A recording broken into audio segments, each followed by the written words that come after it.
an outcome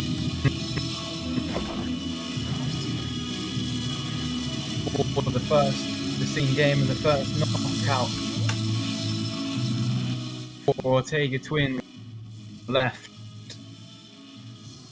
Team stars, plenty of recognisable names from the five-side mini-football world. And just a quick recap on their tournament so far. A flawless start, one of only 4 teams. Title. 9 goals in their group stage and only 1 goal against. So only conceding 1 in 2 games. A real good record. Their 2 wins came against Bayonne, who made it through the round of pitch in the next game against Holozak, and their second win against Transportes, who exited the tournament earlier on today.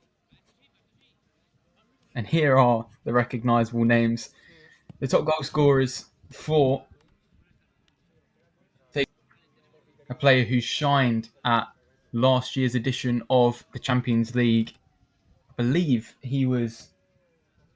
Oh no, that was Calizada. But he was up there he was definitely a nominee for player of the tournament. And his strike partner, Pablo Romero, also on 2 goals.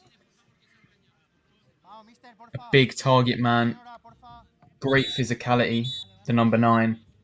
And a third player on 2 goals for the tournament so far for Ortega Twins, Jose Adorno Peralta.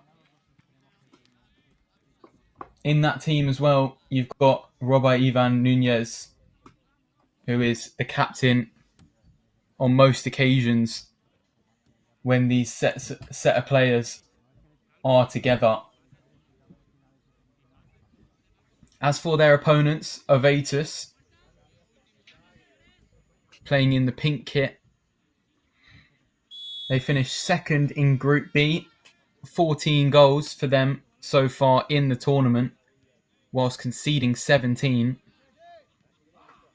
Their group stage consisted of a win against Dinamo and a loss against Hovizlak. And their knockout to see themselves into this game was a win against Bodegas on penalties, which was very dramatic. I mean, the first half saw the game 3-1. At one point, Ovatus were 3-0 up and eventually let a 3-goal lead slip to 3-3 before, on penalties, German Garcia Reyes scored the winning penalty to send Bodegas home. Just want to show a bit of appreciation for the number 8 for Bodegas, the team that eventually exited the tournament, as Oscar Ortiz there, number 10, on the ball. Yeah, the number 8, Juan Valquero, he was the man that dragged Bodegas back into the game after a double, scored the opener for Bodegas and the goal that equalised it. But he missed the crucial penalty and the retake of it. The goalkeeper for Ovatus saving both for them exit the tournament. Top goal scorer for Ovatus as they now move down the right-hand side. It's a good save from the Ortega Twins goalkeeper. Their top goal scorer is Adriano Garcia, who picked up a goal in the game against Bodegas. But once they conceded, they didn't score again, which could be a theme. They've got a corner on this near side, which is launched into the box, and it's a header, and it's another good save. Acrobatics from the Ortega Twins number 1, Angel Silva, whose name also rings a bell. There's plenty of quality in this team from the five-a-side world. But Ovatus won't let that affect them as they have another corner here to be taken by Diego Mayo Alvarez. That one goes out over the bar. I'd say players to look out for Avetus, probably, of course, their top goal scorer, Bruno Garcia.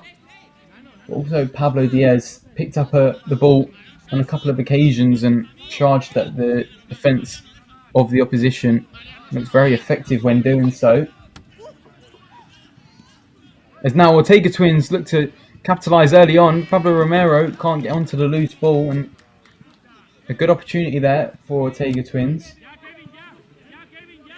It was Alvaro Garcia Vidal who initially started to progress the play.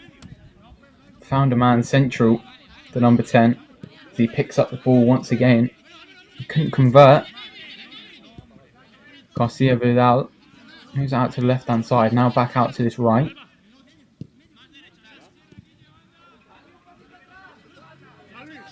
Garcia onto his left foot, looking to release a shot. Lays out the pass to the left-hand side instead. Over the bar. It is a goal kick. The winner of this game will be playing the victor of the game being played on the opposite pitch. Adidas All-Stars and ACS Jamina Cluj of Romania playing in that one. Cluj won their first knockout game 7-1, so plenty of momentum getting pushed into this one. Bit scrappy there, but Ortega Twins come away with the ball. Smart from Robert Nunez, great footwork as well as he charges forward, lays off his teammate, and Oscar Ortiz, I believe that is, slots it into the bottom corner. And it may be scrappy, and it's smart from Robert Nunez to get away from his man, the captain, leading by example. Little shimmy to get round his man. Oscar Ortiz finds it, finishes it. Clinical, simple as that. And he now puts himself on 3 for the tournament and puts himself in the lead of the goal scoring charts for Ortega Twins, his team. Big early start from Ortega Twins.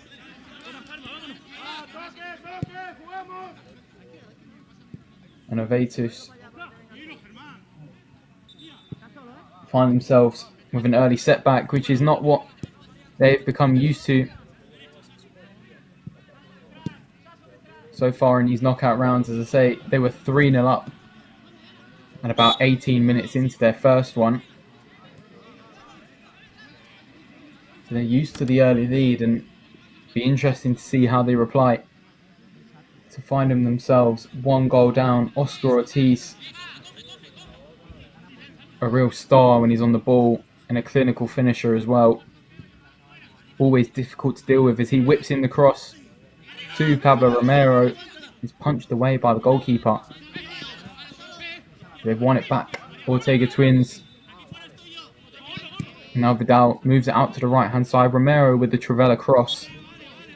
Almost been able to be kept in play there. Eventually rolls out for a goal kick for Avetus. To build a solid spell of possession, which they haven't had so far in the game.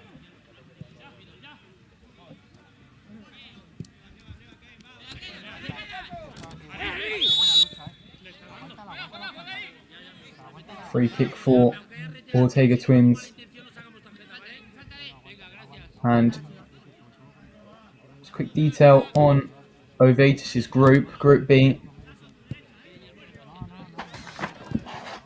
Their second game against Hovazak, the Ukrainian side, was a big defeat, but they are playing on this pitch after this, and them and Ortega Twins, I'd say, are probably my favourites for the tournament, purely because of the quality in their team.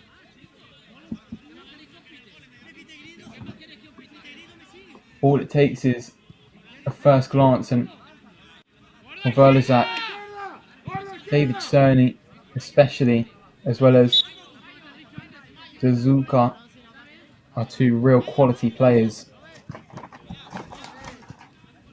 So you shouldn't take anything away from Ovatus for their big defeat earlier on in the group stage. Because they're here now at the knockouts, but they do find themselves 1 goal down. As I say, Oscar Ortiz, the man to slot it away. But all credit should go to the captain, the number 8, Robert Ivan Nunez. That's how Vidal picks up the ball.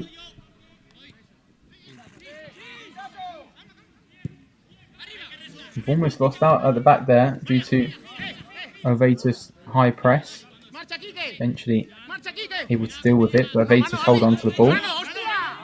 Given away, and Robert Nunez can move down the right-hand side. Squares it to Vidal, who lays it off to Romero. Back to Vidal, he just can't get his foot back to control it.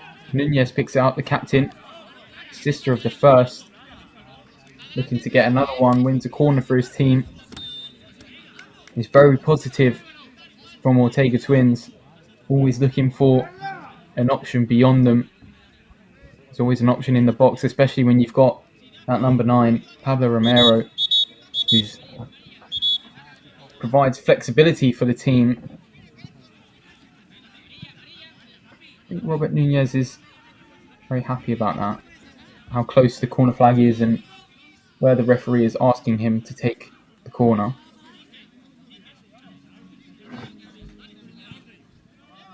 He is now. He's taken about a yard away from the corner flag by the referee in the end. Can now play. Comes back to Vidal.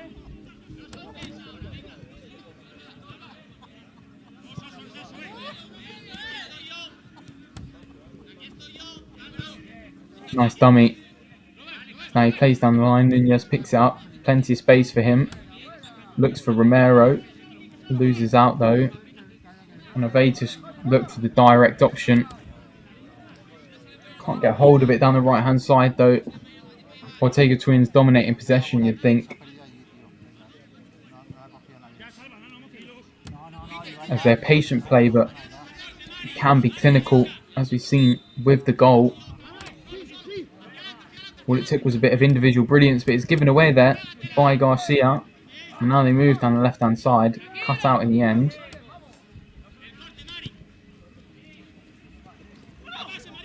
Good strength from Romero to free himself of his man. Plays it central to Nunez. Once again, good physicality. He lets his shot fly, blocked. Once again, good early pressure from Ortega Twins. Piling it on. That Ovatus goal. It looks to be a lot of good chemistry out there for Ortega Twins. Of course, these players have played with each other before. Nice cut onto his right foot, and it's a brilliant finish there. An absolute worldie from, I believe, the number 15, Kevin Francisco Vega, who fires his effort off the underside of the bar and in. Chops it onto his right foot. What a brilliant finish. Very similar to goals we saw earlier on.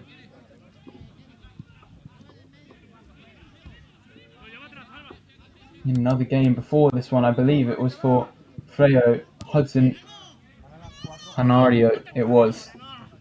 Saw 2 goals from him that were extremely similar to that. But he doubles the lead for Ortega Twins. What a brilliant finish from Kevin Vega, as it confirmed the goal scorer.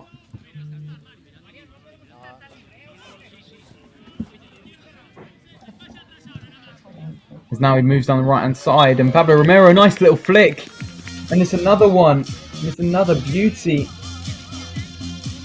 Pablo Romero just flicks it with his trailing leg. And it was a great ball as well. Similar pass from Alvaro Garcia. It's just great technical football from Ortega Twins, from the host nation.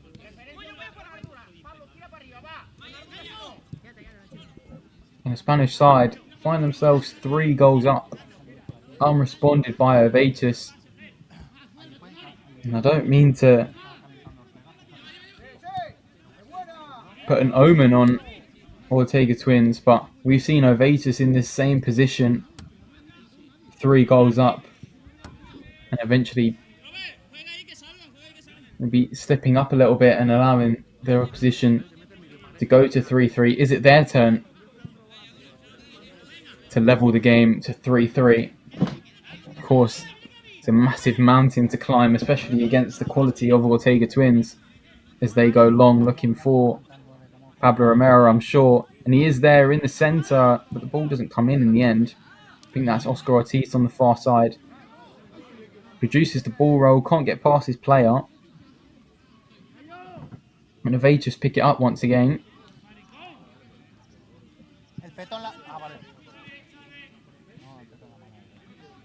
And Pablo Romero, after his cheeky little flick, he found the back of the net. Levels with Oscar Ortiz for 3 goals. And levels the top goal scorer charts for Ortega Twins. There's a big opportunity here for Ovatus. He just can't get it under his control. The number 2, Pablo Ajura. The man who's usually clinical. I think he's on 2 for the tournament. Matching the number on the back of his shirt, but just couldn't get that ball under his control, losing his footing. And now Ortega Twins can move forward. Robert Nunez out to the right-hand side. Slightly heavy, kept in play there by Alvaro Garcia. Fourth backwards. Ramirez looking for Pablo Romero. Out for a corner. It's just dangerous football from Ortega Twins. It's simple, but it's dangerous. I mean, the third goal was just a show of absolute class, as you had Salvador Ramirez moving down the right-hand side. Nice little 1-2 with Alvaro Garcia, who flicked it round the corner, and then the ball straight into the feet of Pablo Romero, who flicked it with his training leg behind him into the bottom corner. Just a neat goal. They picked it up once again. Ortega Twins moved out to the left-hand side to Oscar Ortiz, shifting onto his left foot. And it's put into the centre. Pablo Romero can't get there. Well dealt with by Ovatus, who haven't seen much of the ball, but now can move forward down the right-hand side.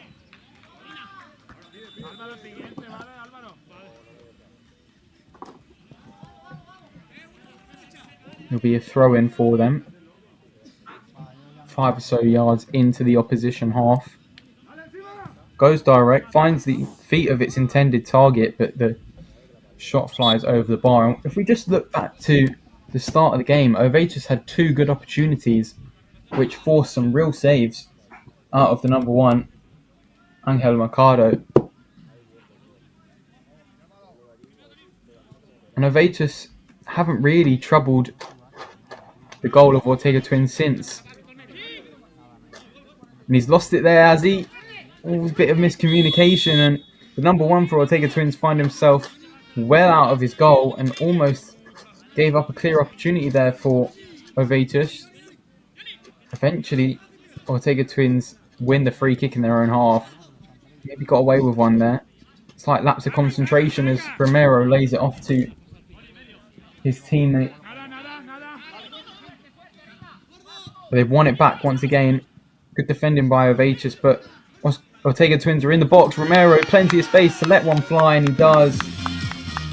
It's 4-0, and it's 4 for Pablo Romero in the tournament. A brace in the first half. Just been clinical finishing from Ortega Twins. And you could say they got off with one when Ovatus were on the counter. But Pablo Romero makes no mistake, increasing the lead to 4, and Ovatus have not been able to respond.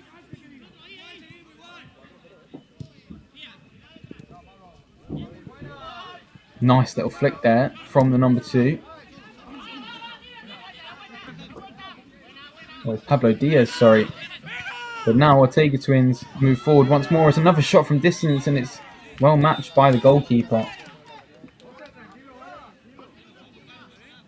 This time, Jonathan Garcia letting one fly with his left foot.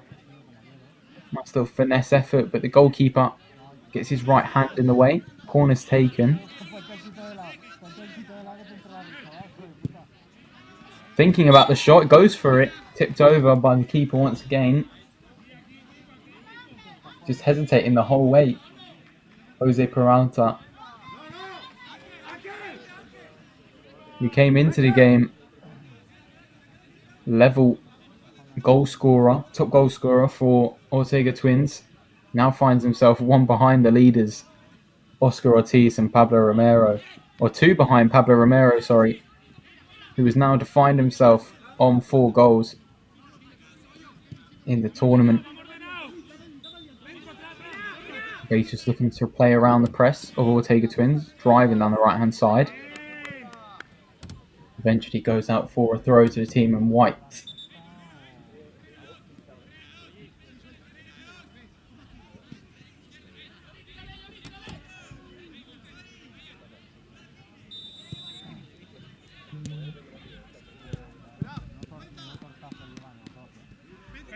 Jose Adorno plays it central. Got options beyond him. Jonathan Garcia picks it up. Nice little ball roll to create himself some space. Into Peralta. Receives once again. Lets the shot off and it's over the bar, is it? An opportunity for it to be 5. Here's a replay. Didn't quite catch a glance at that. Just skims off the top of the bar. Good effort from Angel Enrique. But there is the half-time whistle. Utter dominance from Ortega Twins in the first half. Ovatus have had a couple of chances, but just not been able to get close to Ortega Twins when they've got the ball. And they go into the break 4-0 down.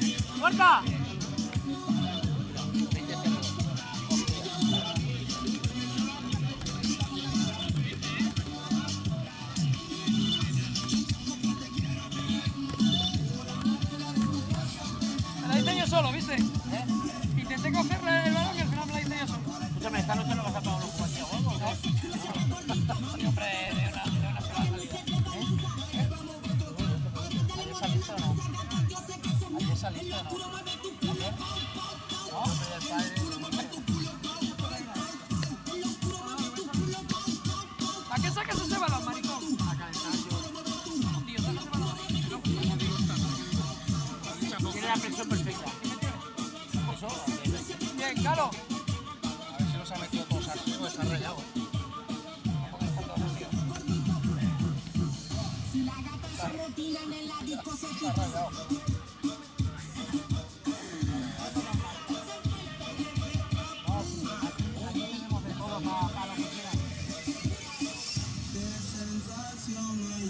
Por favor, ¿viste? ¿Viste? Cuando pasa por el bloque. Sí. Obligado. La mañana llega el ¿dónde está la plata que no va a quitar para adelante? ¿Dónde está el corrido quitado de maleante? Vamos para la disco para hacer el cante. Ahora, dale para abajo con que te voy a pagar el trago. Mira, niña, que hasta que me están mirando. Vamos a tirar la piel para ver si ganamos.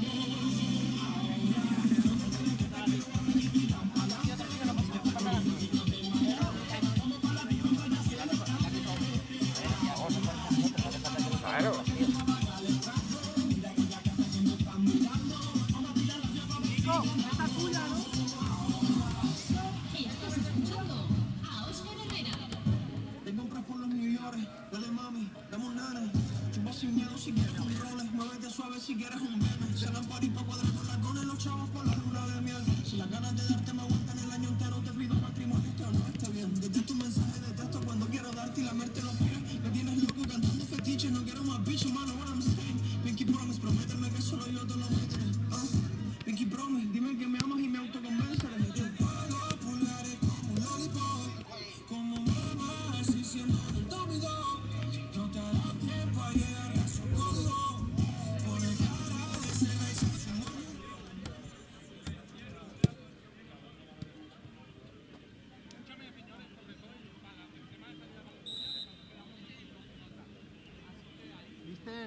¿Volvéis a jugar hoy o ya mañana?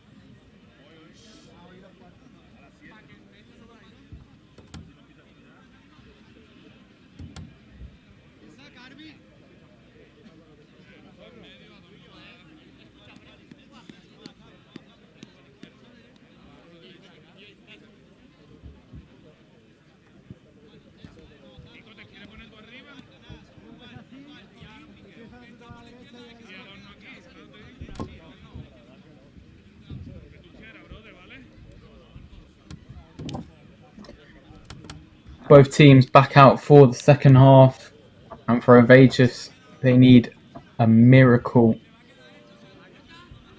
Ortega Twins really showing their quality in the first half. First goal, Oscar Ortiz, but all credit must go to Robert Nunez. He dragged the ball from his own half and played in his teammate beautifully for the opener of the game. The second goal from the number 15, Kevin Vega, followed by a double from Pablo Romero. The first, a neat little flick as a header comes in. Once again, Ovatus starting the half with some decent chances, especially headers. It seems to be the theme for the team in pink. As I was saying, Pablo Romero's first little back heel round the corner into the far post, followed by just a clinical volley on the edge of the box with no real pressure around him. As they move forward down the left-hand side, Francisco Rodriguez sees that one go out for a corner.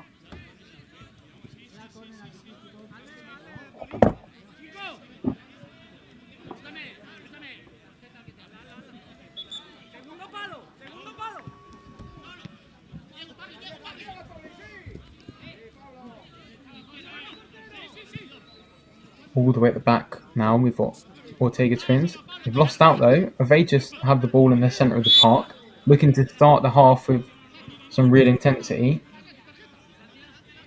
Win the free kick as well. Now moving down the right hand side.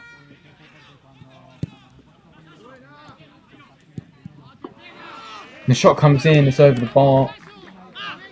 But it's good signs of progression.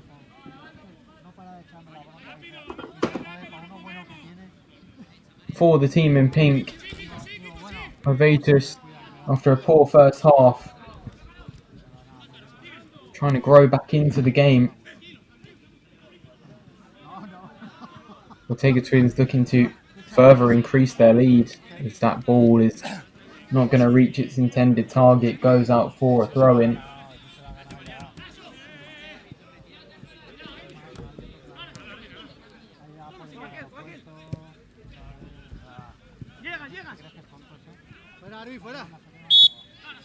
Ovatus moving down the right hand side, goes out for a throw.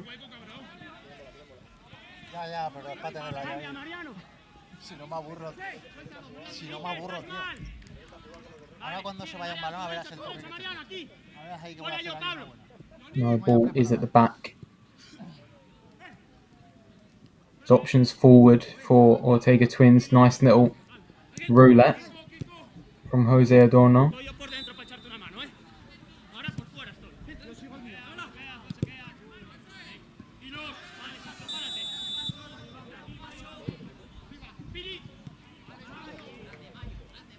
Ball looking for the back post for Ortega Twins to find its target, and Ovatus have the ball once again.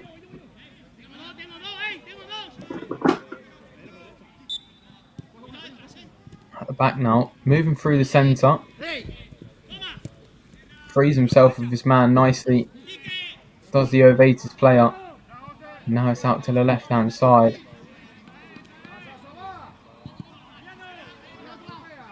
Done well to hold on to it after slight challenge there, and the shot comes in well wide. It certainly troubled the keeper, the force and speed at which it came in.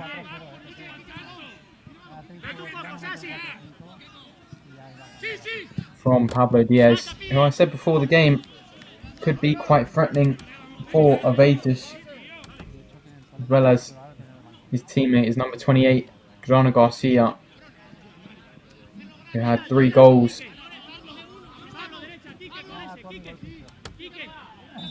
when the game had started. Nothing's changed for that. Avitus haven't been able to hit the back of the net yet.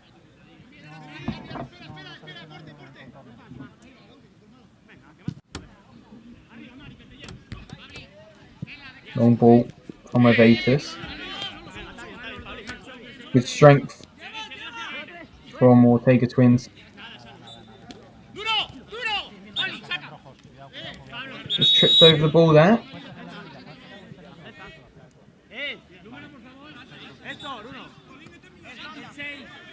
Pablo Diaz, the man involved, of course, as he asked to be subbed off, but he's now on the ball. It's a lovely ball into his teammate, good defending in the end. Pablo Diaz releasing Diego Mayo beautifully.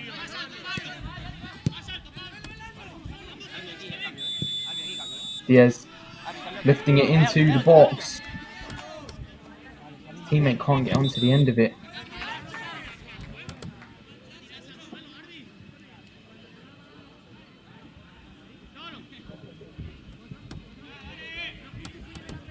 Going taken for Avitus, who've grown into the game and are really taking it to Ortega Twins. They'll have to find at least 4 goals to even give themselves a chance of progression, though. Thanks to more brilliance from Ortega Twins than lack of quality from Avitus, it must be said. They found themselves in space and a chance to pull one back. It's put wide by number 14, who's in acres one-on-one with the keeper, David Conceição Alvarez. I believe it's been called back for a free kick anyway.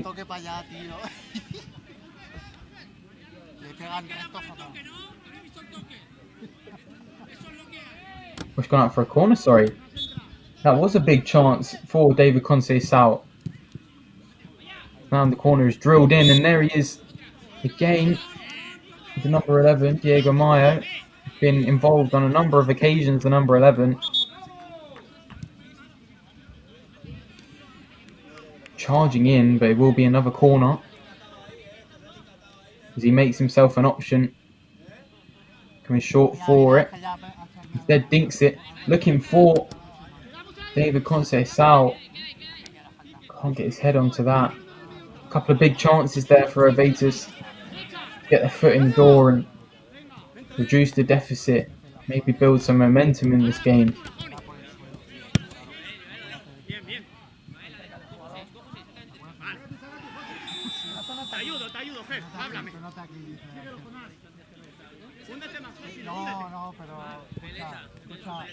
Adorno, short throw in.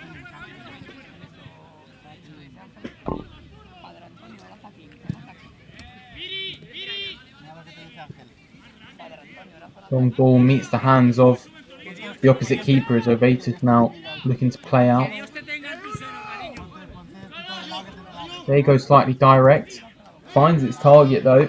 It moves out to the right hand side. Slightly loses footing, but Conceição releases his shot. Well saved and well matched by the number 1 for Ortega Twins as they win a free kick. Peralta falls to the ground and a yellow card will be brandished, I believe.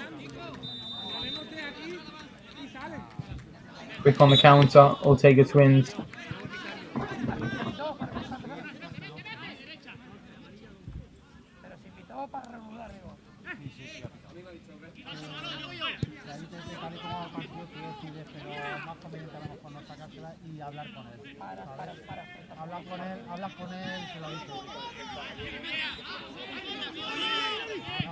Ortega Twins still with the ball, no free kick says the referee. Diego Mayo receiving a yellow. That's the confirmation, but Ortega Twins now driving forward through the centre of the pitch. Options to the left and right. Goes to the left, advantage as the referee. Receives it once again. And the shot will fly from distance and wide.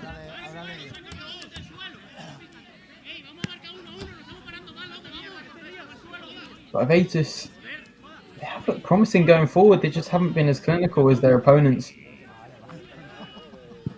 And they're going to have to be if they want any chance getting back into this game.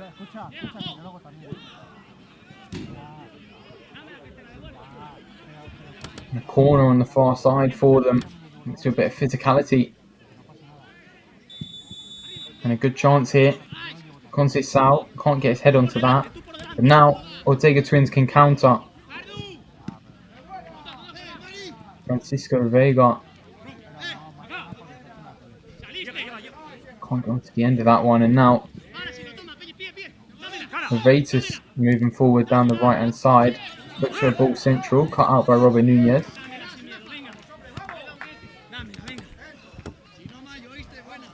And Dorner now on the throw. Go forward, cut out by Avitus. And now they can charge forward. Ball goes into the box, looking for David Conceição. Rolls out for a goal kick. As I say, they've looked promising, Avitus, but just always nearly need to find the back of the net and build some momentum, build some confidence into this team for the rest of the game. Otherwise, they will be exiting the tournament in the round of 16.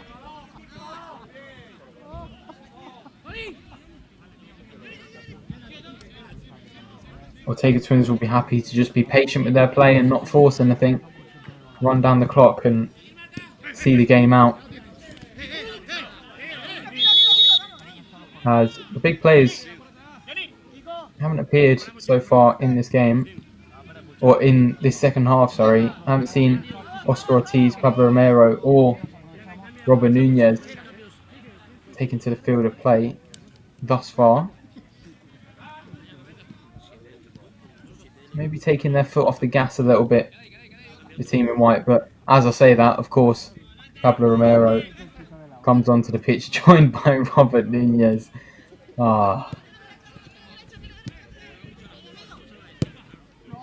And Oscar Ortiz. All three of them that I said have come on. 30 seconds. Not even that after I say they might be resting them. Anyway. It's a corner for Avitus on this near side.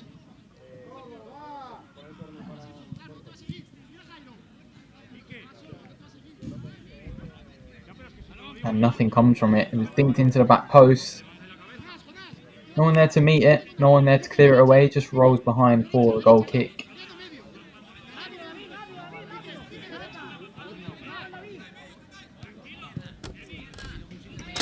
Short goal kick now goes long. Oscar Ortiz picks it up. Looks to cut onto his right as he always does. Got options central of him. Instead elects to play the switch. And again, this is where we see the patient football, where Ortega Twins won't want to force anything, just hold on to the ball as long as they possibly can.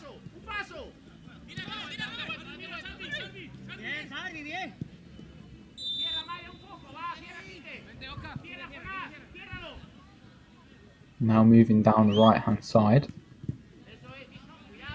Nunez comes deep to help support build up, as does Oscar Ortiz on the ball now. Got his captain central of him, instead elects to play to Salvador Ramirez. Goes direct. He's done well to create a yard of space and lets the shot off. Brilliant finish from Kevin Vega. The number 15 grabs himself his second of the game. And it's just brilliant footwork, brilliant trickery to find that yard of space.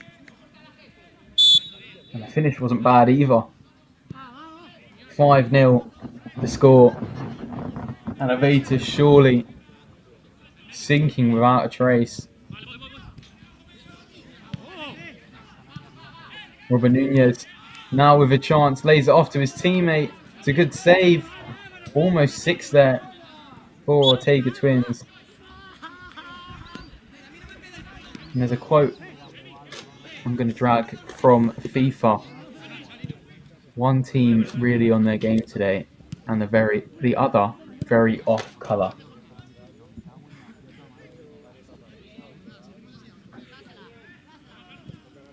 That's been the story of the game. Ortega Twins been first to every second ball, clinical from every opportunity they've been given and created for themselves. But Ovatus, they have had opportunities, just not able to put them away as clinically as Ortega Twins have. As Oscar Ortiz finds himself a bit of space, and you can tell the difference when those three, Oscar Ortiz, Pablo Romero and Robert Nunez, find themselves on the pitch. As soon as they come on, 2 minutes later, they score. They are the heartbeat of this Ortega Twins team. Of course, Spanish internationals as well.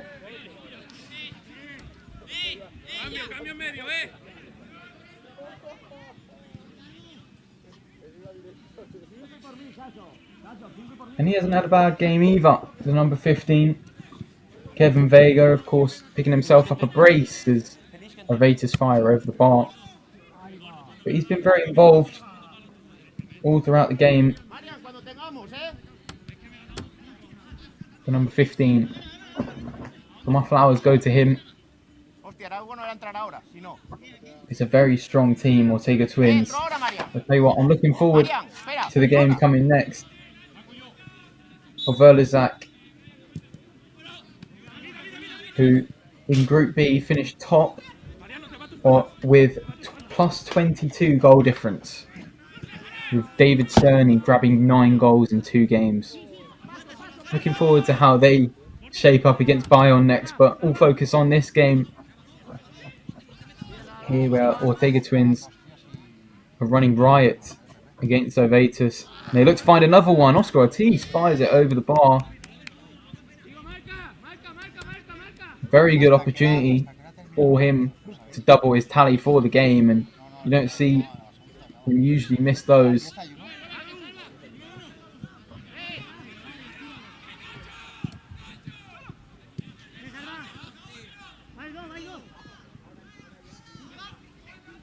Ortiz out on the left once again.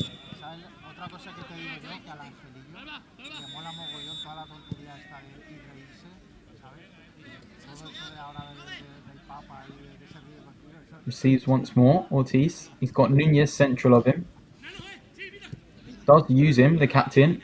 He looks to play Ortiz back in, and he slipped over the ball, the Ovatus player, and now Ortega can move forward. Pablo Romero looks for the square. Not on, and goes out for a throw-in on the far side.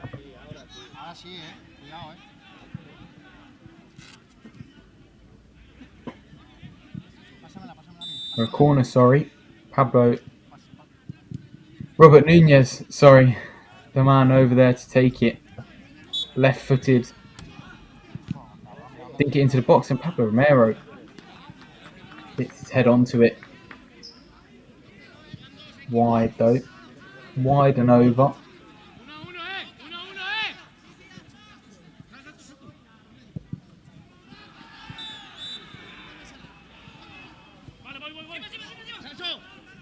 Ovatus looking to play out.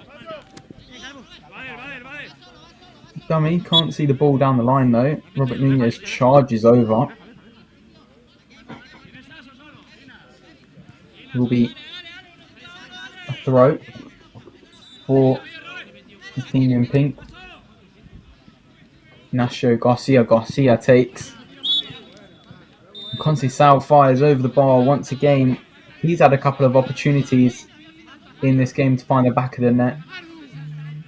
Wins a free kick though in the process. Could be a big chance for Ovatus to reduce the deficit and try and get themselves back into this game. As I say, Ortega Twins have just been running riot in this game, and they've taken their foot off the gas at times, and you can tell when they are.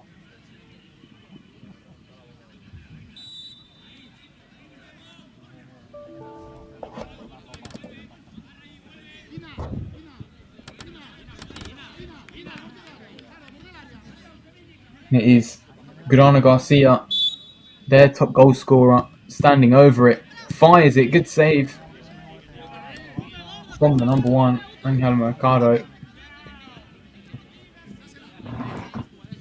Well matched, and Grana Garcia can take it forward once again, driving forward, dragging his team back into this game.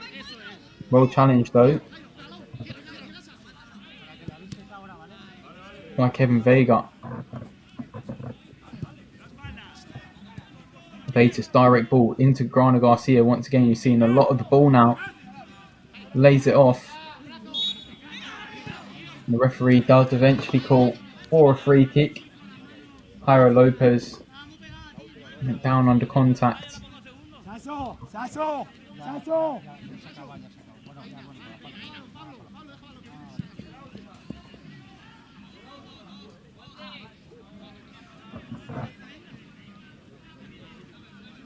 Grana Garcia once again, man standing over it, lays it off for his teammate, leaves it for his teammate, sorry. 3-man wall, looks like the shot might come in. It does. It's eventually rebounded into the feet of the number 2, Ortega Garcia. It goes out for a corner. Final stages of this game. And Vegas not going down without a fight. But there is the full-time whistle. Ortega Twins 5-0 winners. Only conceding 1 so far in the tournament and scoring 14. Was a game of 2 braces. Started off with an Oscar Ortiz goal early on in the game. Then there was Kevin Vega, who hit the back of the net. Pablo Romero found himself 2 in a row, and Kevin Vega added to his tally. 5-0 the score. Ovatus just not clinical enough at times. Can't say the same for Ortega Twins, who clutched their opportunities with 2 hands, and they see themselves through to the next round.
When I hear it coming up like that, I just know that things are gonna end bad.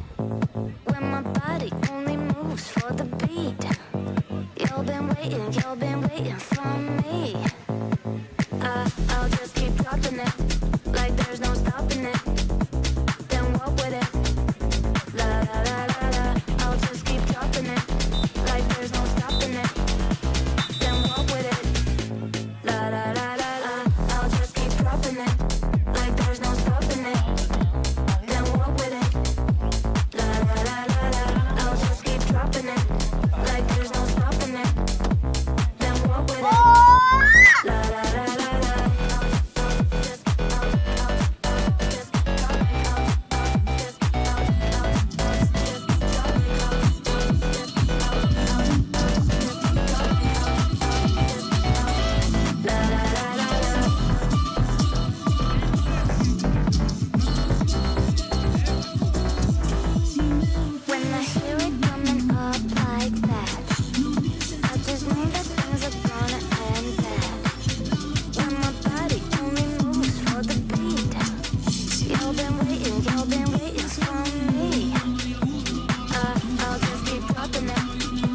there's no stopping me. Bailando pegado como superluz y conduce conmigo, no camines sola. Contigo se me vuela la hora, siéntate segura, no le des más bola que la riña le llevo la pistola.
Ahora no te voy a sacar esto para calentar.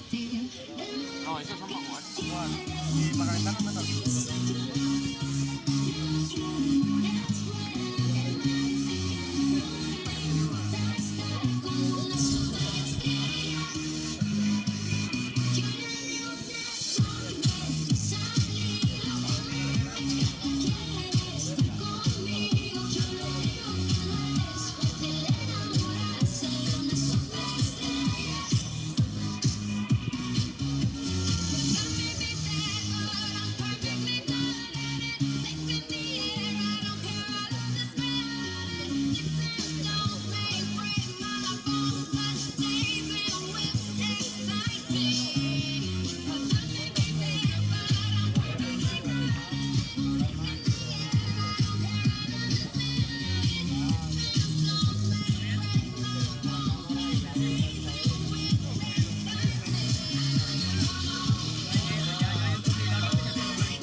Primero chingamos, después nos arreglamos. Si quieres nos damos un paso de la mano. Tú eres una guerrera, yo soy un romano. Y quiero clavarte mis padanes. Déjame los atrás, se nota que entrenas. No hace falta decirte que eres buena. Yo te diseño si te meto la antena. Hola, ¿cómo estás? Te traje la cena. Dime dónde estás, que te quiero ver. Si yo con tu amiga, si yo no te des, si quieres fumar. Vamos a prender, primero se vino y después se fue. Y si te llama yo soy yo no lo sé. Pero yo la curo, yo tengo un sorpresa. Ella se descontrola, si yo la moto. Quiero ver que se comporta el corazón. Se vuelve loca, si le toco la bota. Vamos a fumar, que sube la nota. Y yo la moto, se la toco, mira, no me quiere que me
Ten cuidado que deja ahí.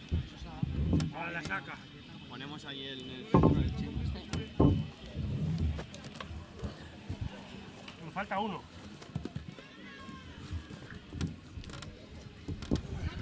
Te lo quito luego, ¿vale? ¿O te lo traes tú?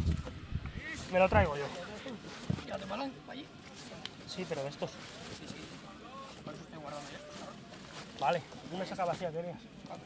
Lo traen animal. El rinoceronte lo trae.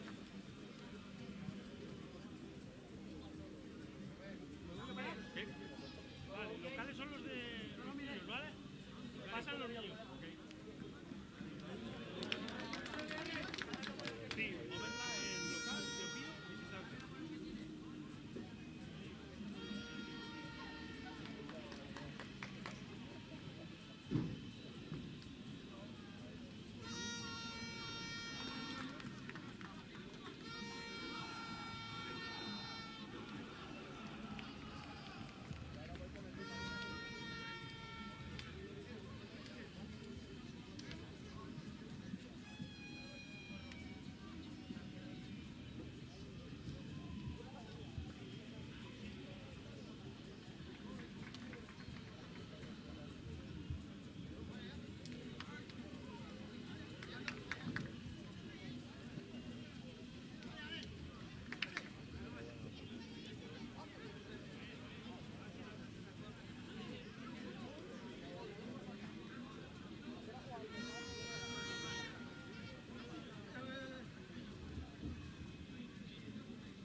And the two teams take to the pitch for the second round of 16 game,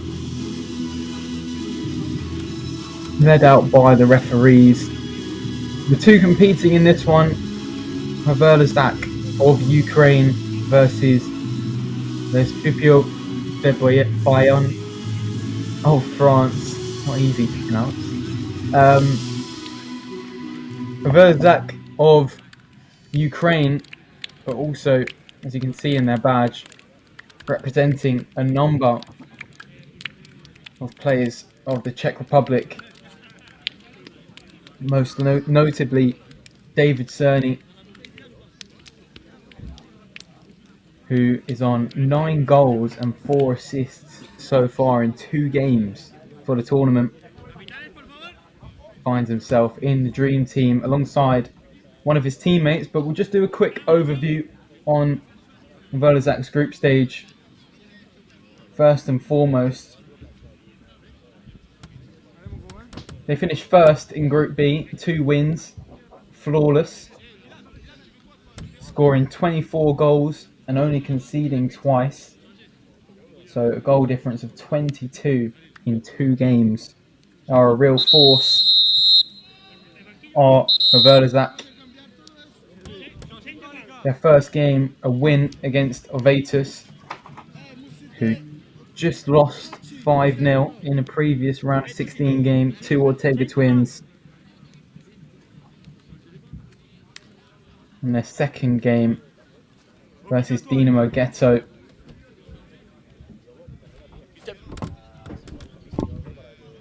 Those 2 wins granted them a bye to the round of 16, which is where they are right now. Just final preparations, team talk, before they get the ball moving. As I say, their top goal scorer, David Cerny, on 9 goals. But he's not without company. He's got Bodan Rudakovsky behind him on 4 goals. And Ondrej Zazuka and Bernardo Frizzoni on 3 goals behind him. Ondrej Zazuka also finds himself in the dream team alongside Bayonne player. Their group stage, Bayonne finished second in Group D.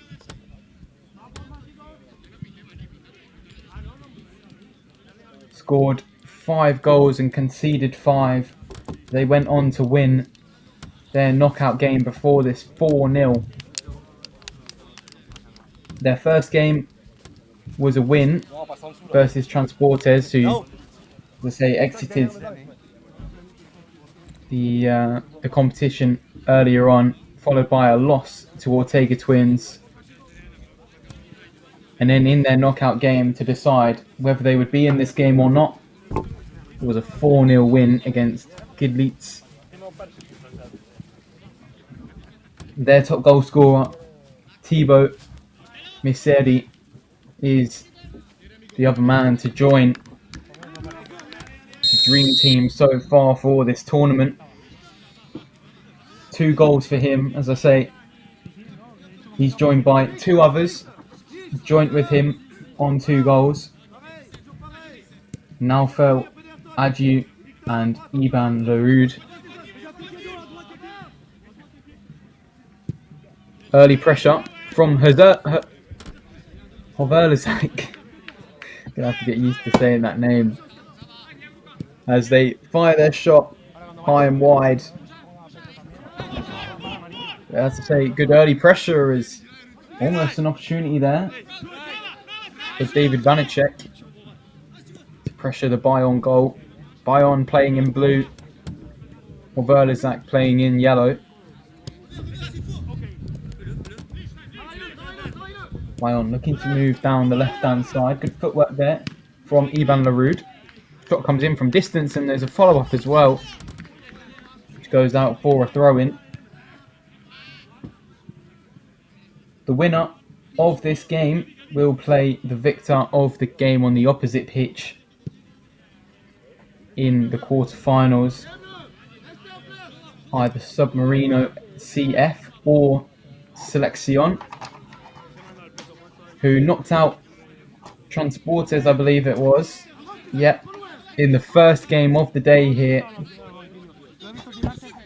booked their place in the round of 16. That is on the opposite pitch, but we're focusing on pitch A. Is number 10, David Cerny, the bagsman for Overlazak. Just sees that one go out of play for a corner as he runs over to take it. Laid backwards.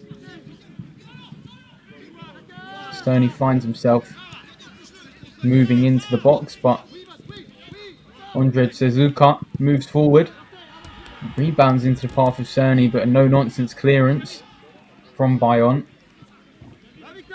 And I'd say the team we're watching now on the ball, Overlazak as well as Ortega Twins, are, I think I said it last game, my 2 favourites for the tournament. They're just packed with quality internationals all throughout. David Cerny, of course, international for the Czech Republic. Saw him in action in May in Baku for the World Cup. Suzuka's switch ball goes out of play. But I've got plenty to say about this Haverlazak team. They've looked so promising so far in the tournament.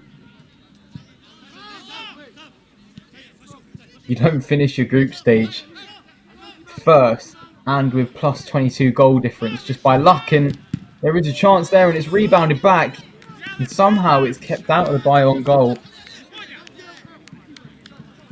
Mounted and pressure piling on Bayonne as they can't clear it and they're still in the box. Haverlazak from the throw-in. You've got another one. This time, Tarashuk, the man taking it. He's eventually dealt with by Bayonne, who move forward through the centre. There's options beyond. Number 13 who trips. Can't get onto the loose ball. And immediately, Haverlazak charged down the right-hand side. Tarashuk, his effort deflected and behind for a corner, which is taken quickly. And the keeper manages to hold on to it. A bit scrappy there. He felt the effects of a potential shot, I believe.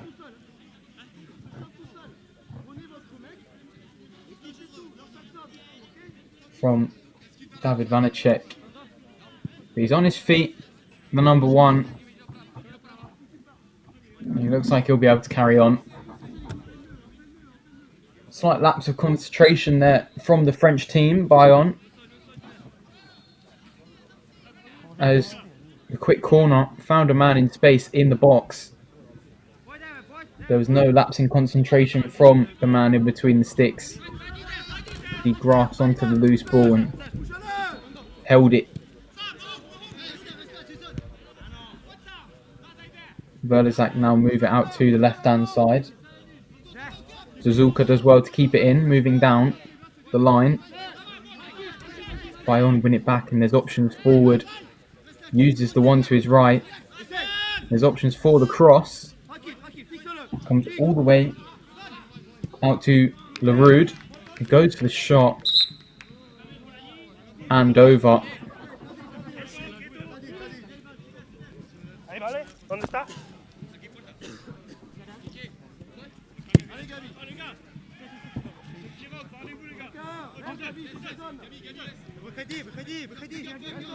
The goal kick is taken short to Poncharenko. What a name.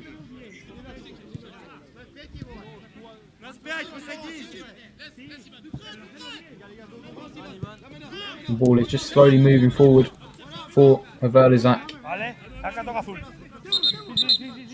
Out of play this time.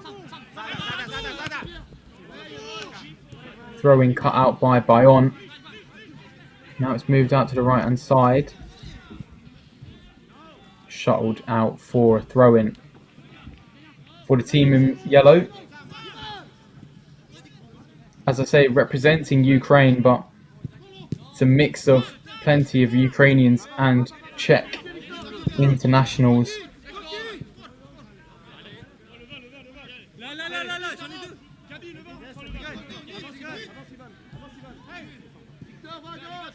Bayonne doing well to withstand the early pressure from Haverlazak, team who has scored 24. Going the first 7 or 8 minutes without scoring one. Of course, Bayonne have played today, Haverlazak haven't, so it could be a sharpness thing, and it is still early in the game. Plenty of time for both teams to grow into it. Nice flick by Bayonne, moving down the left-hand side. Even Leroux down the line, looking to receive back. Salis loses out, and now there's options to his left. And the shot comes in, it's a good save Kolodesny, the number 33, with the shot. Left-footed, near post. Well matched by the goalkeeper. Another shot comes in over the bar from the corner. And again, Verlazak just piling the pressure.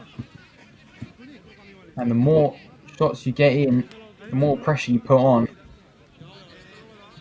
In theory, eventually, the back line of the French team should break.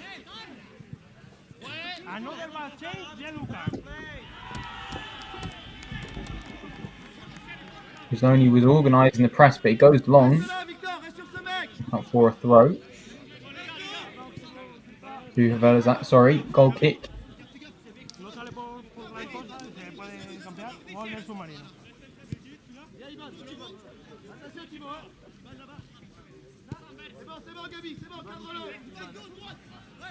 Now they look to work it down the centre.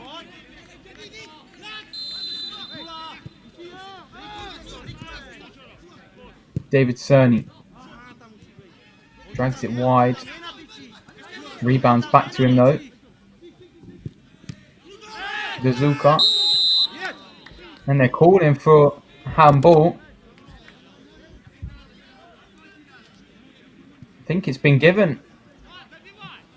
And David Cerny, without any hesitation, picks up the ball with number 10.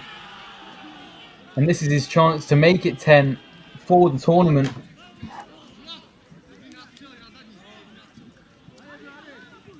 Not often you see a goal scorer as clinical as David Cerny. How clinical can he be from the spot? Makes it 1-0. Simple as that. Into the bottom left. No arguments there.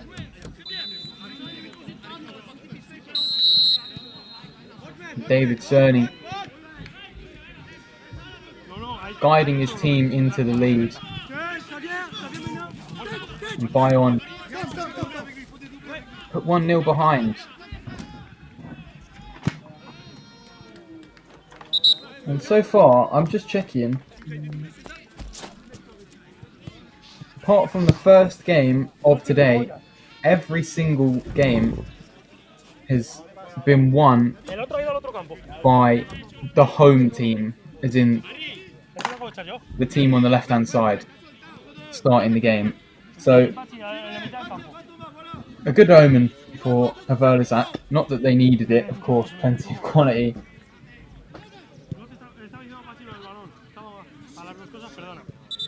But 1-0 up are the team in yellow.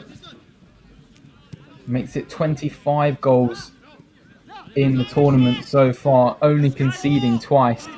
And here is another chance. Kolodesny has his effort matched by the man in between the sticks as he goes over to take the corner. Zuzulka.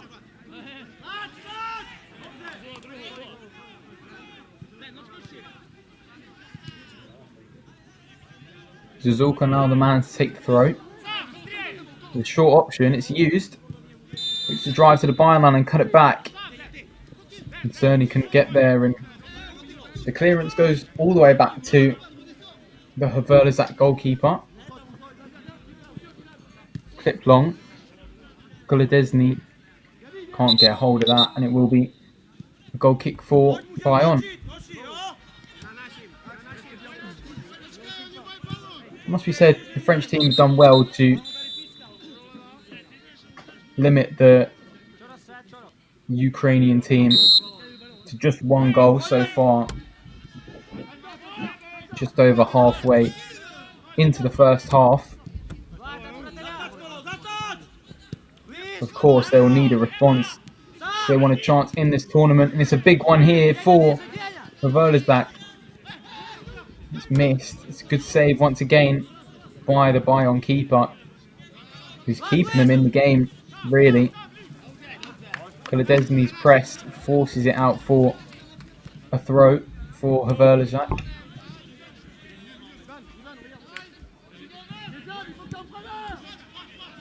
Kolodesny passes slightly loose. Bayonne pick it up, but rebounds out for Another throw for Haverlizak, this time just inside their own half. Zazulka.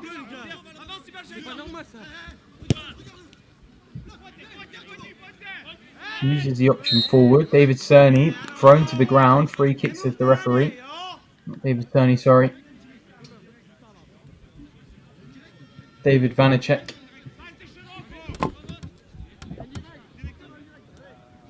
And a big opportunity once again. As Tarasuk just occupies his position on the post. Whilst the three around the ball discuss.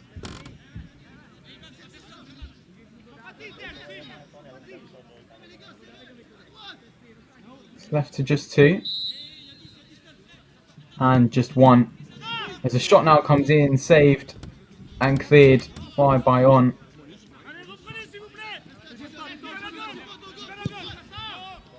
Yet to see a set-piece goal so far today.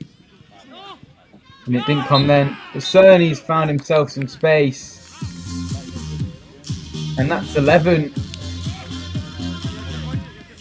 The mix-up between him and David Vanacek. Not actually sure who got the final touch. Oh, it was David Vanacek, sorry. Keep mixing those two up.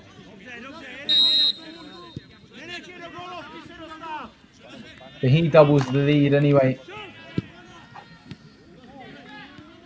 It was a clinical finish. It was only from a couple of yards out, but fired it into the back of the net. There is confirmation. David Vanacek.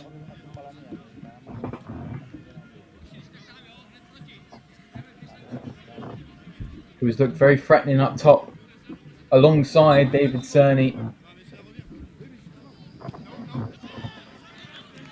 That attack of Haverlizak is certainly threatening. Goalkeeper claims from the corner. And now they can move down the right-hand side, the team in yellow. Switched out to the left-hand side. Frees himself with his man and lets one fly. And he's being asked the question from Poncharenko of why didn't he square it. The number 6 was in acres of space. Tally remains at 2.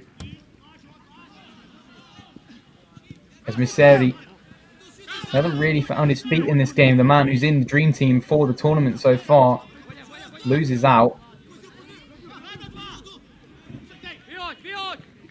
Rudovitsky plays it forward and shot comes in from Poncharenko. He's dragged wide. Rudovitsky, another one that hasn't really found his feet in this game despite scoring four goals in the group stage. Still plenty of time in this game for both teams to find their footing and grow into the game. We've seen it on a number of occasions in previous games in this tournament. And if I had to give an example, I'd certainly say in the game of Avitus versus Bodegas, where Bodegas took until about the 18th, 19th minute to score their first goal, where they made it 3-1 before eventually levelling in the second half to 3-3, losing on penalties. Heartbreak for them.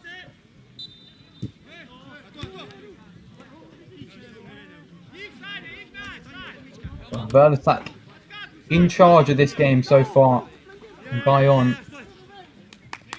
really having too many opportunities down the other end of the pitch. It's 26 goals now for Verlatak. They continue to run riot on the attack.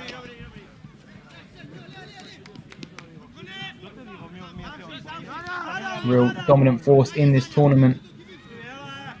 Lovely turn there. And a free kick given in favour of Verlatak. Aleksander Tarasuk being dragged back as he tried to spin his man.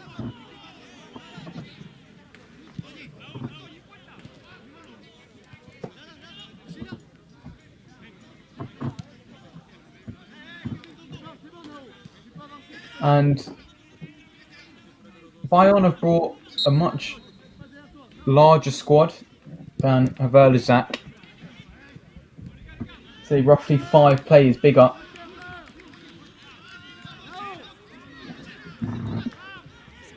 We have seen players make 1 appearance for Haverlizak and then not appear again. Just Dennis Lanka, an international who was here for 1 game. He hasn't been back since. But he is quality.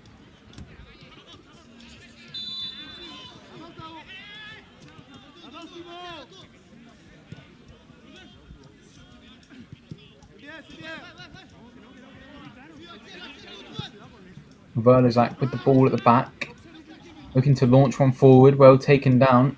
Options in the centre. Elect to go backwards. Zuzulka is an option for the keeper. Elects to go further forward. Tarashuk goes out for a throw-in for Bayonne.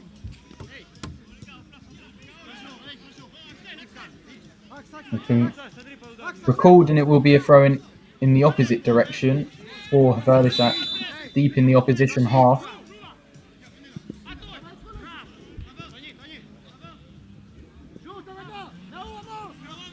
Boncharenko being forced back by the high press of Bayonne, and they've won it back. It's a 3v3, and he was looking for the run of Nafel Adju. They just didn't continue that run, and the ball was let run loose. Zuzulka now picks up for Verlizak as the half-time whistle goes on the other pitch. Not long left here. Can they make it 3? Zuzulka squares it. Maybe a bit too much as David Vanacek looked to receive once more, but it was eventually cut out by Bayonne.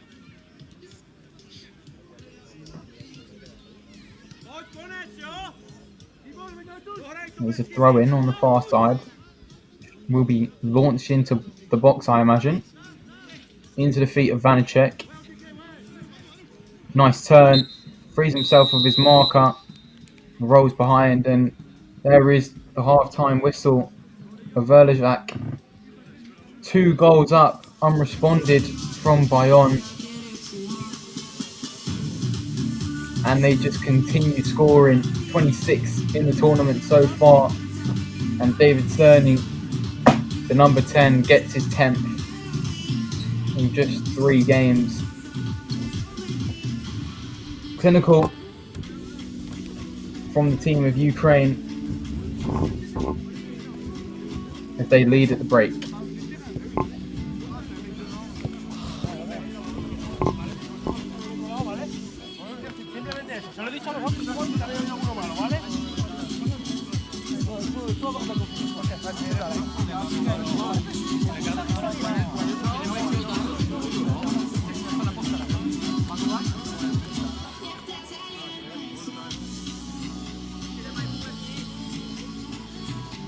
¿Tienes tu balón?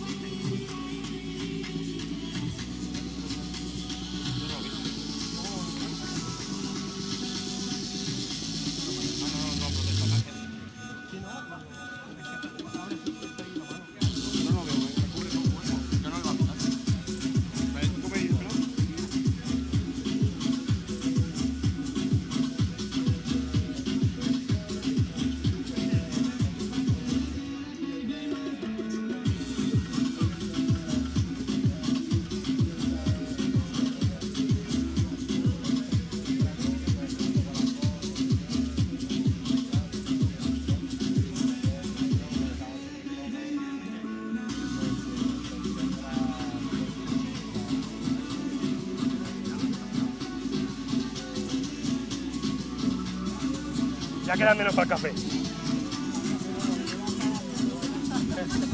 Lo mismo que a nosotros.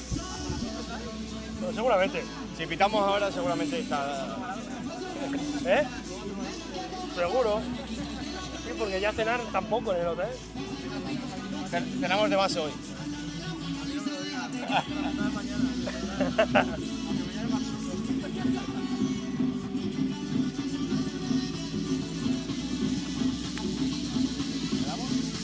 Vamos.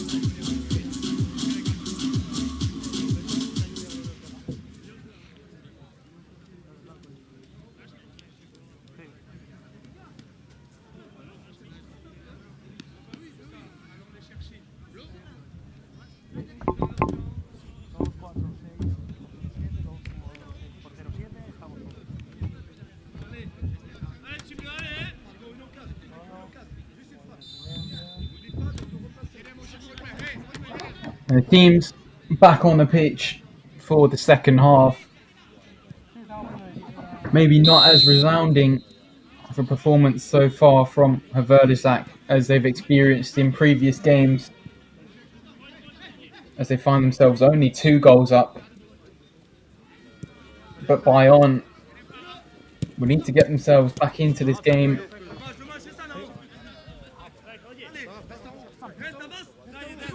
And judging by the pattern of their games, their first being a win, second a loss, third a win, the pattern would suggest this one would be a loss, and this might be a pathway out of the tournament. But they've shown promise, the team in blue. They've certainly had opportunities, as Miseri, member of the dream team so far in the tournament, just released his shot. Gets a throw in on this near side. Number 3. Referee just stops play.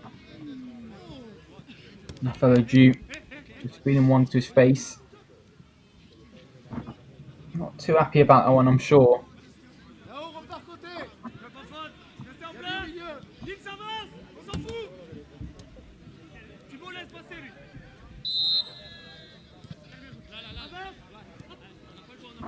Two goal scorers for Haverdizak so far in this game in the first half.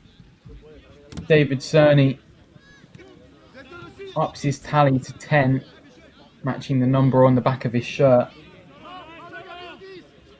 And a goal from David Vanacek, which was at the feet of David Cerny, about 2 yards away from the goal, but he smacked it into the roof of the net to make it 2. And I'm sure they won't be letting up. The team in yellow.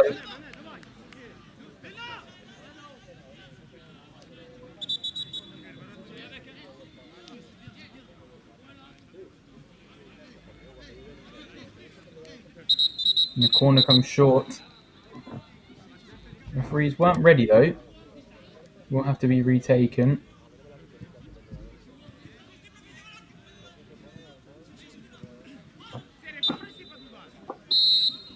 So the winner of this one will play the winner of the team on the opposite pitch.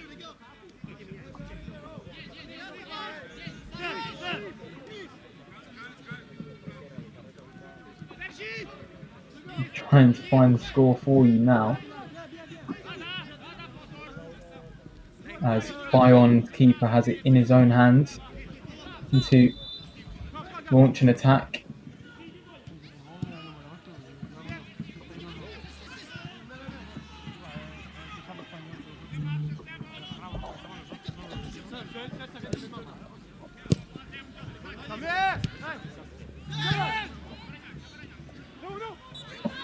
Now they move through the centre, Bayonne. Cut out by Haverdizak, and now they can move down the left-hand side. Here is David Cerny. He's got options central. He's waiting for movement. Throws his hands up in the air, but the ball goes out for a corner. And a good chance for Haverdizak to potentially make it 3.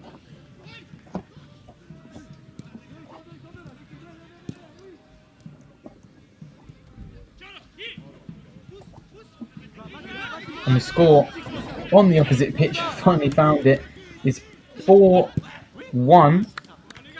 to Submarino. So they look to be the likely victors of the game over there. Of course, there's still football to play.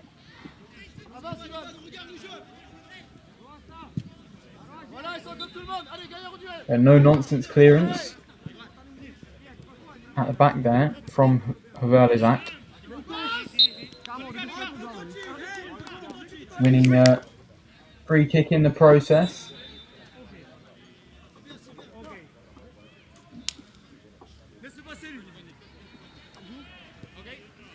Towards the number 33. Kolodesny went down under contact.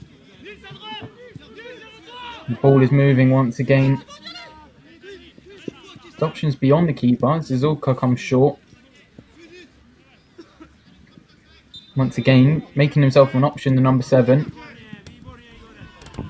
Instead elects to go to Suzuko, receives it once again. Vanacek, sorry, I keep getting his name mixed up.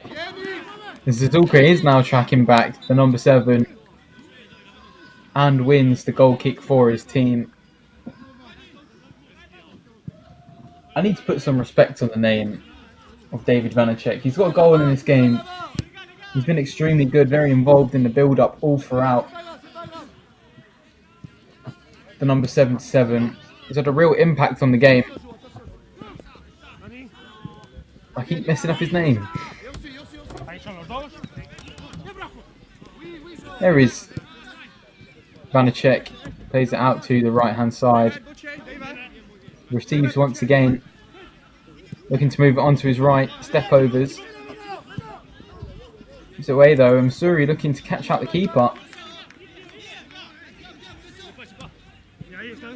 Claims it. And now Vanacek can let another one fly. Takes a deflection, goes out for a corner.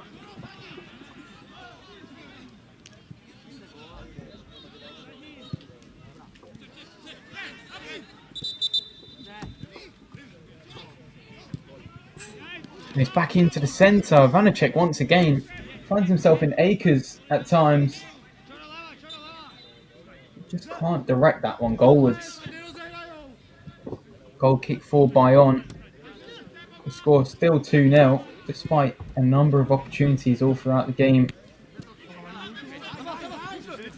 for Haverlizak. Vanacek being the pressure from behind.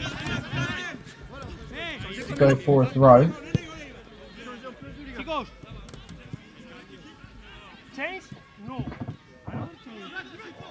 Bayonne move down the left-hand side.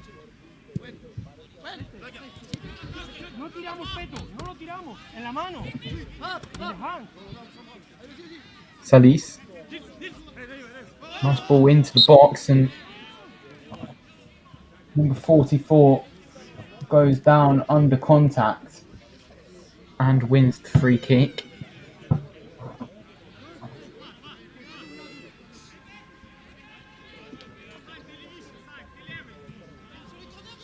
Miseri and Gabriel Salis worsted over it. Now it's just Salis.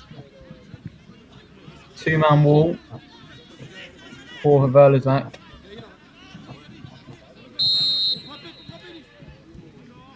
And it's cut back into Miseri.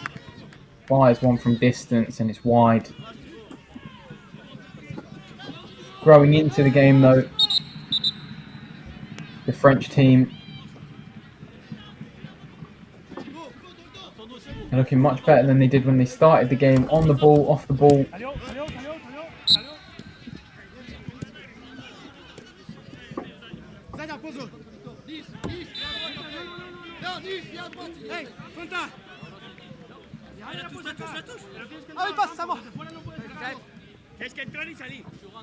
There's a throw in here for Bayonne in their own half.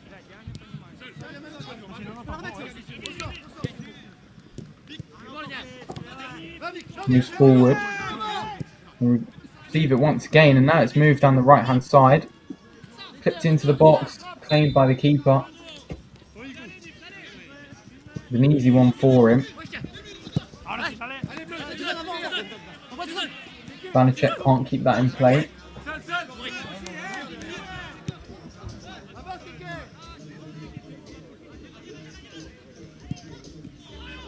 Now Bayonne move down the left hand side, another shot. They're not afraid of shooting from distance, the team in blue. They are testing the Verzak net on a couple of occasions so far in this second half. Eventually gets it under control. They can move, come down the centre.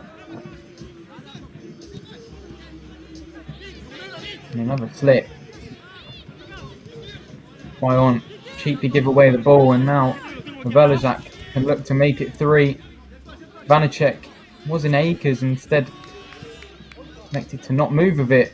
Rabona cross. Cleared, no nonsense from Bayon.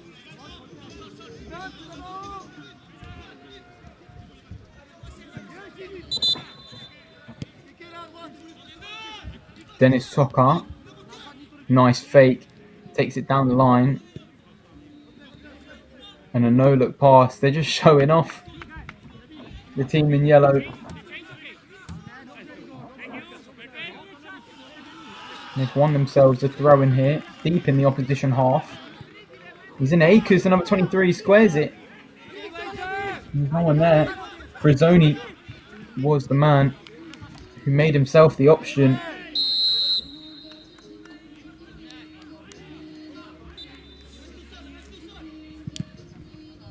Bayon. Number 6 just goes down under contact. Jason Luero.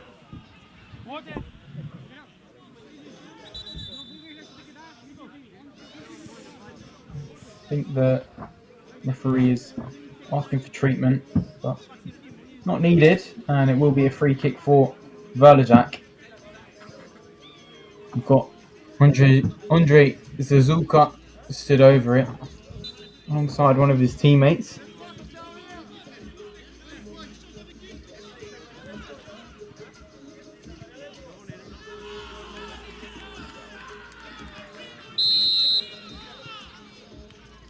It is Zazuka. It is left 2, and his pass stroke shot rolls all the way through for a goal kick.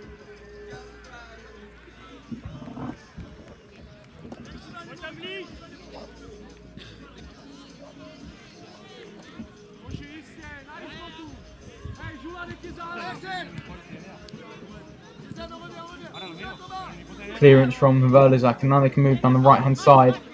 Vanacek does well to hold off his marker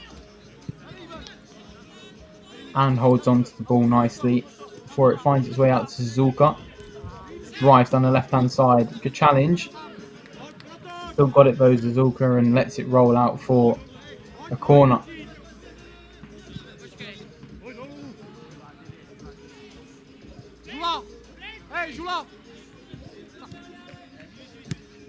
He's going to send that all the way back home. David Cerny shaping up his man.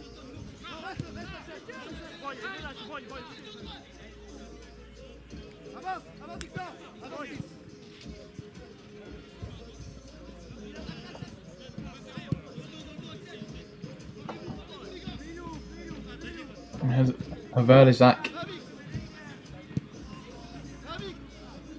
be playing keep ball, run down the clock, not make any potential risky passes and give away the ball unnecessarily.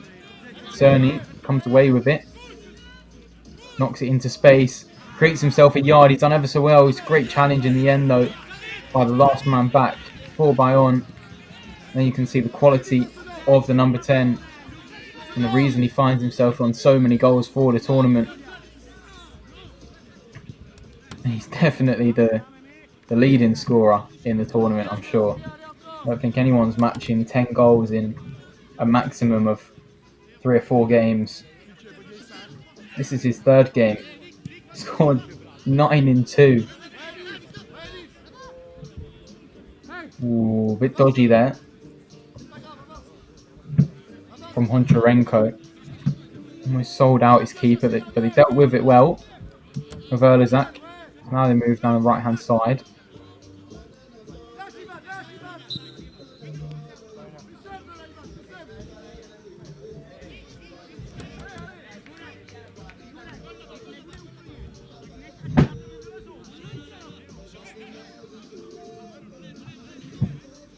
throwing into the box. There's a yard of space once again, but clipped over the bar once again. This time, Andre Zuzulka, number 7, who can't add to his tally of 3. Now Bayonne can move forward, and as we approach 5 minutes left of normal time, can they get one back? It's a good save. Good save, as I say.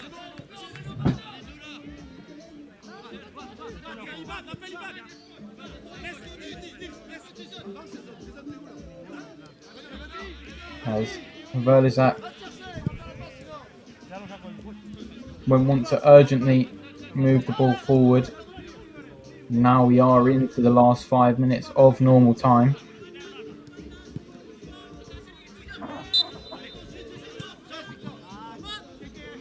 Zuzulka comes deep. It's good rotations further forward for the team representing Ukraine.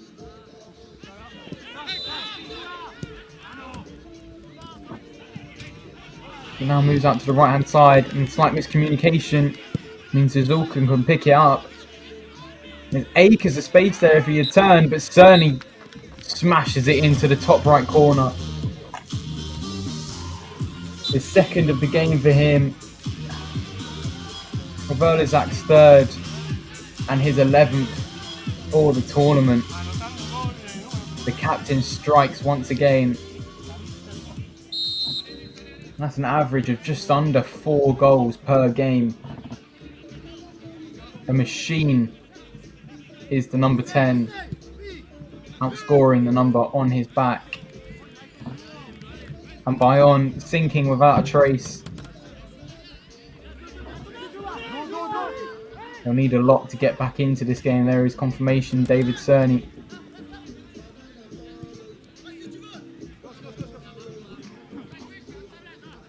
Say his 2nd of the game. His first, a penalty after a handball from Bayonne in their own box, which was the opener of the game,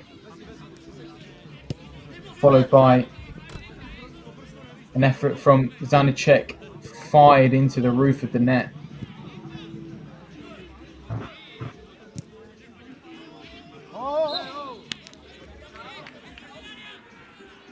Bayonne looking to move down the left-hand side, and we've won a free kick. Yellow card brandished by the referee. And it is the captain standing over this free kick, looking to drag his team back into this game. They'll need at least 3 goals in 3 or so minutes. It's unlikely, but we've seen much stranger things here in sport of mini football. Wide as Rudoviski, his booking is confirmed. Direct from Verlizak. They've held on to it well. We could be charging in 1-on-1. It's a nice little flick around the corner. Can't find its target though.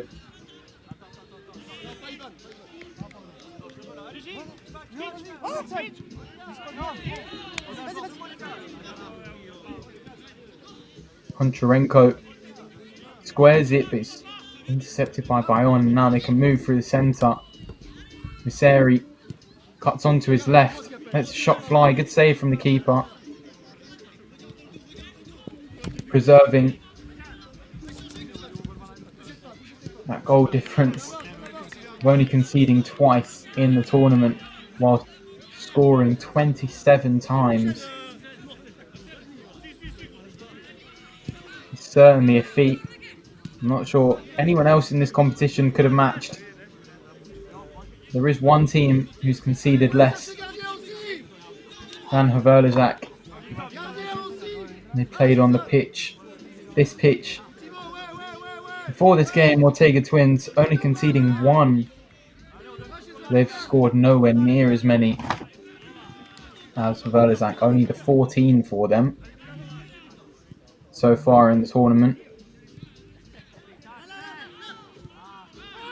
final stages of this knockout game, and it looks like Verlazak will be the team progressing. As there is another opportunity, and it's another goal. I believe it's a double for Vanacek. Another game with 2 braces.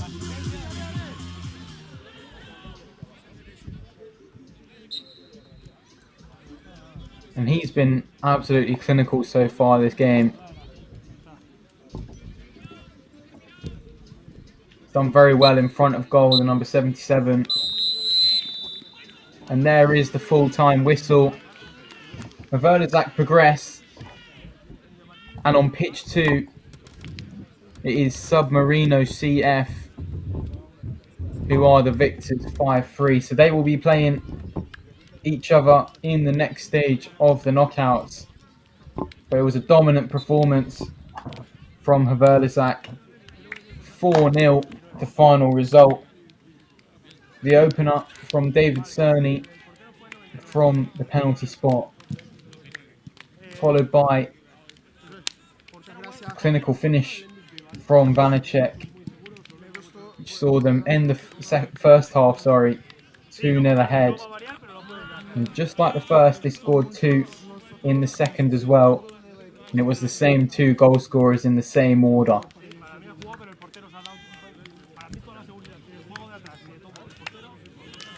Business from Verlazak. They reached the quarterfinals. As I say, they'll be playing the winners on pitch 1, Submarino CF. And that's it from me today. I'm looking forward to how this tournament pans out. It will be Matt Cullingford to commentate the rest of the games today.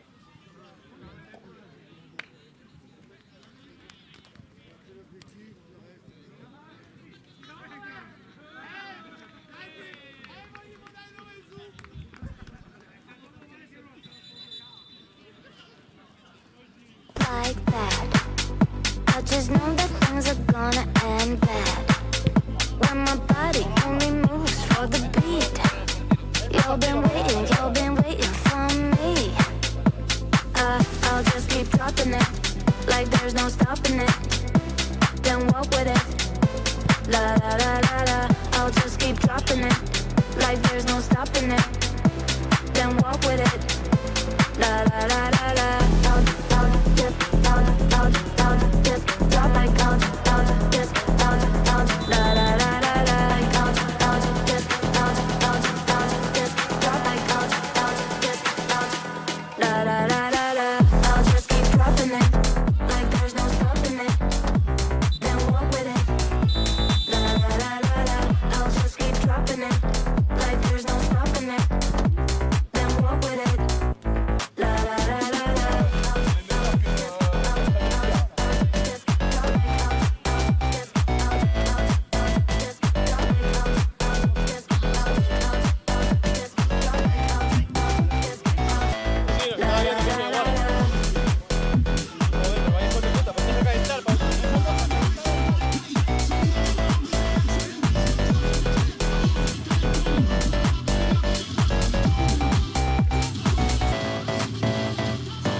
Sabem cómo sí.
Enrique, me ha dicho.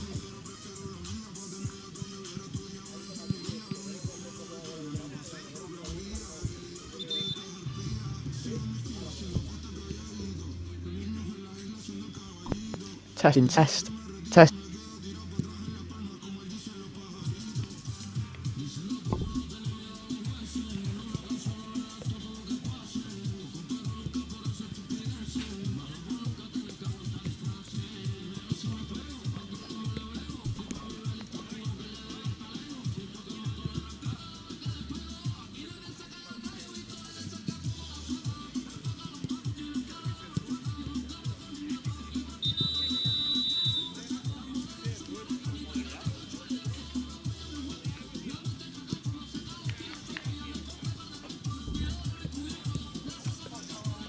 Cógeme. Ok.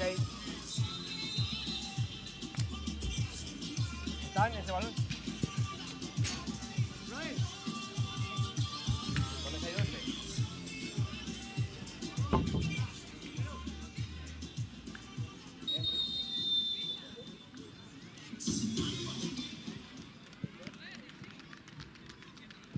No te la guardo, ven. Gracias, tío. Nada, hombre.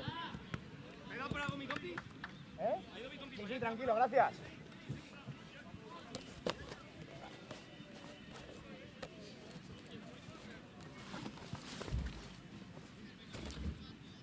No has tocado un esférico nunca.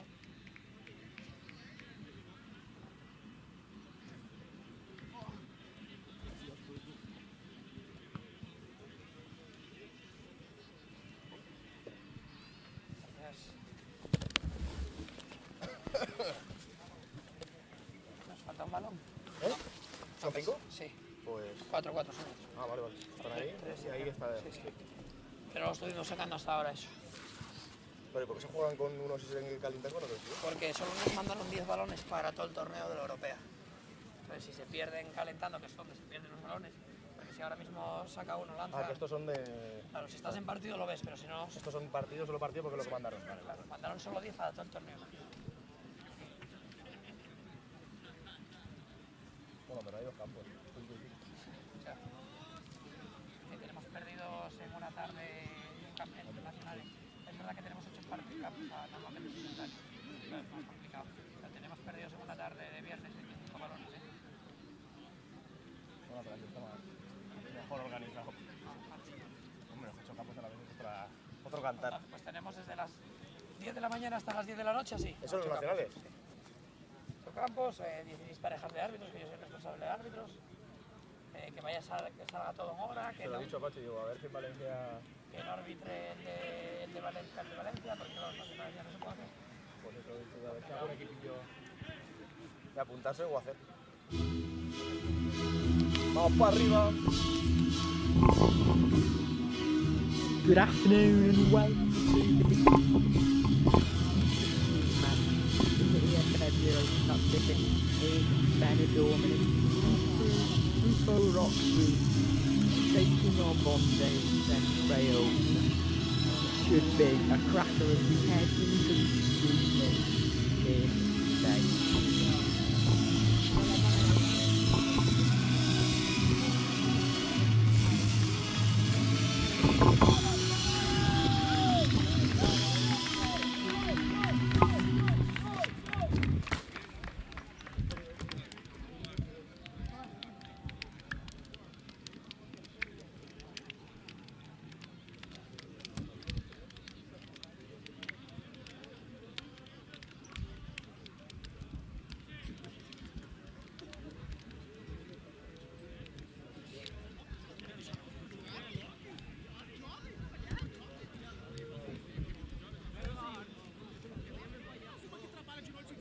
Spanish capitán. Capitán Negro, por favor.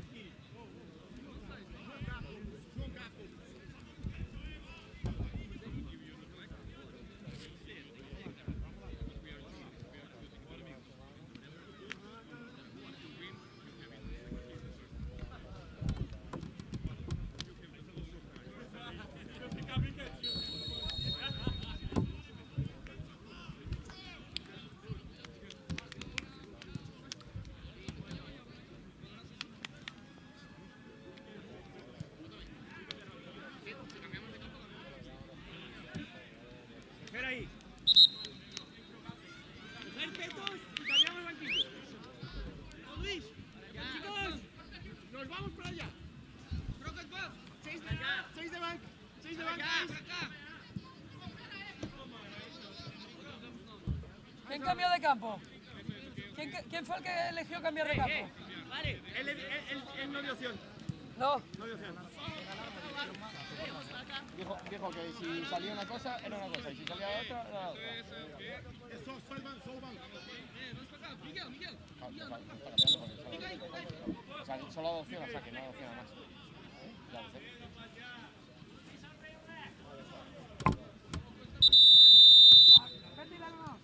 Aquí, está. ¿Le enseño? Señores, por favor. Chicos, por favor, vamos para allá, no hace falta ya. Vamos para allá.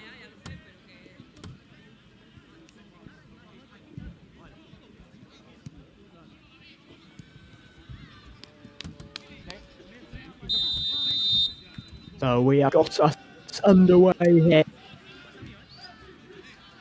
Bonde from Portugal underway, and they've an extra game to contend with, as they did get through in the playoffs and have a chance to stay in this competition. And there's an early that flies over the mark from Bonde.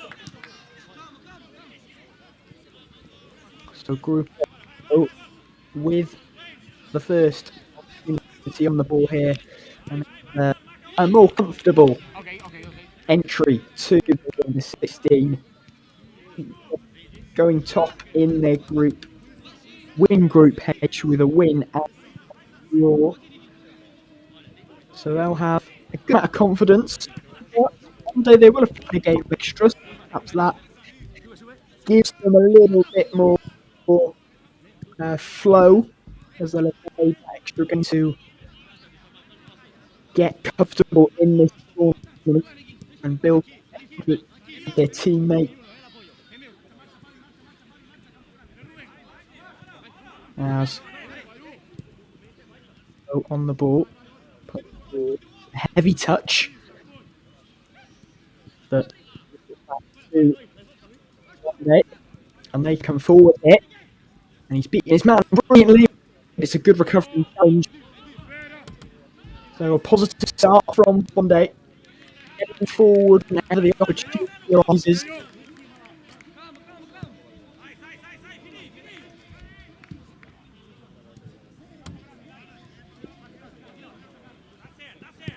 And maybe we are seeing in these opening Bonde said they are going to turn a little bit more momentum.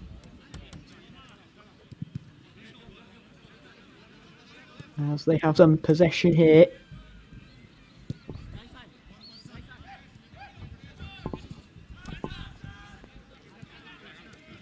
With goalkeeper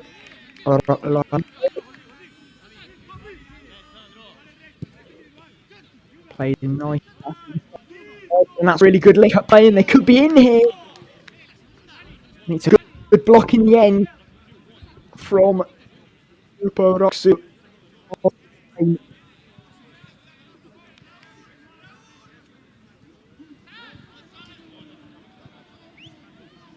And it will be another trick for the Portuguese side. They're really well. It's a box and it's a loose touch, but it's for another teammate, but it's a good save. Grupo look to break, and that's good footwork, but just shows a little bit too much there to the Grupo player.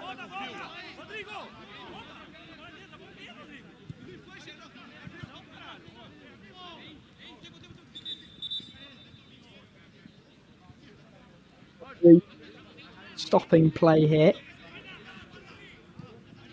I think there's just a needs to be put back in for a Bonde player.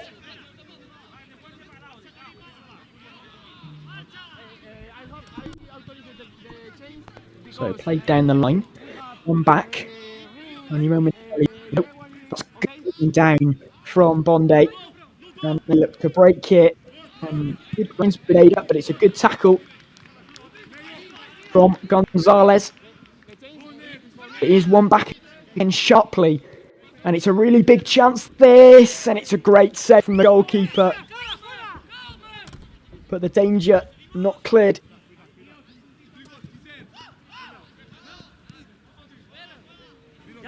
Down the line. Is it inside well? Gets it back. Fakes to shoot. Goes on his right.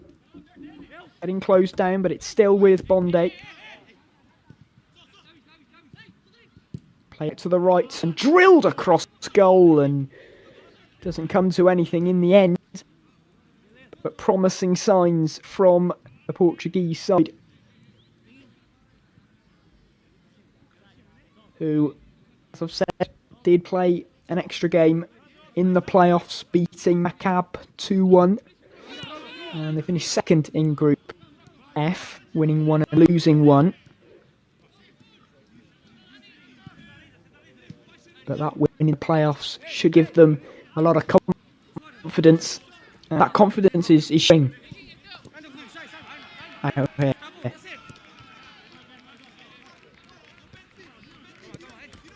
Grafo just not really getting to the game so far.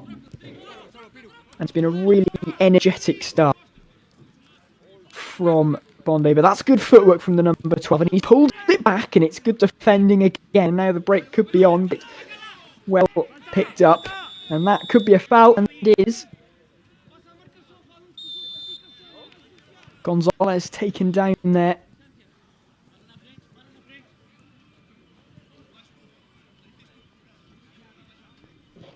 So a free kick in a dangerous position here.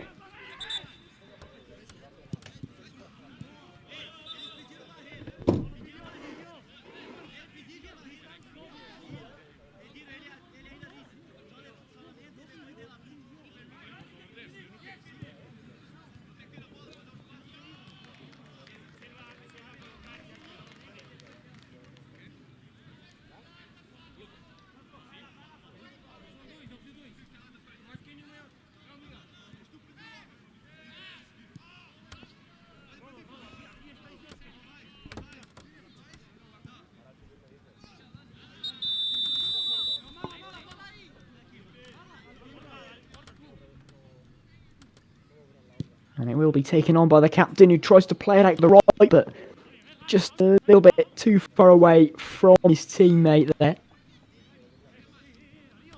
He couldn't quite keep that in play.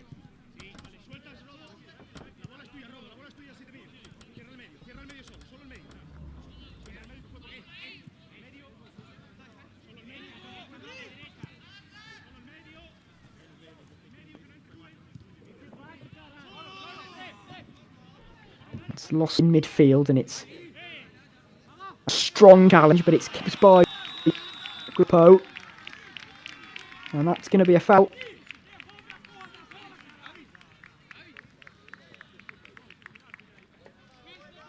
The Spanish side starting to get into the game here.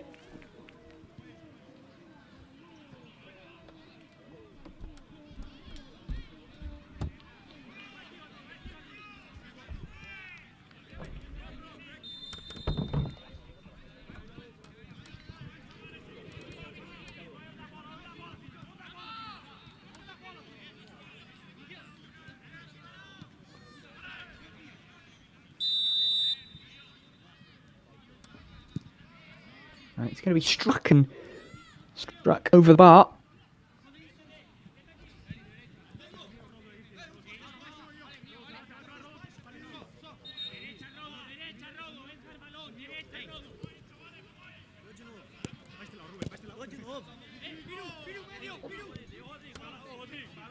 Well, here, captain.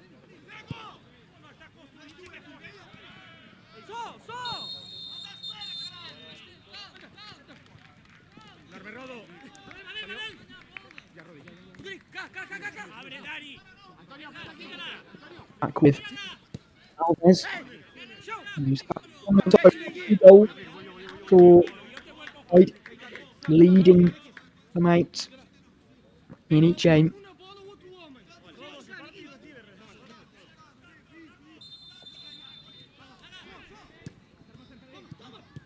It's one back. A break could be on here. Good speed shown, and it's a shot and saved well by the goalkeeper. Came out sharply there. But Bondi really being a threat on the counter-attack.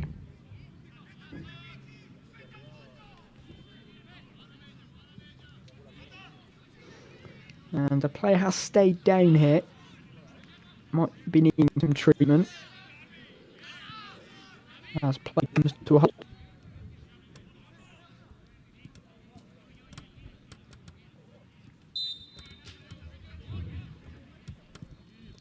So it's crossed in, it's not dealt with completely, and it's a shot that does go over in the end.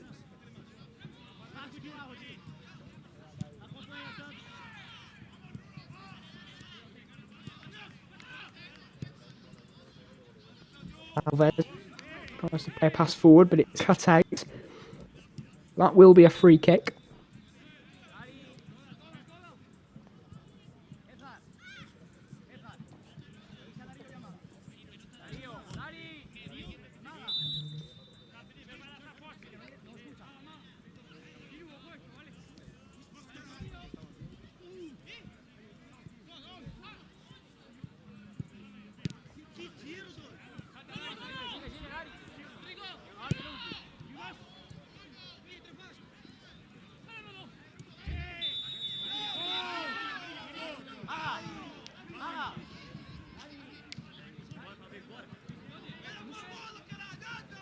Disagreement from the Bondi players, but it will be with Grupo, and Alves is battling away there. And he's going to foul this time for Bondi.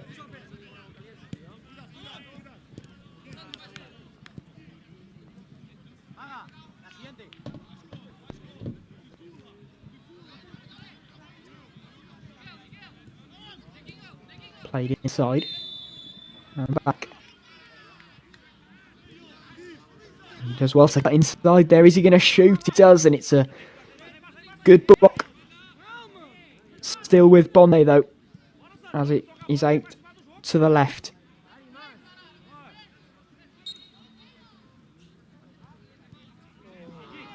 And it's an attempted flick by the number 18, but can't quite execute that.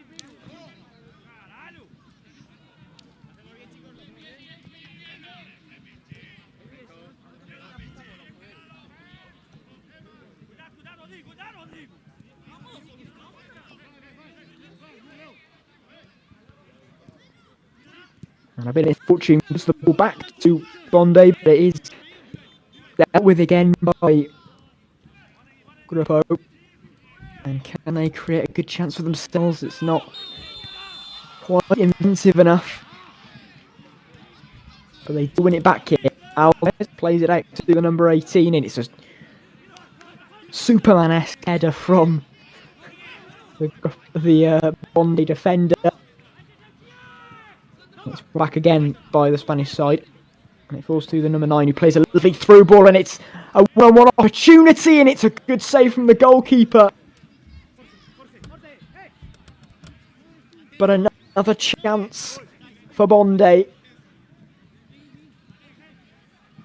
So it goes begging. And that's taken down brilliantly on the other side. And it's Alves.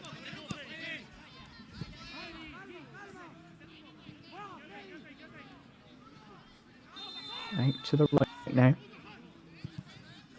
Played. Oh, that's a lovely shifting inside, and it's just put over the bar.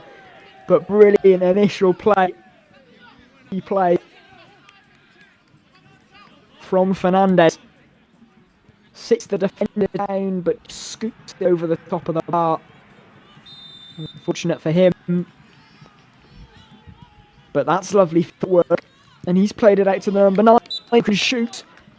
And I wasn't sure if that was a miscued shot or whether it was a block from the defender. And it's going to be a corner, so number 4 must have got something on it.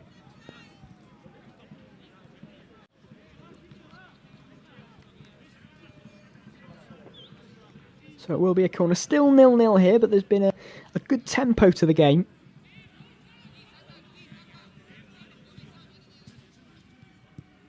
Played short. Back with the corner taker, who whips it in. It's gone deep. It's headed back well.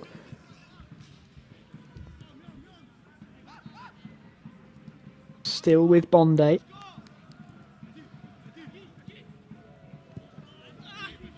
Played out to the right.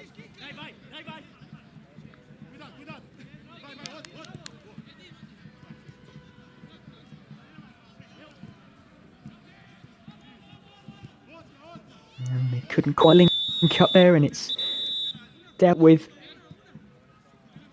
And players pulled back.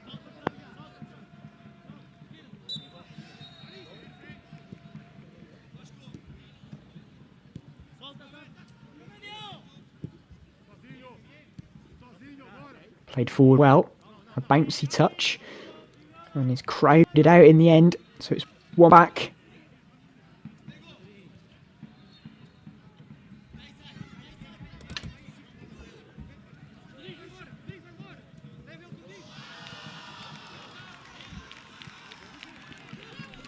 And that's a loose pass that's one back.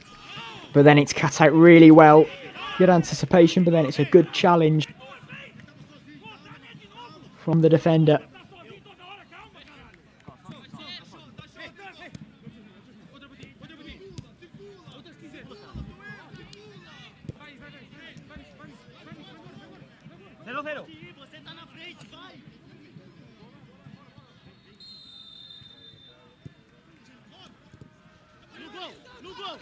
Very nicely, and it's a shot and another save. The keeper's been busy in that Grupo goal.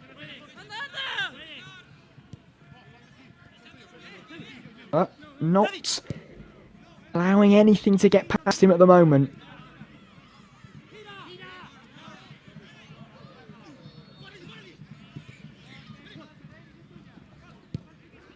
And another chance, and it's just swimmed wide of Pinheira's goal.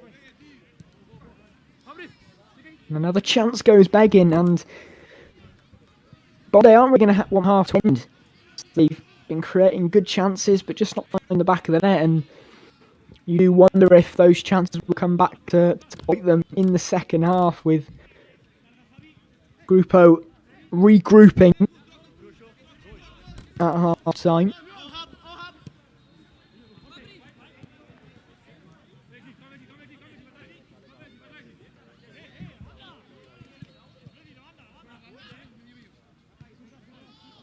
And perhaps you'd have thought the Spanish side would have come out a little bit better and would have been the favourites for this game, considering they topped their group and didn't have to go through the playoffs. But Bonde really good account of themselves so far and showing real threat. But it is with Alves.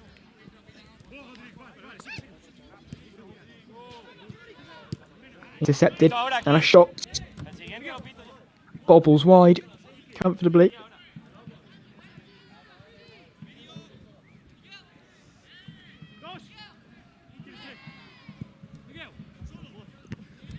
A long kick, and it's headed away by Alves, the captain.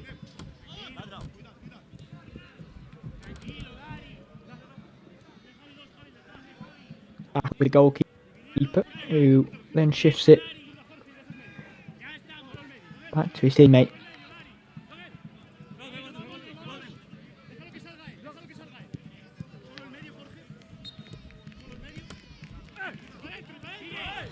And that's one back, no foul, and there's a big chance here.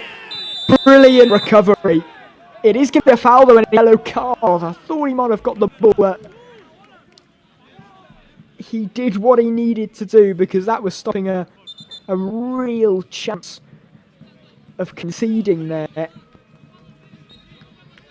They've done all of their progressive play going forward and their dominance at times, but the referee had a good view of it, and indeed there was enough contact for that to be a foul, and that the ball hadn't been got by the defender.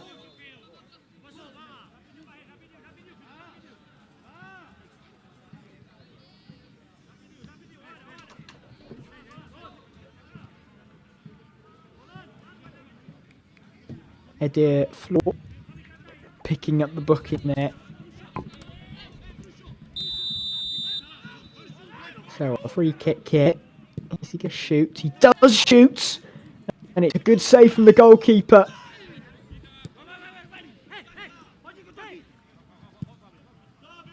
But a chance just before the break for Grupo to get a goal to take them in front. But it's Bonde on the attack again, and that's good link-up play once again, and it's one back though. And the number 11 does brilliantly to get past a few players and play it out to the right-hand side. He's looked dangerous, and it's almost played back to him, but it's beaten everyone, and it's out for a throw-in. And that will be the last action of this first half. Well, no goals, but plenty of chances in this one, so I'm sure there will be some goals for us in the second half. But at half time here, in around 16 of the Eurocup, it's Grupo 0, Bonde Semfreu 0.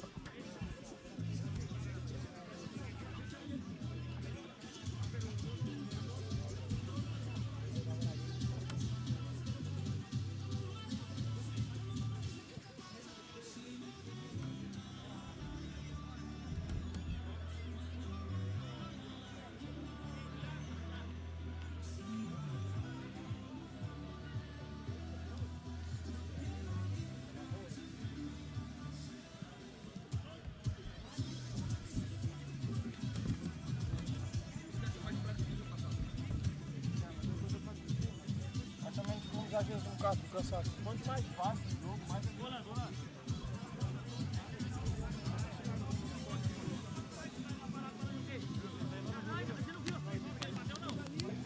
Não, mas você fica no dalinho ou dali? Você tava parado, mas ninguém. Mas não, passa, dá mais 2 passos pra lá. Era que ele pegou pra trás. Aí pegou o Aí ficou Si va con las dos plantas, pero que va el balón, no toca tío. Si le pilla con el pie para ahora,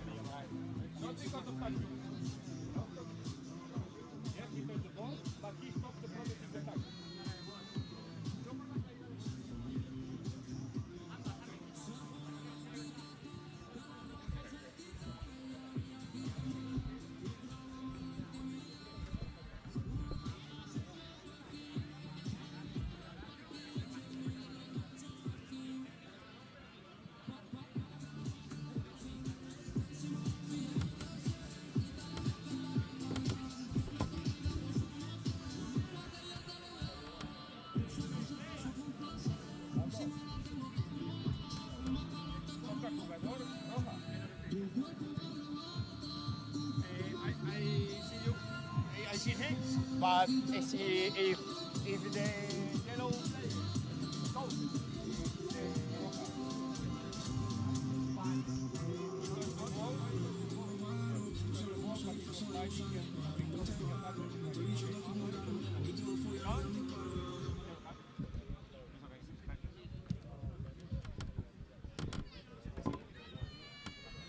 esta es la mía, ¿no?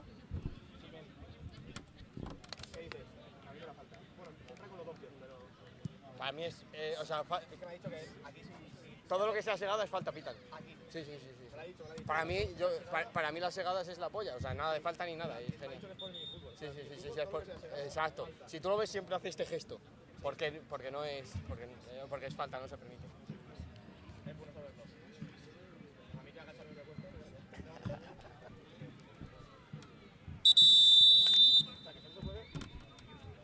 Solo jugadas desde arriba. Incluso él, ha habido una jugada desde arriba que la ha considerado tackle y ha sacado tackle. Yo soy de Salamanca. ¿De dónde eres tú? Bájate un día para Salamanca, ya verás. De la polla.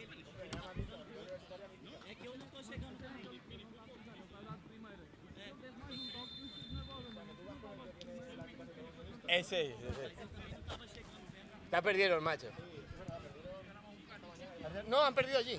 Cuando el otro partido, nosotros estábamos aquí y Salamanca estaba ahí, tío. No lo pude ni ver.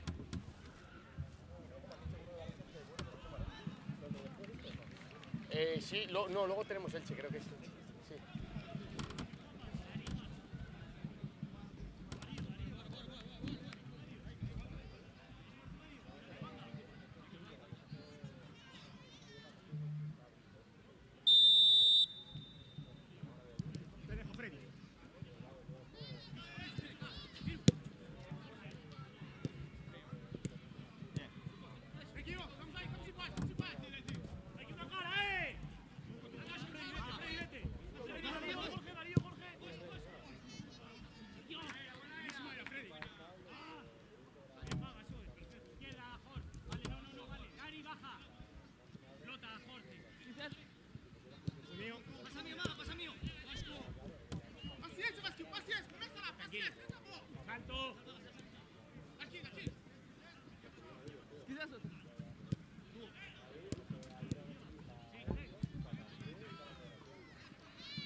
You have.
Pasó, paciencia.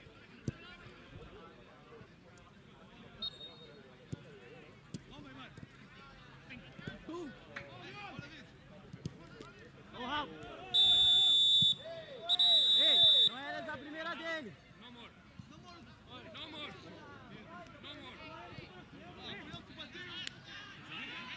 Derecha.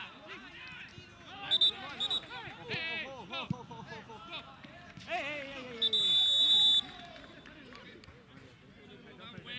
Aspetta. Mano, que é isso? O que está a passar?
Vai!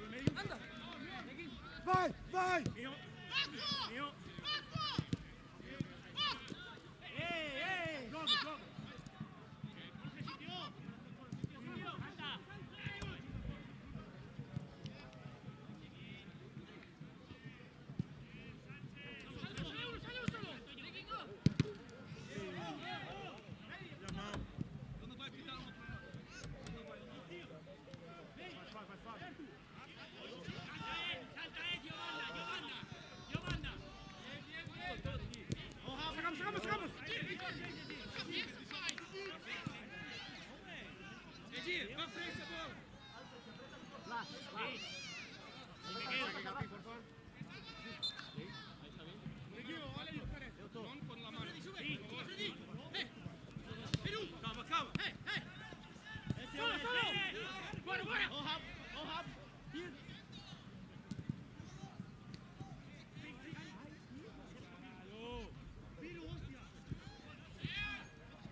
9.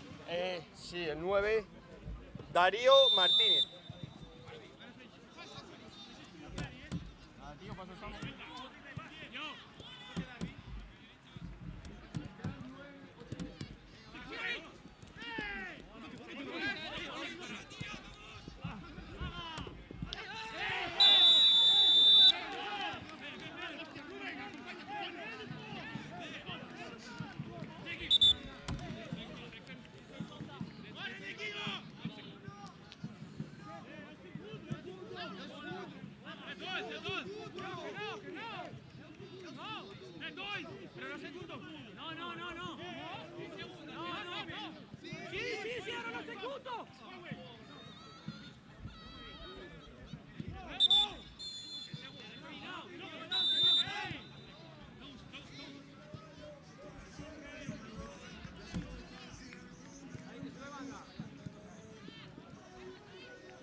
Hopefully,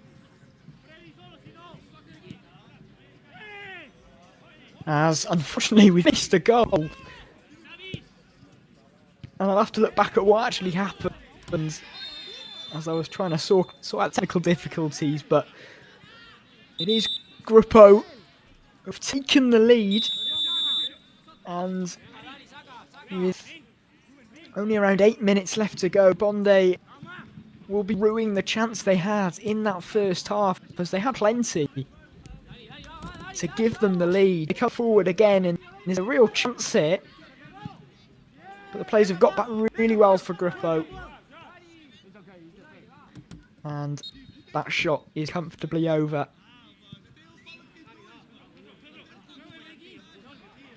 So Gruppo 7 minutes away from progressing into the quarterfinals.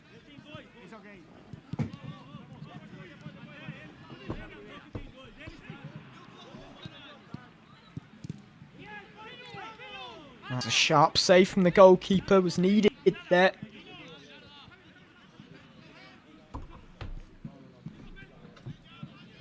It's taken, it's put it in, and it's a good block, and it kindly falls to the goalkeeper. So Bonde looking to respond to that goal that they conceded. ¿Qué? Ok. Es la primera amarilla. Es la primera.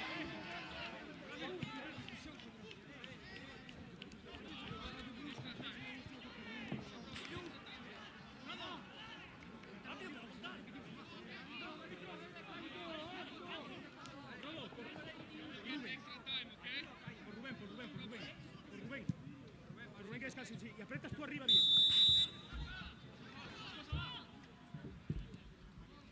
Crossed in. And that header goes comfortably wide. And they're looking to get on with things as they are running out of time here. As their chances of staying in the competition become more and more of a possibility as the clock ticks down, and that wasn't best. Bit of footwork there from the goalkeeper as he just gave the ball back, surrendered the play back to Gruppo, and it's one back again. It's sloppy from Bonde. They need to find that spot that they had in the first half as a shot. Never testing the goalkeeper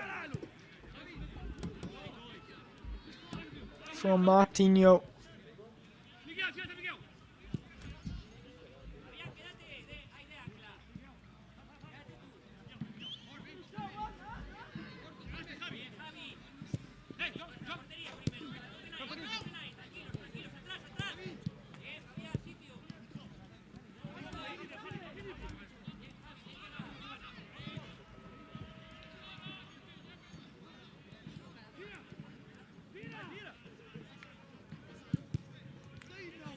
And that's drilled across, and it's going to be a corner.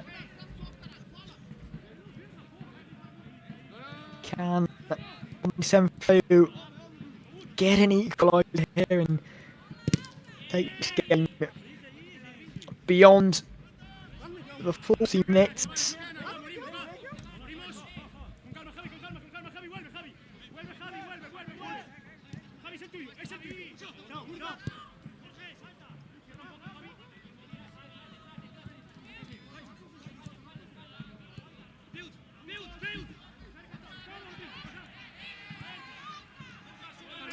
Back. Looking for options, played out to the left. Cotter. And it's a loose ball, and it's just had to be cleared out of play, and it's Bonde have just lost their composure a little bit in this game since going 1-0 down, and they've not been able to really repeat some of their play from the first half. They've been a bit indifferent in this second half. And Alves looks like a bit of cramp. And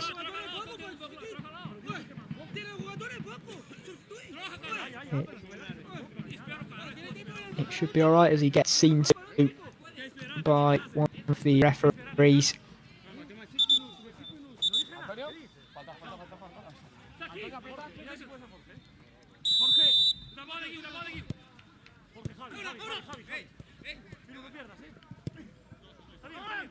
Hooked forward. It finds the goalkeeper for Bondi. And they can look to break forward. Costa down the line and it's cleared away.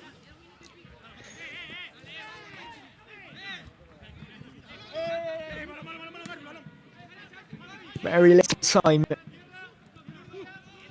for Bondi to get this equaliser. And it's a shot that finds the net incredibly. Orlando Costa, that is special. That is a terrific goal.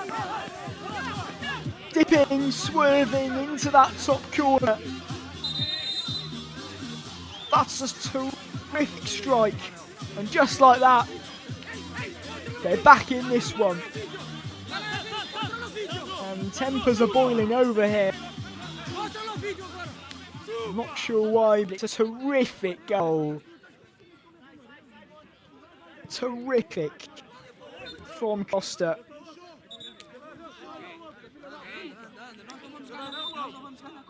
Wow.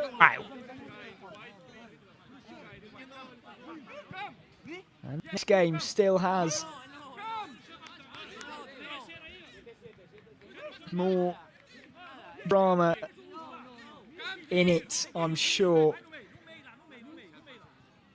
And it's a yellow card for both players involved in that.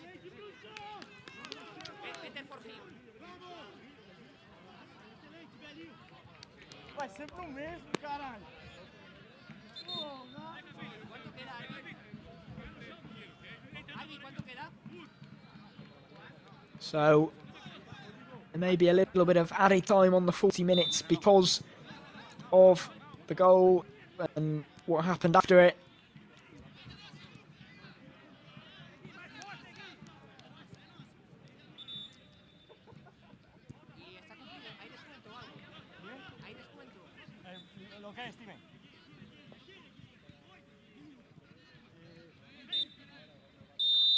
And that is it.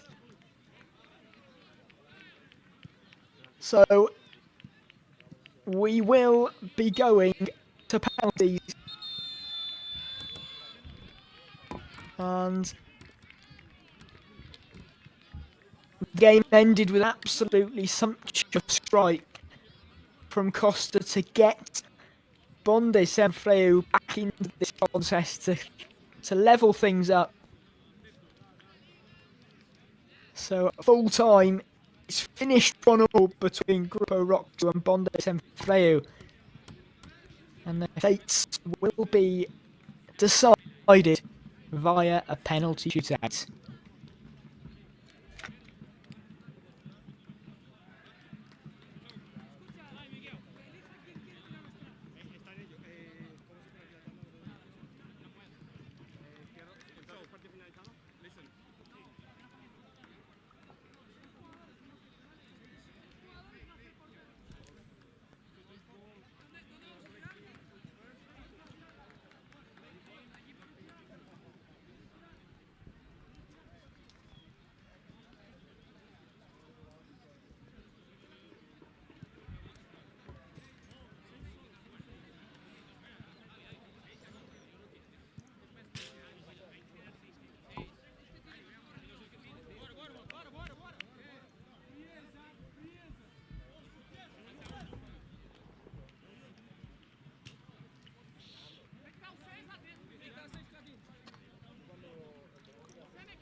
So who can hold their nerve? And it looks like it is going to be the captain for Grupo, Alves.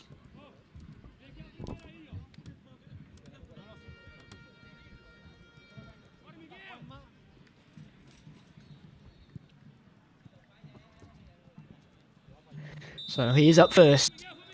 Can he get his side into the lead in this shootout? And he does. Calmly put down the middle.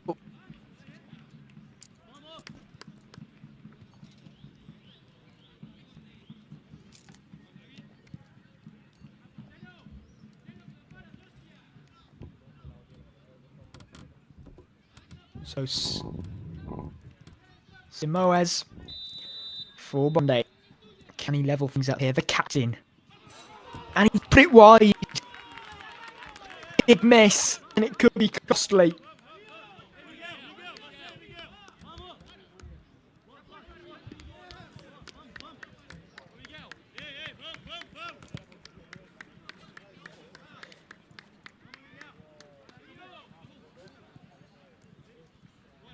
So, his opposite number, Gonzalez. Can he do what he couldn't? He can. Goes the same way. But the difference is, he scores.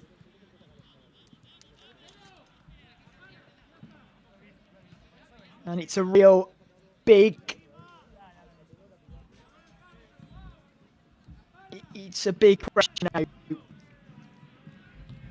for Martino. Because if he misses, they're out. Up he steps. And he scores brilliantly.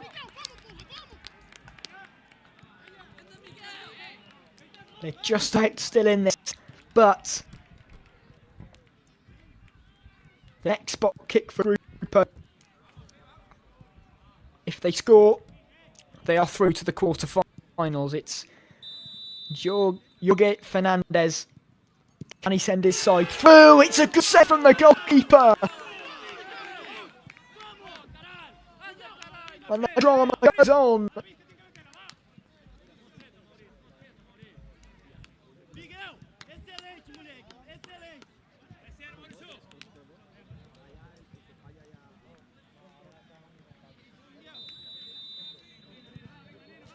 Figueiredo still needs to score though.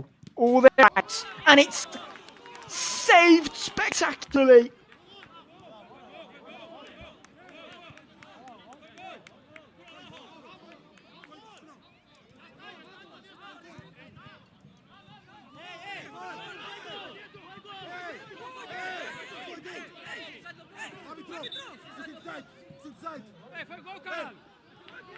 No! And things boiling over here.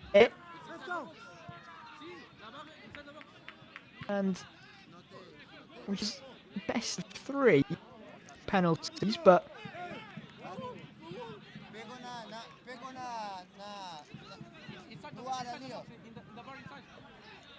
I'm not sure what's going on here.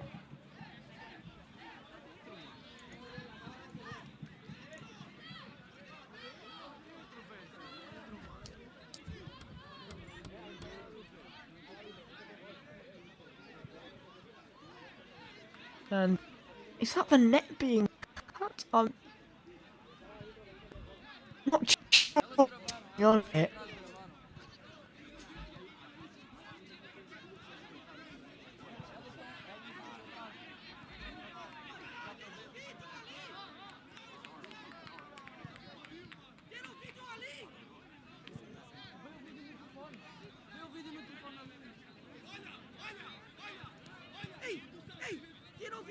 Well, something must have happened, but I'm just not sure what.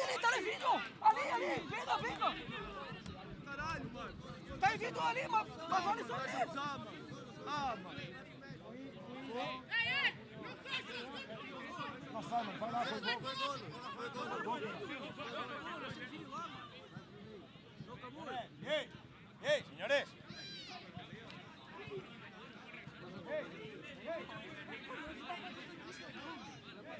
And the referee looking to restore order here.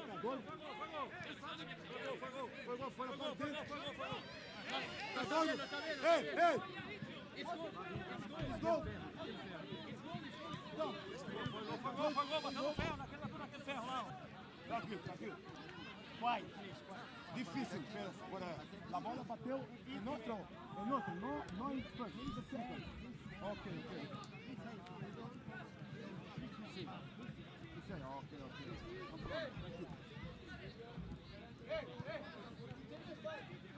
Foi gol.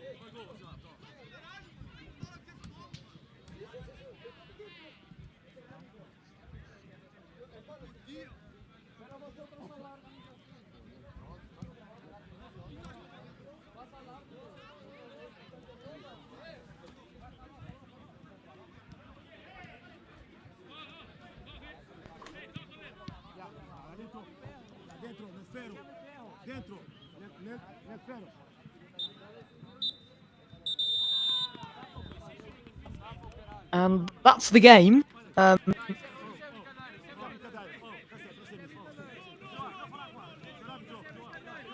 not sure if it's been abandoned. I'm really not sure what has happened here in this. Still things getting over. And hope for now we have an uncertain outcome.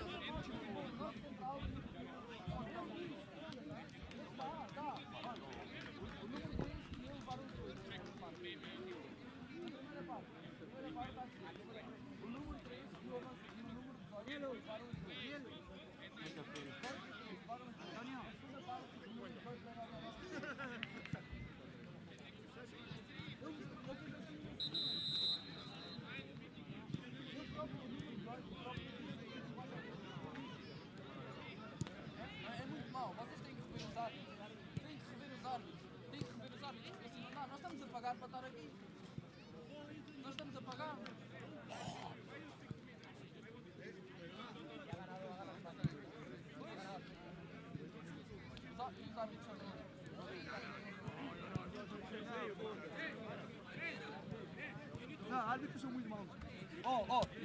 Ponta de lança, eu não sei quanto, delantero. Sim, delantero. 2 amarelos foi deu comigo assim, tu és um cabrão, nem tenho 2 amarelos, não sou expulso, blá. Mano, pô, não. Não, mano, se eu perco não há problema, é futebol, mas não assim não. Porque eles não são nada. Não. It's crazy.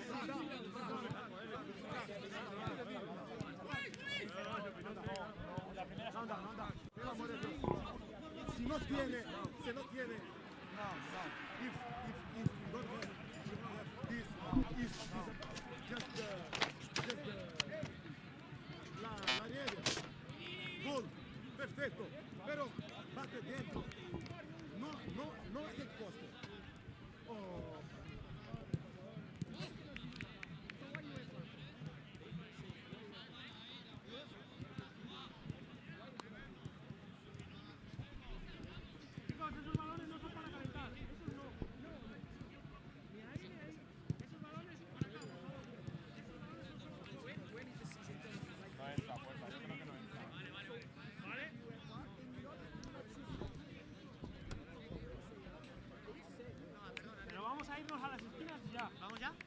¿Vale? No. ¿Vale? Nada. Mucha suerte a ambos. Gracias.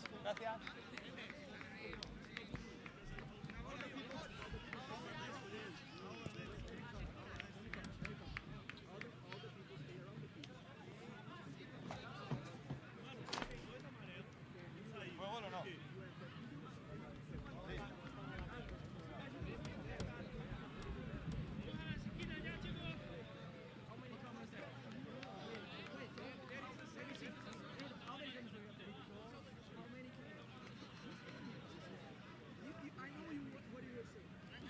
Por favor, toda la gente que no esté en este partido, que abandone.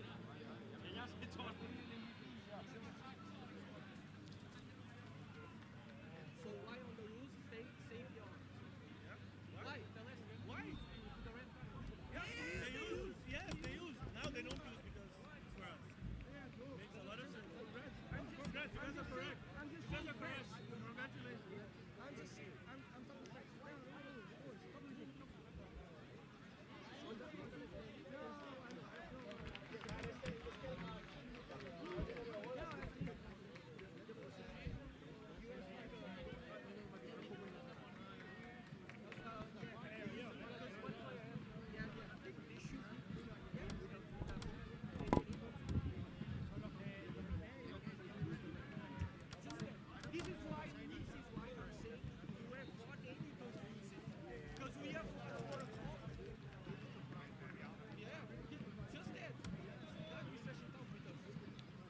Welcome back to this next round of 16 match in the EMF Eurocup between Logismont and PP Bonoso. And that last match that we just witnessed had pretty much everything. It went to penalties, and then we don't really know what happened at the end of that match during the penalty shootout. So let's see if this game is a little bit calmer than the one prior.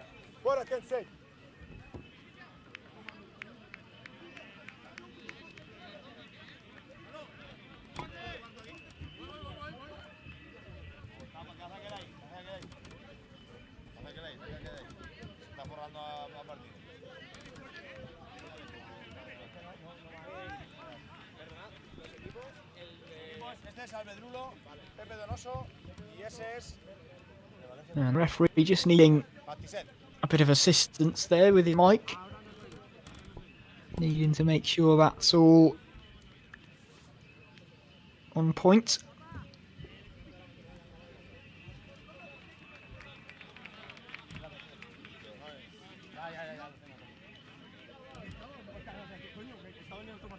Ah, vale, vale. Lo tienes controlado, ¿no? Sí, está todo bien.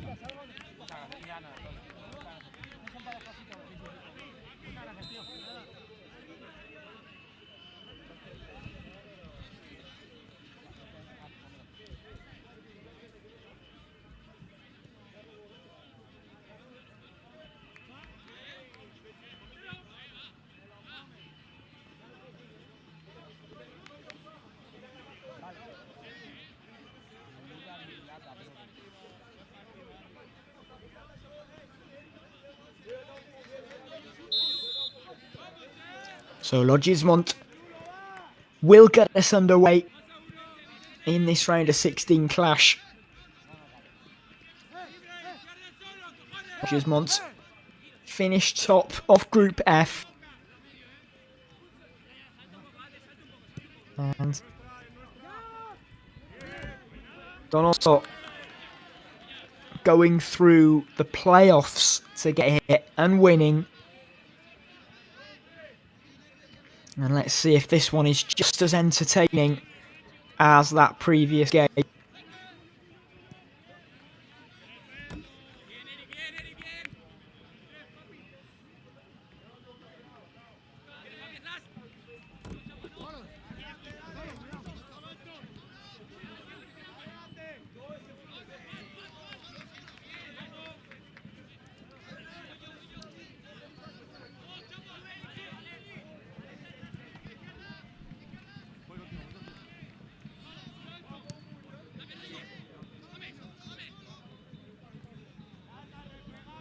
So early possession for Logismont.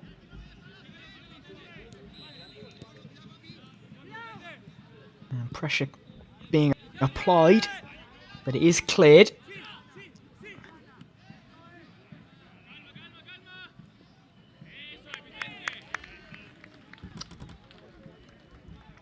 So it will be a throw-in for Donoso. And that is going to be a free kick. And a first yellow card of the game. Quite early on to landish the card from the referee, as that's over towards the goalkeeper, but its play is paused, as I'm not sure whether the referee took that a bit too early and players weren't ready. Perez will go again, sends this still area. The keeper manages to get two hands on it and push it clips back with, and also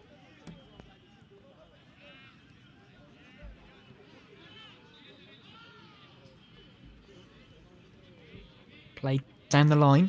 Good defending by of his mom.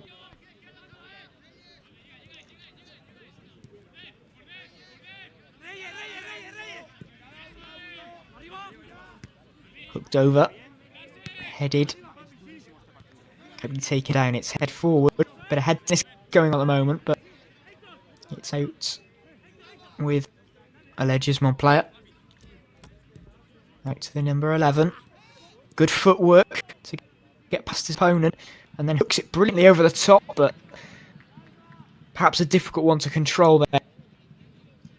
And it will be out of play, and also a ball.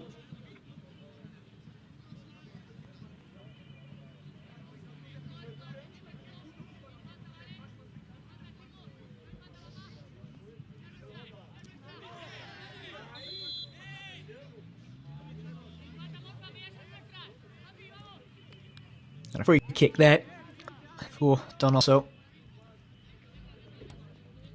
We'll look to get on with things.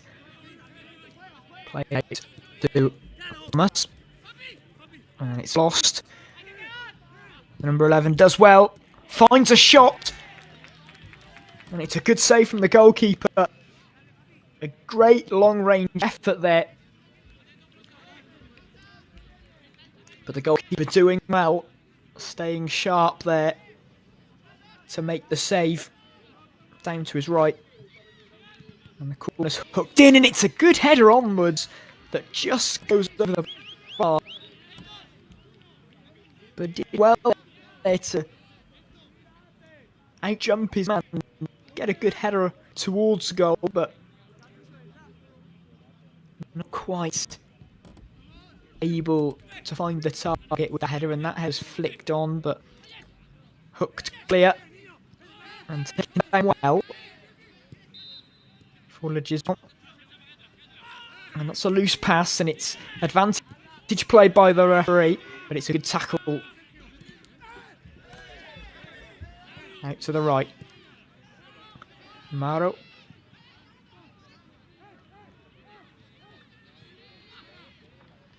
Granell links up well. It's a good save. And then defended in the end by Donoso. Throw taken. Now back with the defender.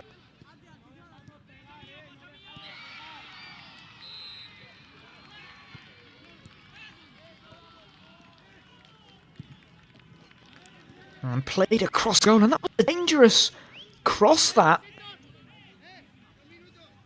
But not able to find anyone, as Masia was the closest to it, but not quite in a position to put home what would have been an easy tap-in, perhaps, but not to be.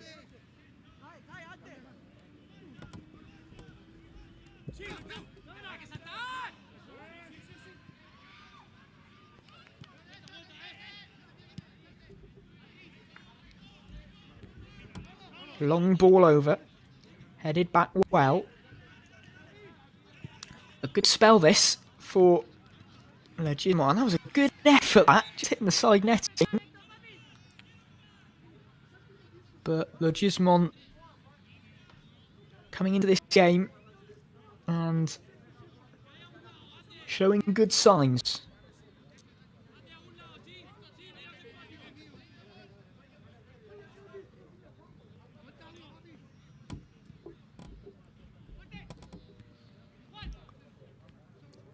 Flicked on and then headed back to the goalkeeper.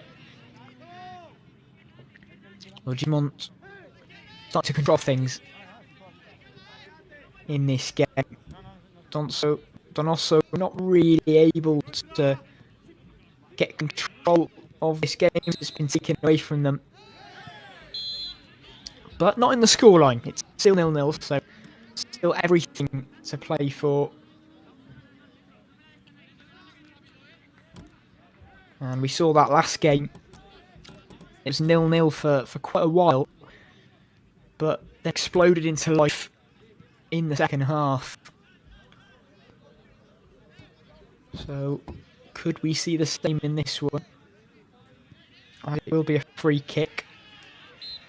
near the corner flag.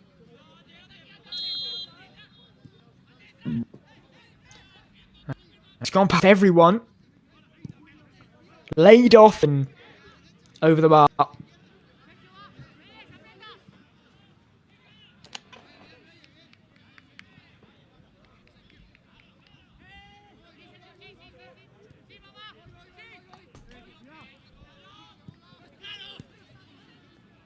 Well, I'm back. A chance here. A shot. Great block. Acrobatic effort to the post, I think. So close to opening the scoring.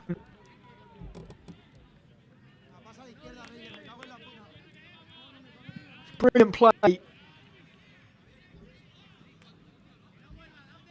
But can't quite find the back of the net so far.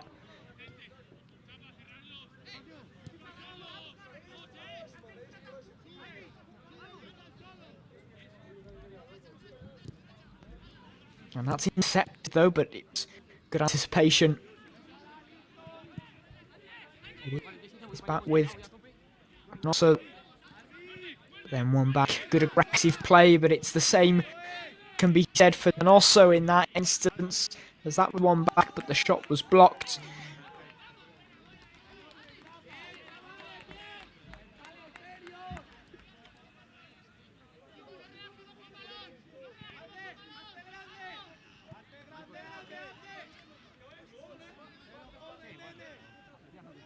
Throw in taken.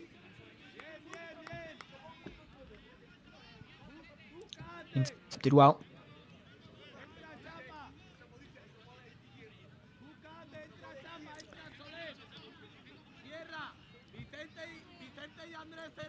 And the night is definitely drawn in. 10 past 6 local time. As that's a stupid shot that was never testing the goalkeeper. Testing the fans more. Got closer to them.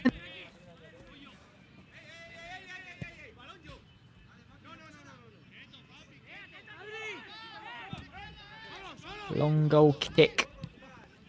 Aiming for number 11, who takes it down brilliantly.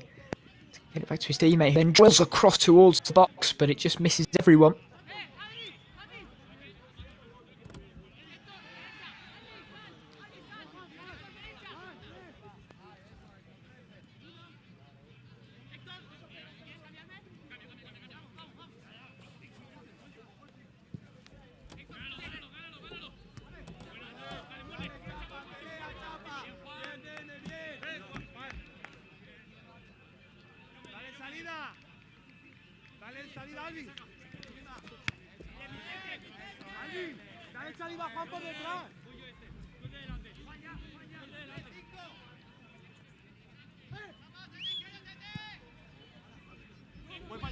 Played over. And just a little bit too much on that for Mesuga to control. Gil to control, rather.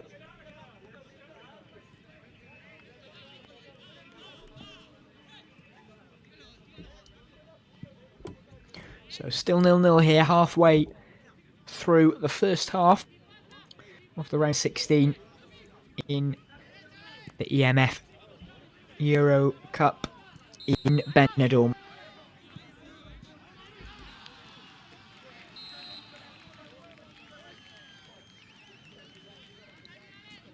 And we've seen some terrific games so far in these championships, and that's what you come to expect with these mini football tournaments. There are always talking points, always so much drama that unfolds.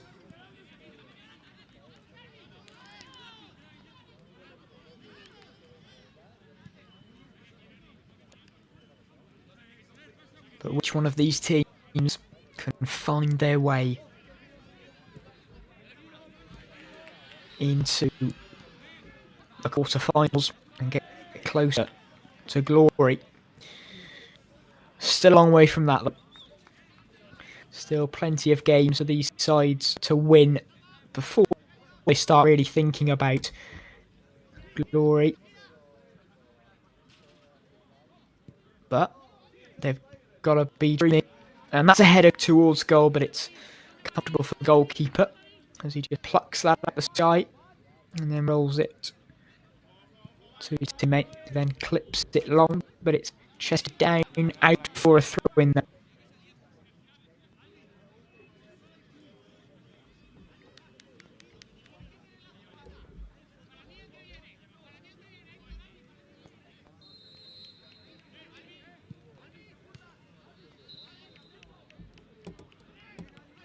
Long throw that goes all the way to the goalkeeper, who then throws it back quickly.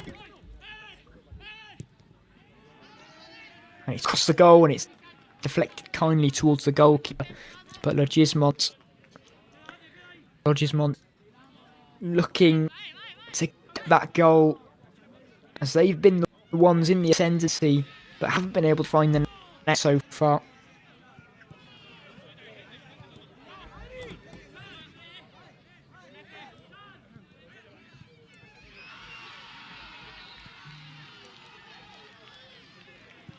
And also struggling to get into the game, really, and it's a hopeful ball that finds the goalkeeper, who goes long again, and he's found his man brilliantly, but it's good enough defending.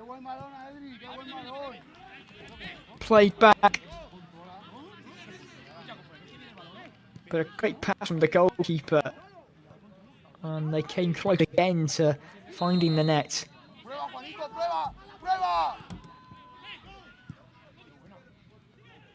Across the box. That's out of play for corner kick, which is taken short to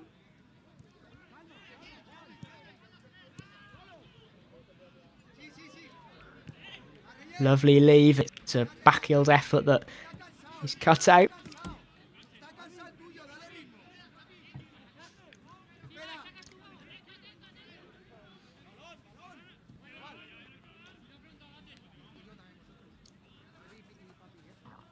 Can Logismont find an opening goal in this first half? That's a nice play. It's a shot that's blocked really well by the Donoso player.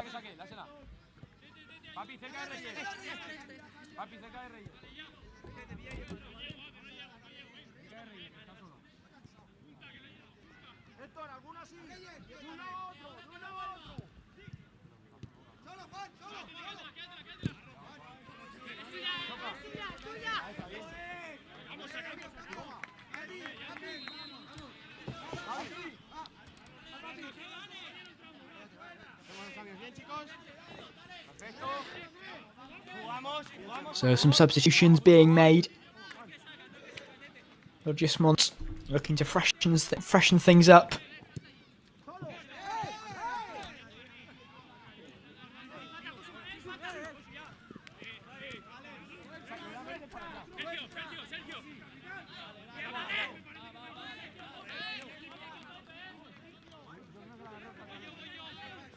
And it's real control and dominance from Logismont, but haven't got a goal to show for it so far. Will that change before the interval? It's good passing. Can they work it into the box?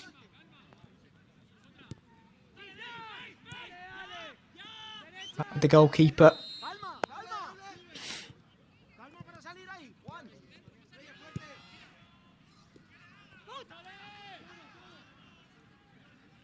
Can't quite reach the number 9, and it is cleared. But back with Logismont once again.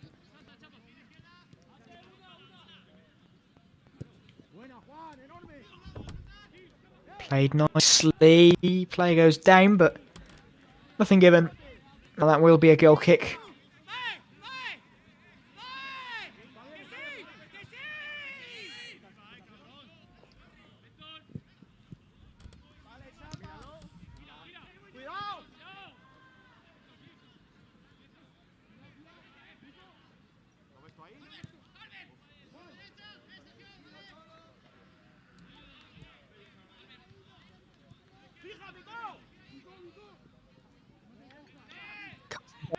Brilliantly plays it out to the left.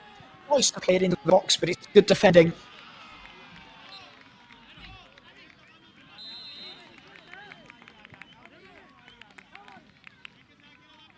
The substitution for Russell.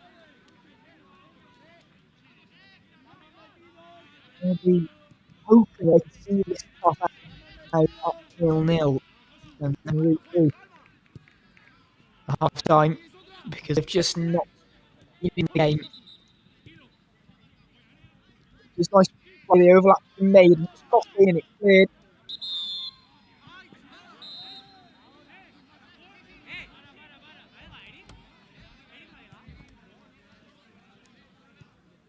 A bit of a head injury, it looks like, for Nadal.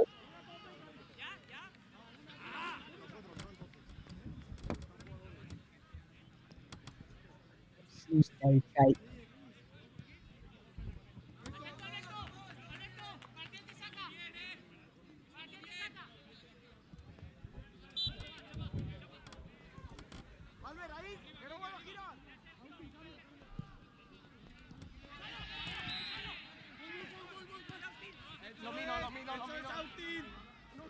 Can he keep it in? Does it? Get enough pitch cross. It is 1-0. But it will be a throw-in for adjustment.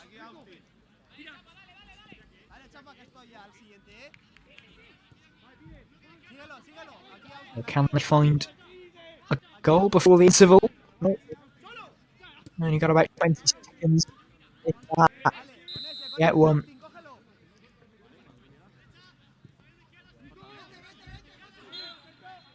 And that is the half-time whistle. 4 goals in this one. A dominant showing from Adjustment. Not being able to find the net, though, to this point. And also needing to do more, leading to one. At half-time hit, it's 0-0.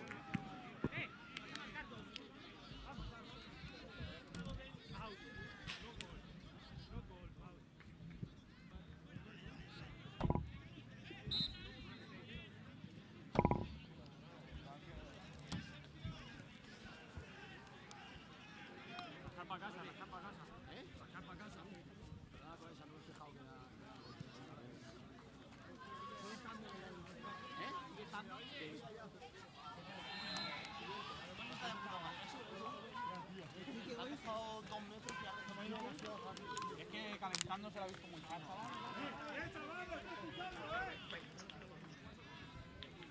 Hay que encontrar alguna descarga de esas de cara buenísimas de alguien. Uno que bajó para allá. Hay tres. El que bajó. El que cayó abajo. Ese no es el que bajó. Entonces, ¿y el que saltó ahí atrás? Es que ha habido uno que saltó para allá atrás.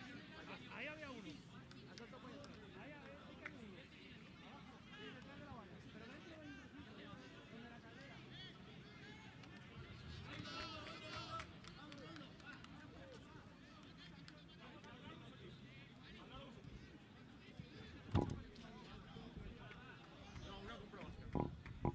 Es una comprobación. ¿Hablas tú?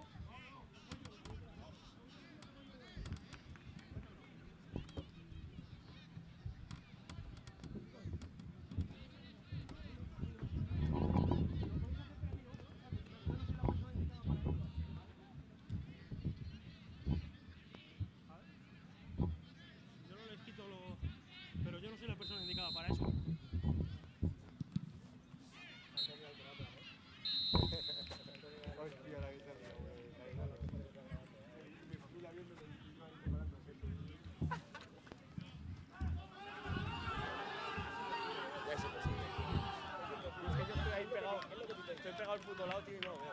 Pero acabamos de medir con el balón, que es lo que venía a medir este.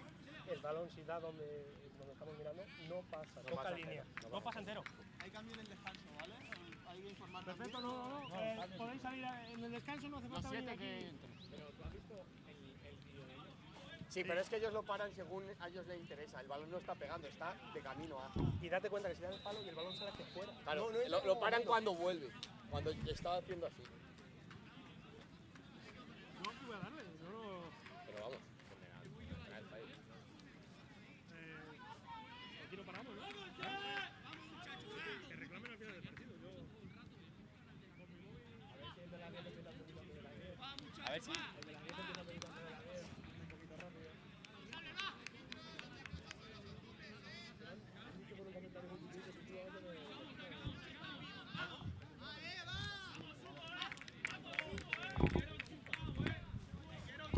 Era bueno antaño.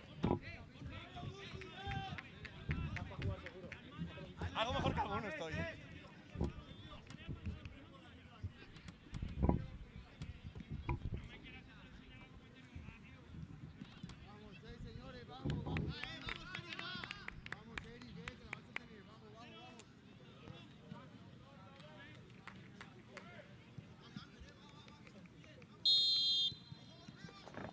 So back away for second half.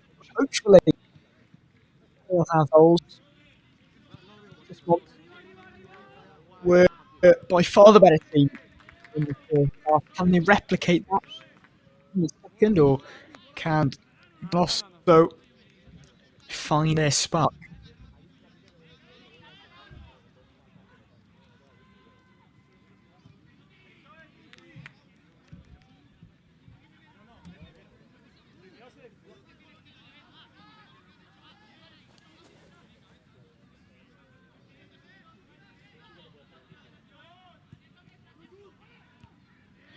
In headed away.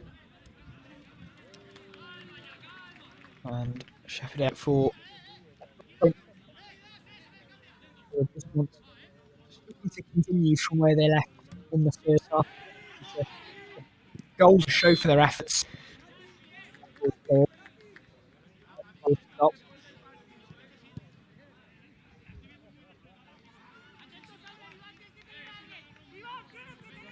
Cinco, Iván,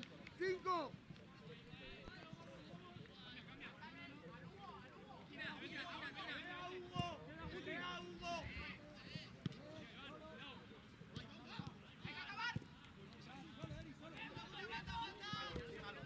No hay nada, a jugar. Well, lovely footwork. Just couldn't quite pass the last.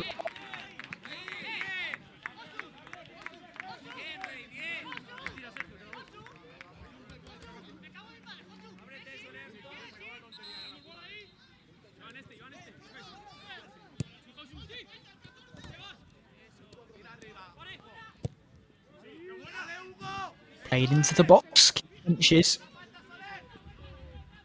And the attack here for Dismont. Ending though. Throwing though for the.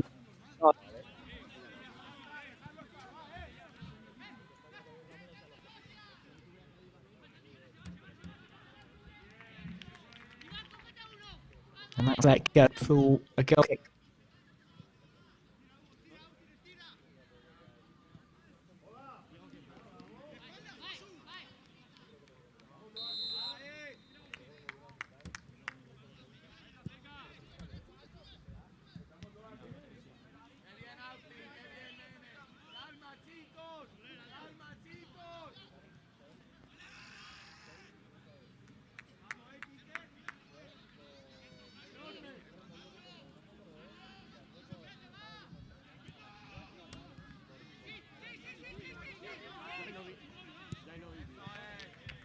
Away by the goalkeeper.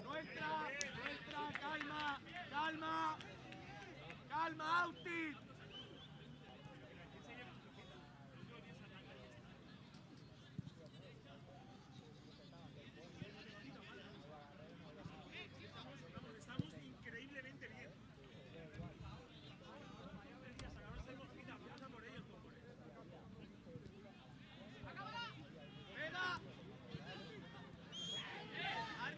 Good defending from Dismont. They can break forward, but that's enough. Been able to have more of the ball in the last couple of minutes. Been able to create an opportunity as of yet, but they've at least got on the ball a bit more.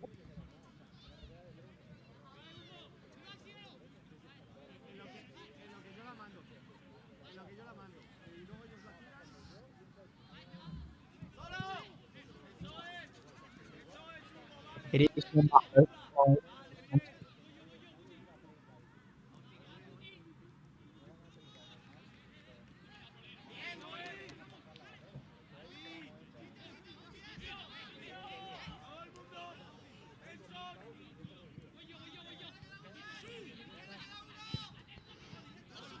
too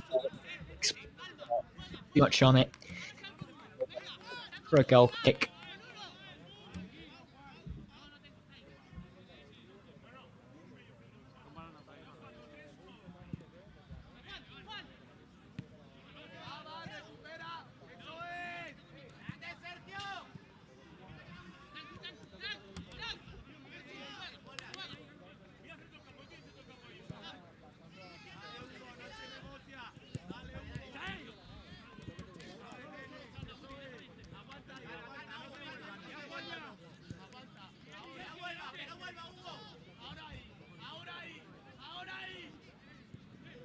Good running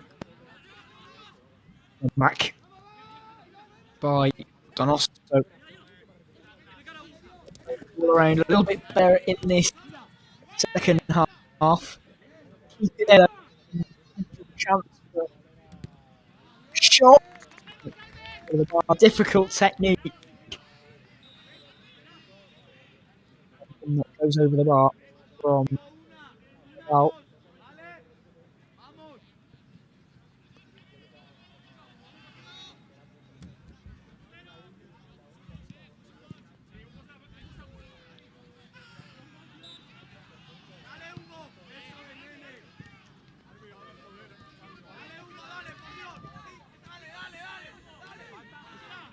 Good running from the number 6. The shot that finds the net.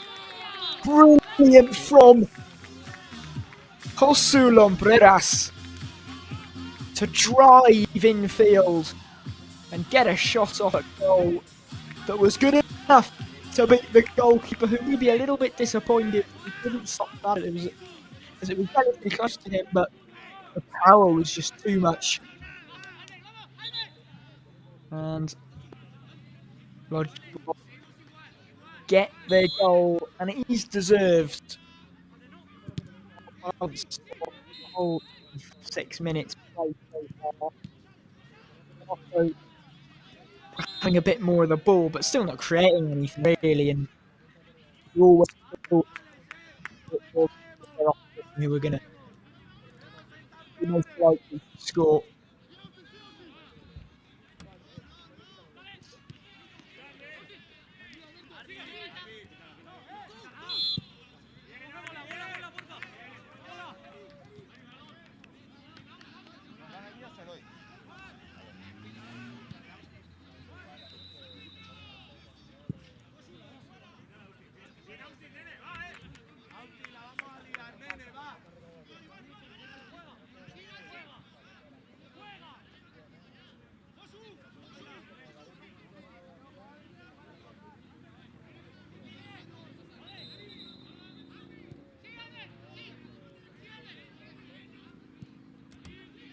Cross in, almost. Have to be a little bit there.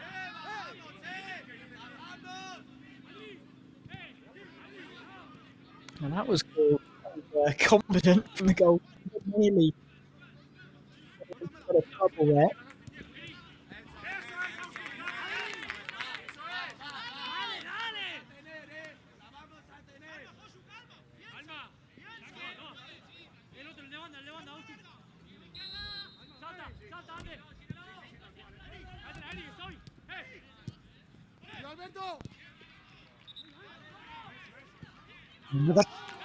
To make it 2-0, and that could be the game. Another great move. More of a team goal that one. Lovely pass through from the number 7. And a tidy finish from Fuertes. 2-0 to Logismont.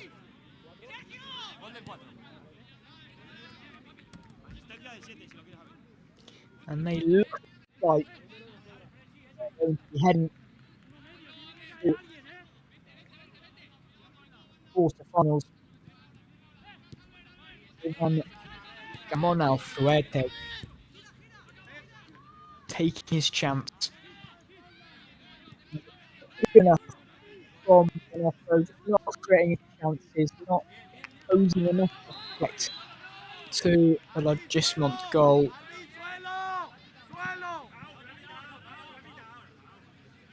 But they do have a free kick here.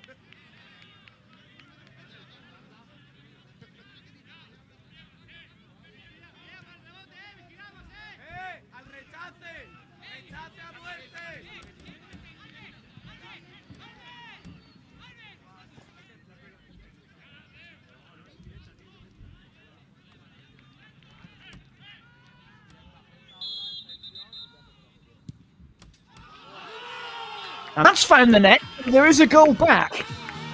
It's like for Losso. Out of nothing, really. A strike that somehow beat the goalkeeper. They do have one back, and they've got 10 minutes here to make something. What would be quite an unexpected comeback here. Still work to do, but they've half the deficit.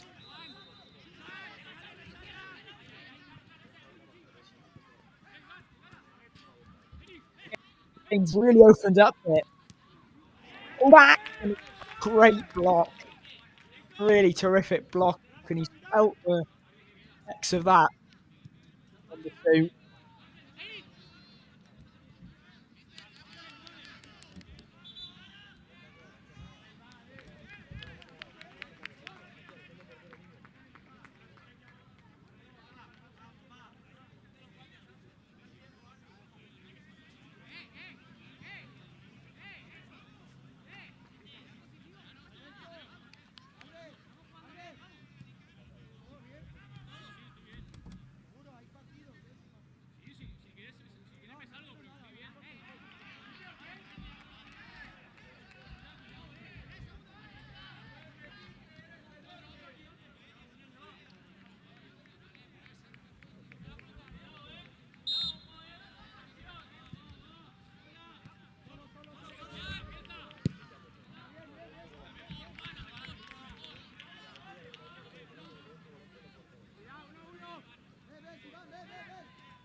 So still work for Logismont to do in this game. That's a nice feat.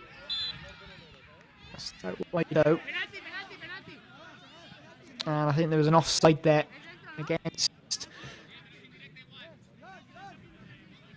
Alberto Lopez Nadal.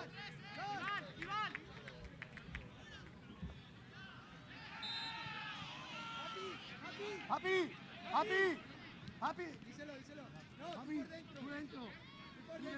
Yo fuera.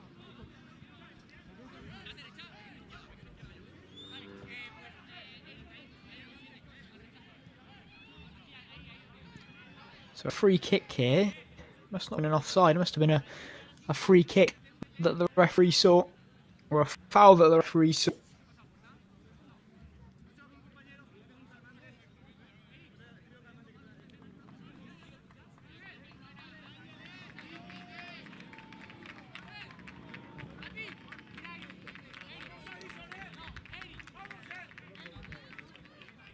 And a goalkeeper change for Donoso.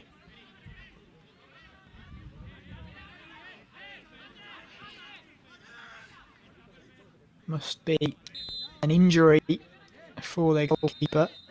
But instant work to do, and he's conceded. Alonso Macia after coming on. And that now should be game over. Nicely finished. Into the bottom corner. Logismont leading here 3-1 as we approach the final stages of this match.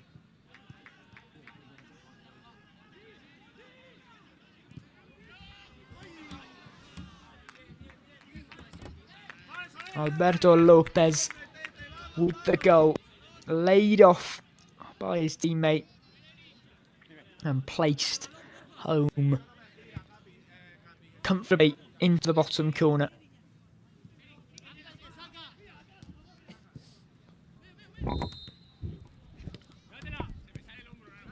And it's been a good performance from the team in red, but they do lose it here. It's a shirt ball, so it will be a free kick for Donoso.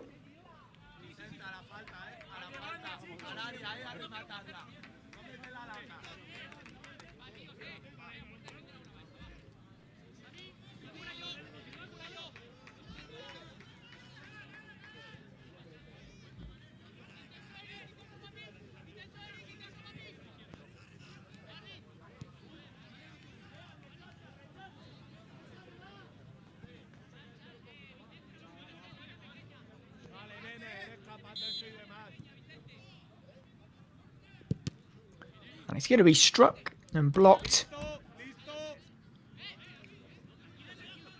So a throw in for Donoso.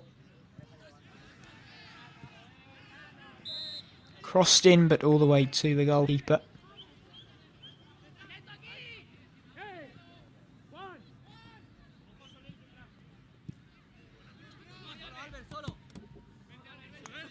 Nice flick from the number 7. Gets it back. Nice passing from Logismont. Looking confident here. 3-1 to the good. And looking really good.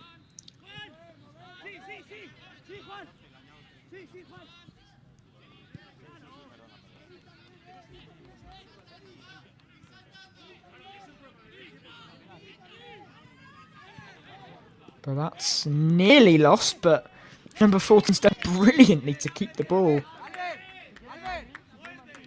And I think he does win a foul there. Good work from Gil.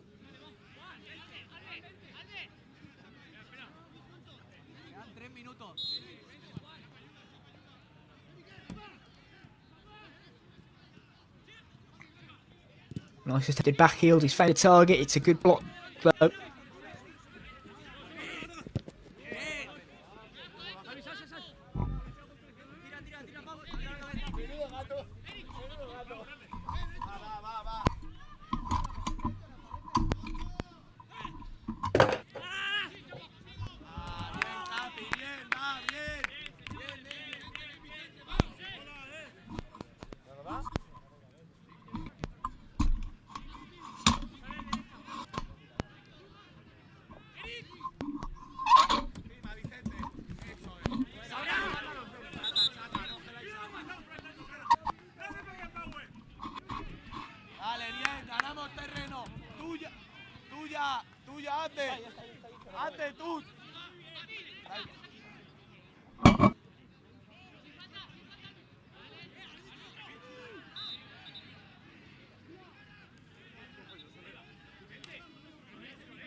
Manrique paso.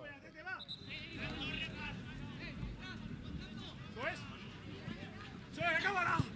Ah, bien, Teto, bien. Bien, Tete, va bien, chicos, va. Bien, tíos, Bien, chavales, bien, muy bien. Vamos a morir matando, chavales, va. Encima. Eso es. ¡Eso, Beckenbauer! ¡Qué huevos, Miguel, cojones! Vamos a morir de pie. Albi, a mí. ¡Sí! Dale, Ante, nene, dale. Dale, Ante. Bien.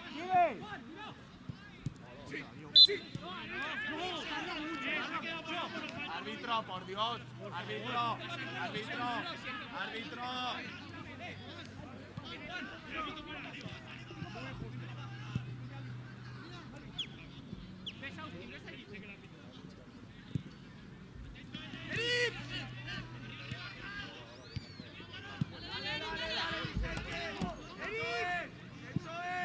¡Qué puta bestia es ese tío!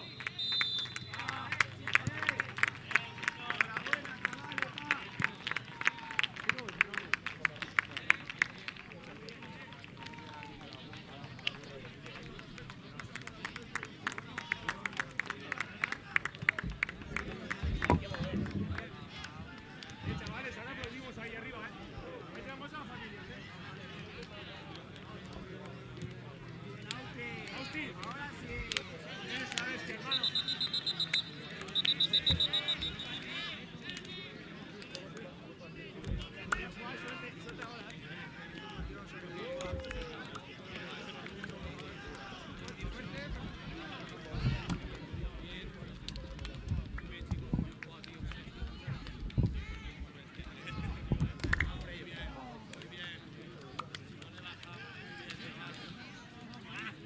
When I hear it coming up like that, I just know that things are gonna end bad. When my body only moves for the beat, you've been waiting for me. I'll just keep dropping it, like there's no stopping it. Then walk with it, la la la la la. I'll just keep dropping it, like there's no stopping it. Then walk with it, la la la la la. I'll just keep dropping it, like there's no stopping it. Then walk with it, la la la la la. I'll just keep dropping it, like there's no stopping it. Then walk with it, la la la la la.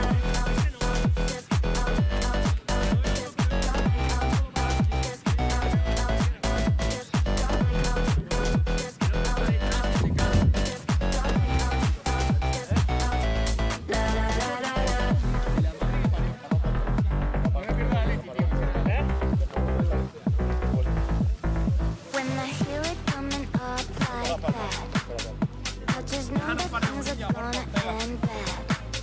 When my body only moves for the beat, you've been waiting for me. I'll just keep dropping it, like there's no stopping it. Then walk with it, la la la la la. I'll just keep dropping it, like there's no stopping it.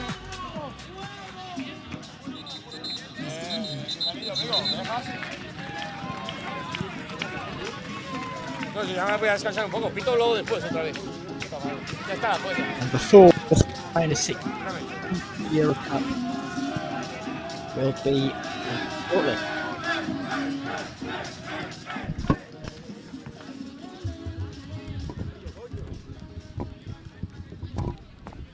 Es que me tengo que mover, si no.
Dani.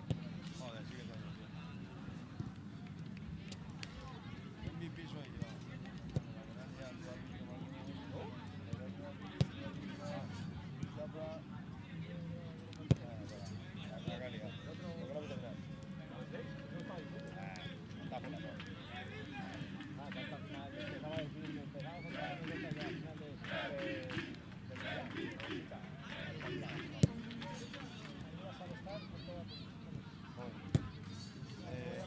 Aquí no hay que esperar al otro campo, ¿vale? Aquí vamos a la hora, ¿de acuerdo? Porque aquí solamente se juega aquí.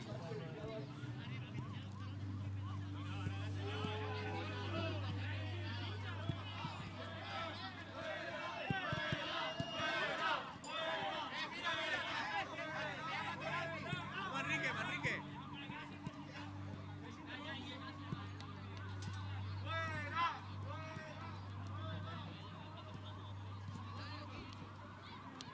Dios, qué frío. ¿Qué me hace ahora, coño? Acabo de pisar el césped. ¿Está?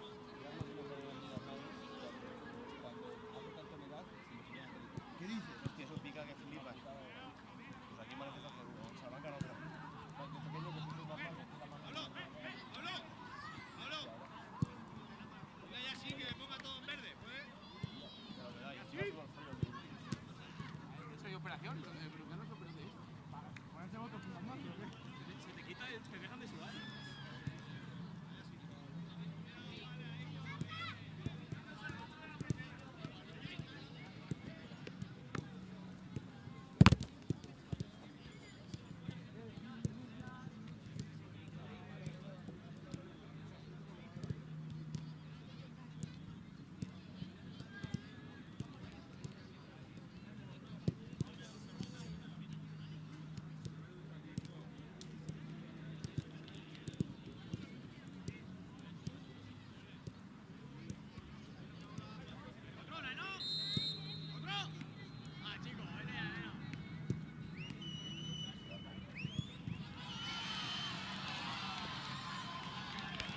Hostia, ahí penaltis, tío. Ay, Henry. Otro tipo Braga y todo, ¿no?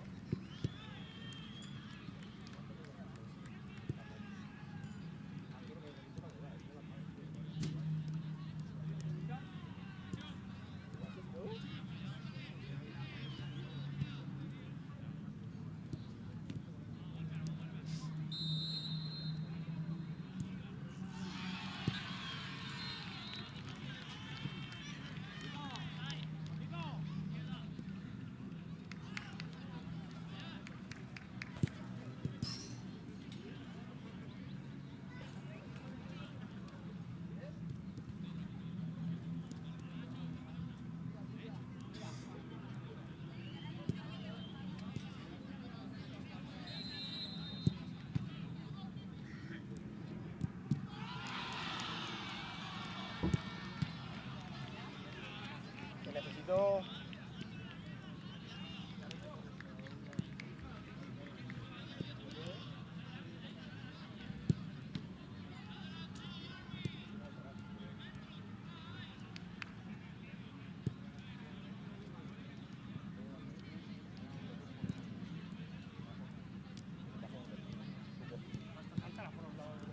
¿Eh?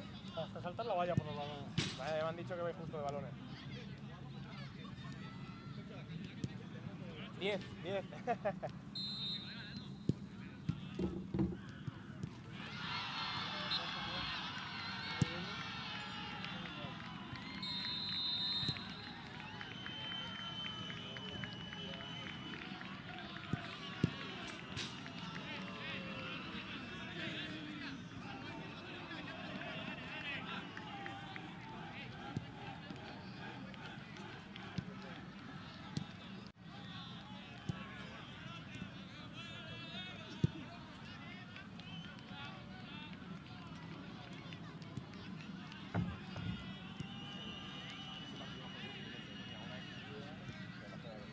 Reventado de 500.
muy parado veo yo esto para hacer de los tres, ¿no?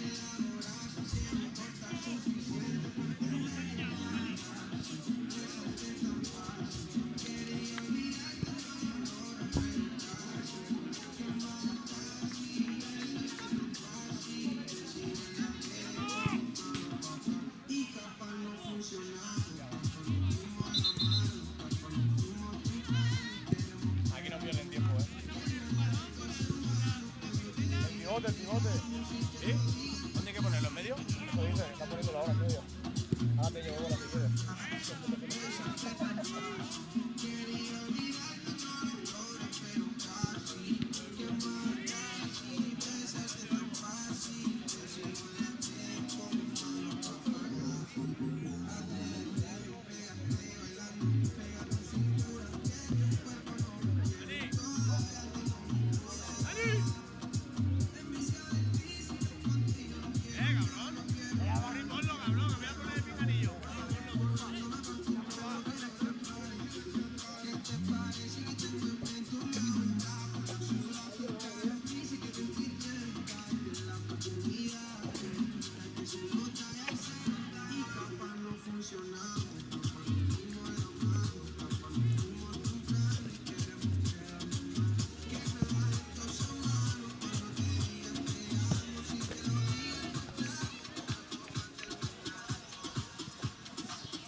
Testing test.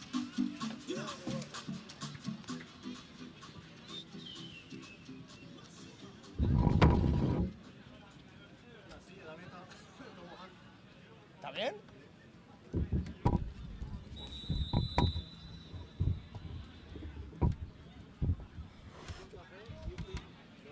¿Otra vez?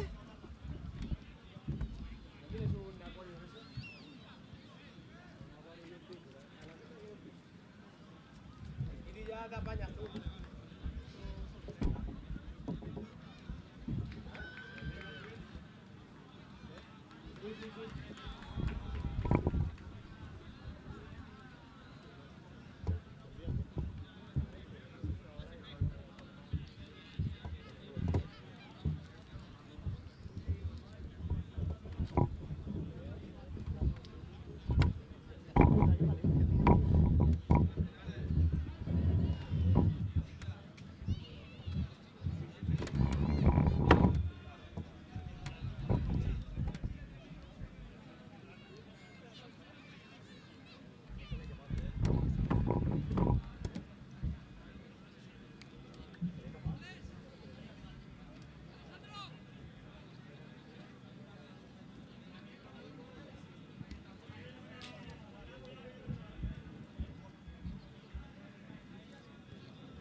Welcome back to action from the Eurocup in Benidorm. And it's quarter-final time. It's Adidas All-Stars taking on Ortega Twins.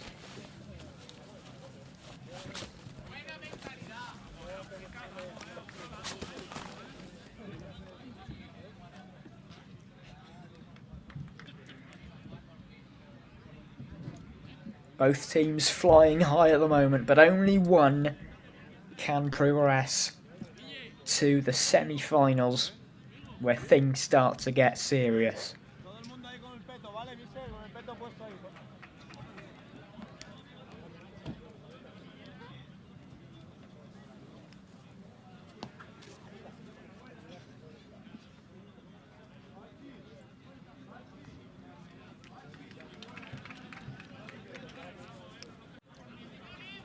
Both of these teams won their group, so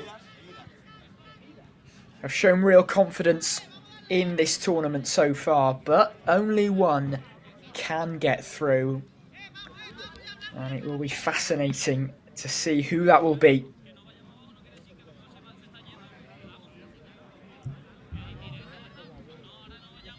And Ortega Twins will get us underway.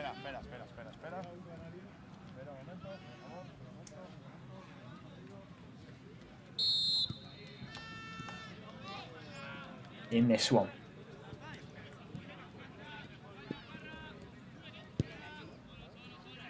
And Ortega Twins coming off the back of a 5-0 win in their round of 16 match. So they will be full of confidence going forward. And Adidas All-Star, more of a narrow win, winning 2-1 in their previous round. But both teams are in the quarterfinals and have shown quality throughout.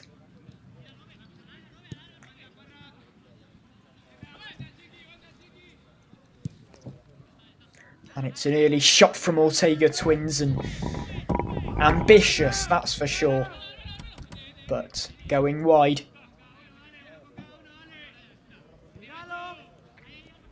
So Adidas All-Star able to get on the ball for the first time, as that's chested down but out of play from Ramirez. So it's back with Ortega Twins. The pressure being applied by Adidas All-Star, and they've won it back.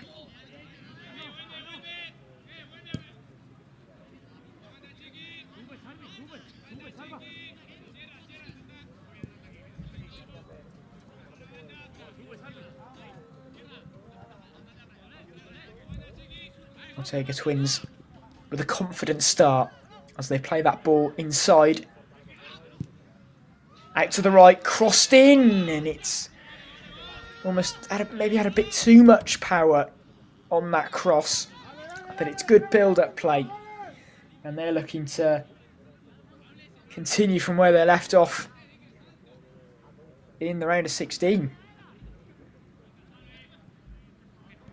Throw-in taken. And they do keep it.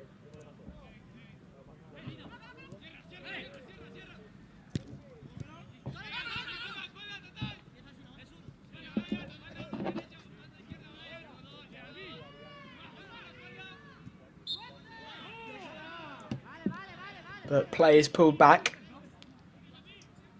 And that will be a free kick that's taken quickly. Played out to the right.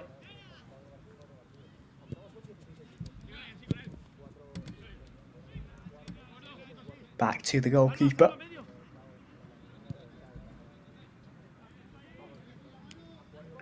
Nice turn. Can he round the goalkeeper? He can, and he's at the post though. What a block, and that's gone wide. What an opportunity. What a chance. Ortega Twins to take the lead. Couldn't have come much closer. Initial brilliant play from the forward to get past the goalkeeper. And then the follow-up is heroically blocked off the line. Wow. Ortega Twins have really started this game with some authority, that's for sure. As they come forward once more, playing it out to the right swiftly.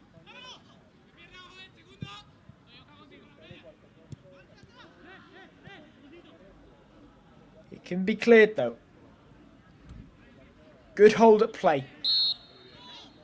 And that is going to be a foul against the number 7 for Ortega Twins, Oscar Ortiz Fernandez.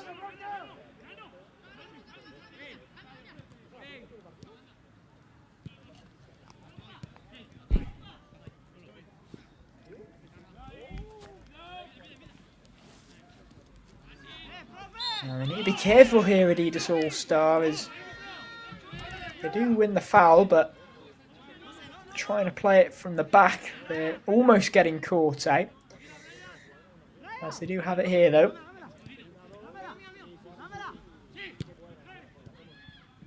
Ramirez plays it forward. Nicely found. The keeper was in an aggressive position there, but it's back with Ortega Twins. Picked up, though, once more, and Ramirez strikes, and that was just always rising.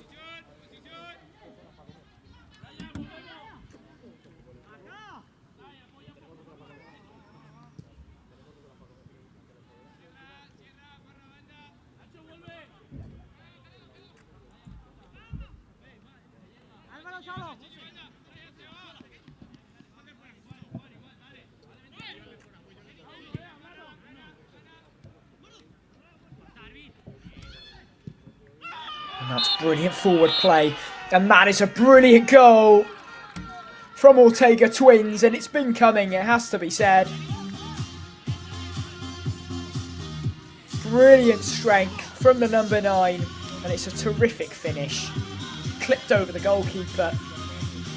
Ortega Twins lead 1-0 inside 6 minutes.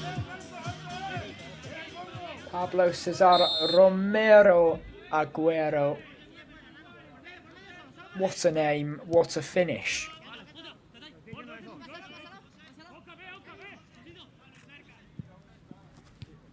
Ortega Twins really asserting themselves as favourites, not only for this game, but for the competition, because they have been terrific. As that's played swiftly on, and that is another one. Oh, it's deadly from Ortega Twins.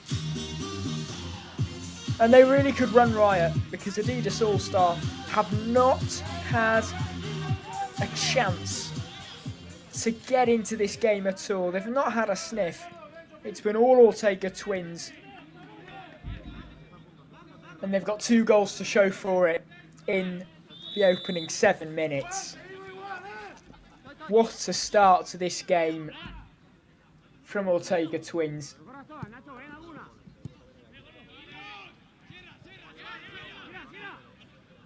They do lose it there, though. Adidas All-Star needing to get into this game. Otherwise, the game really could get away from them if they don't change something, as that's a foul on Aguero.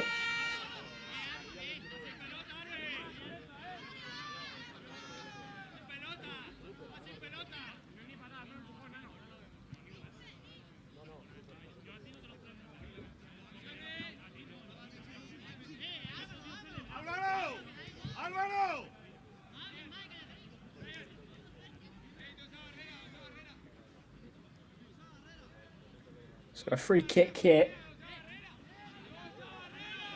And it will be Ortega. Ortega for Ortega Twins to take it. Will he go for goal here? There's a 2-man wall. And he could have a go. Plays it to the left instead, but there is an offside in there.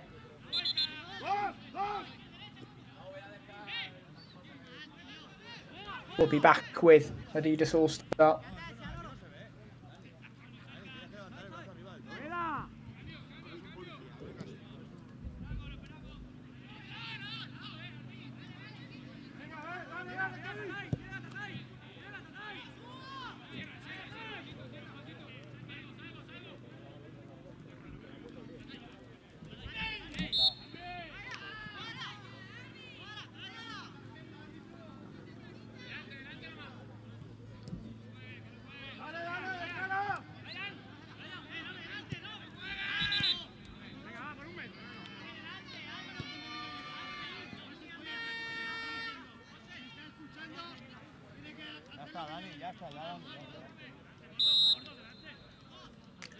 So Adidas All-Star with a free kick.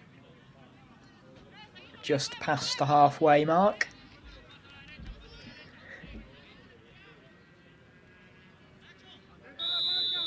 Marco. He sets his sights and played it forward, but it was cleared. And he heads it back forward, but it's cut out. Ortega Twins looking to play the ball quickly forward, but it's cut out and back with Adidas All Star. A long throw finds a teammate. A chance perhaps for Adidas All Star. Plays and shot and blocks. Lovely turn from Aguero. Great strength as well. You can't shrug him off the ball. A chip that goes over the bar. But he is some player with some confidence too. You would not want to get in a strength contest with him, that's for sure. Bulldozing his way through there. Just couldn't find the finish on that occasion. One back though by Ortega Twins.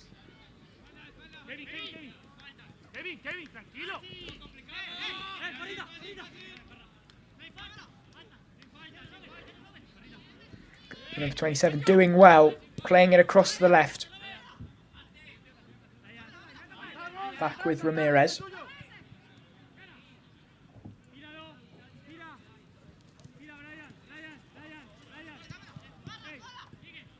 And they've been able to get a bit more of a footing in the game Adidas All-Star.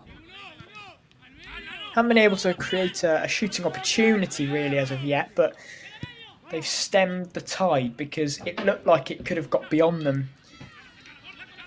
It still could, let's be clear, because every time Ortega Twins go on the attack, they do look threatening. But things have just settled down here in Benidorm. Ortega Twins 2-0 to the good. 11 minutes gone. Looking good for their lead at the moment. But still a long way to go.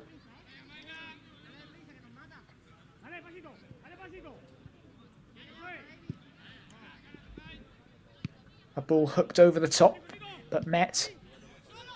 And then just about kept in, and it's taken down brilliantly. And the shot just goes wide. The touch was brilliant. The first half of that was great. But then the shot just bobbled wide. Took it down brilliantly, that has to be said. Jose Parra. Ortega Twins playing the ball forward once more. It's taken down brilliantly by Aguero. It is one back, but it is going to be a foul. And you do see that tactic deployed quite a lot in Minifootball. If they've got a target man up there and they can manage to just get it up to them, they can hold it up for ages to let players in. And it really creates a chance. And it can become a reward. And that's going to be a red. It's going to be a blue card for an Ortega Twins player.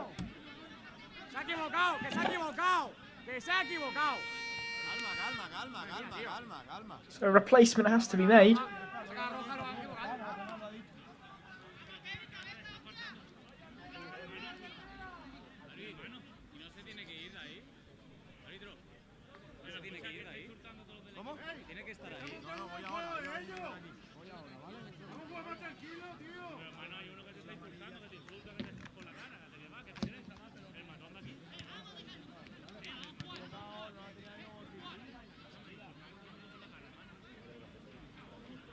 Por la expulsión sí, ¿vale?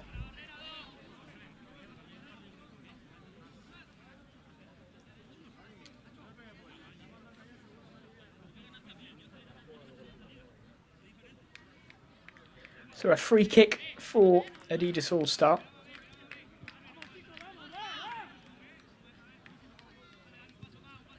Can they get one back?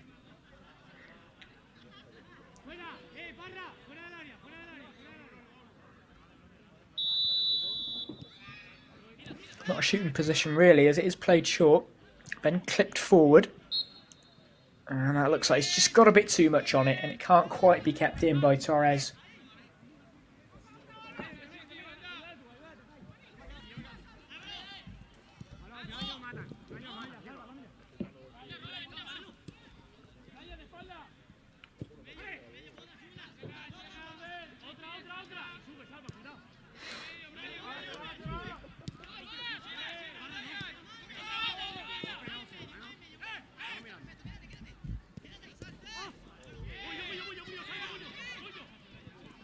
A chance though for Adidas All-Star, winning the ball back there and winning a foul and a free kick. In a dangerous position.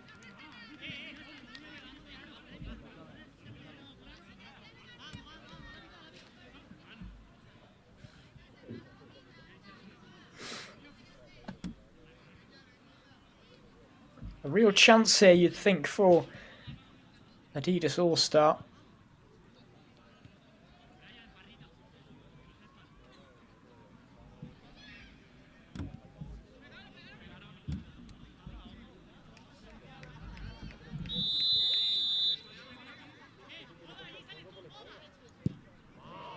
It's going to be struck very wayward in the end from Jose Parra.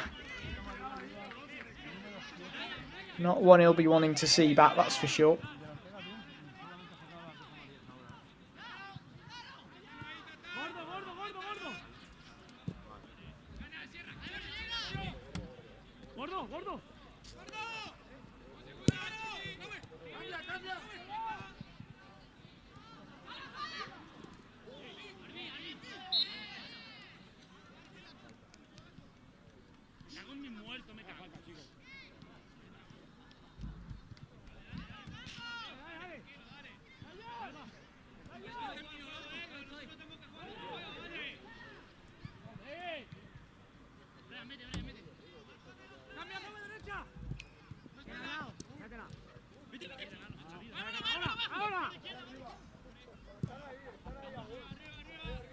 Hooked forward.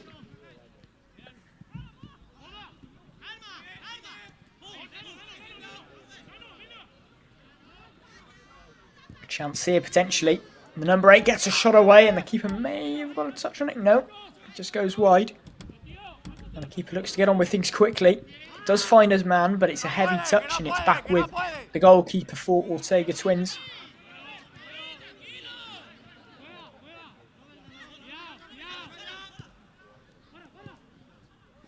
And it's a shot that smuggles into the back of the net.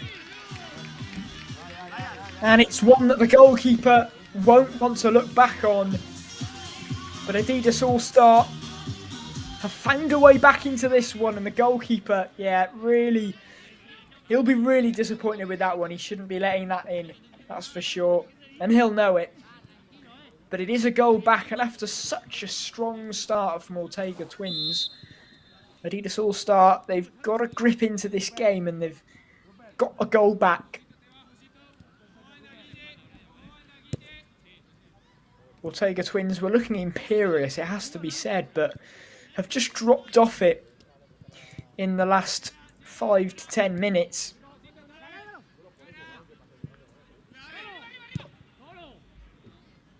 Hooked away by Chamorro all the way back to the goalkeeper.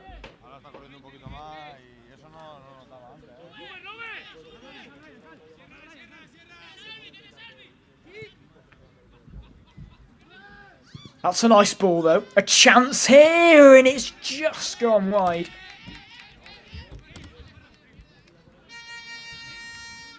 A chance for Ortega Twins to restore their 2-goal advantage. They will get a corner though. Clipped into the box. To the back stick and it's a good block and it's going to be out for a throw in.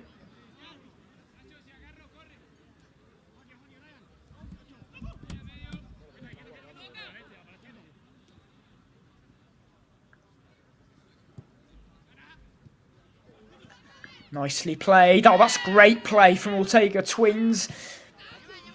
And just about cleared. And they could attack here on the counter. Can they equalise? A shot just goes wide. Had a lot of venom in it. And this game has suddenly opened up. Chances for both teams. And let's hope that this continues in the second half. Only a minute to go in the first 20.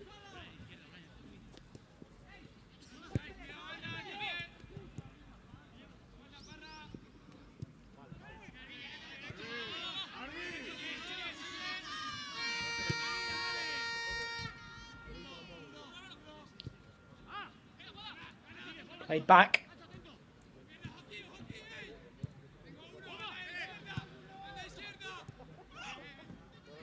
Will there be another chance before the half-time interval?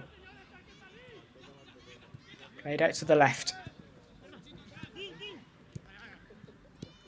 It's fast, incisive passing from Ortega Twins, but just not able to advance the ball at the moment. Adidas All-Star doing a good job. And that is going to be half-time. So 3 goals in what has been an entertaining first half of football. Ortega Twins got 2 early goals in the first 7 minutes, and it looked like they could have ran riot. But Adidas All-Star, they did really well to regroup and go again, and they got a goal back just before half-time. So they are right back in this. It's Adidas All-Star 1, Ortega Twins 2 in this quarter-final.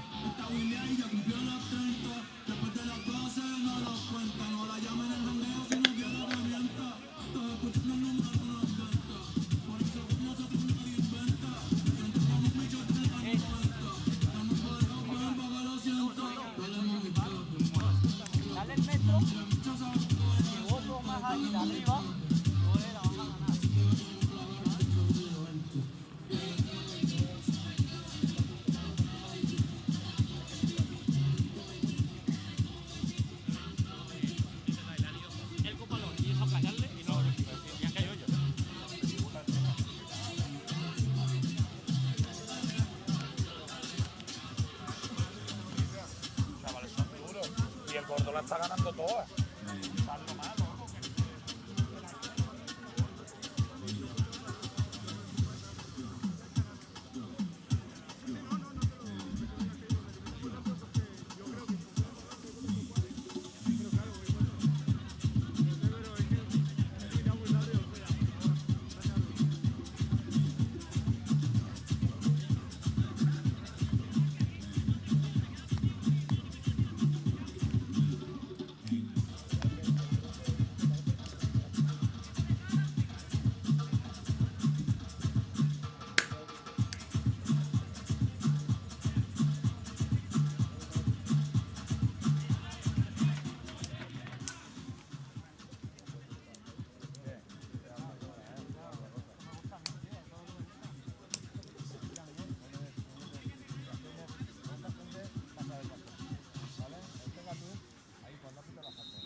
So back underway here. And let's hope that first half will be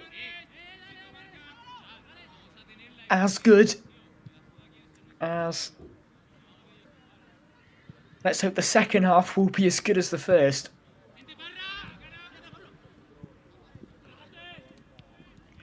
And Ortega Twins looking to get forward early, but Adidas All Star winning the ball back, but then subsequently losing it.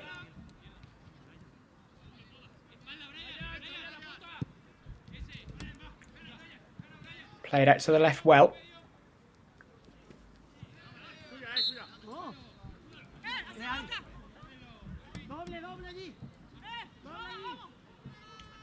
And Adidas All Star, they probably wouldn't have wanted that half to end because they were really getting into their groove. And Ortega Twins had dipped in the first half towards the end of it. And you do wonder whether they will have had a chance to regroup, and with that, will be coming out in the second half, flying out the blocks. As that's a chance, and that's a goal! Well, they have come flying out the blocks because they've got a goal in the opening 2 minutes of this second half. And their 2-goal lead is restored. Alvaro Garcia Vidal with the goal, and it's not able to be kept out by the goalkeeper, who may be a little bit disappointed as he just palmed the ball into the top corner.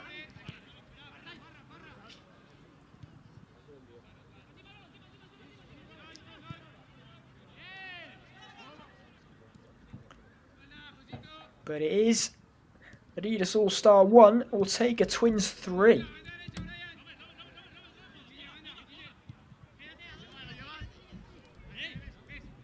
And it does look like the second half, or the half-time whistle rather, did come at the right time for Ortega Twins, just to allow them to just gather themselves, and they'll look to find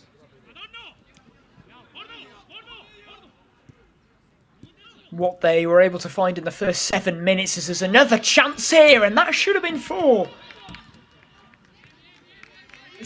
Wide.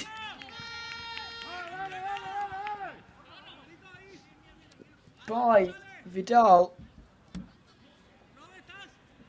Just scuffed it. But that could have found the net, and you'd think that could have been game over if that was to go in. But it wasn't to be.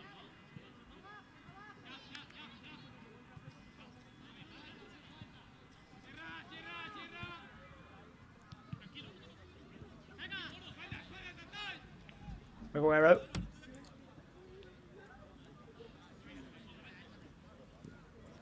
Fernandez. Back to the goalkeeper, Silva.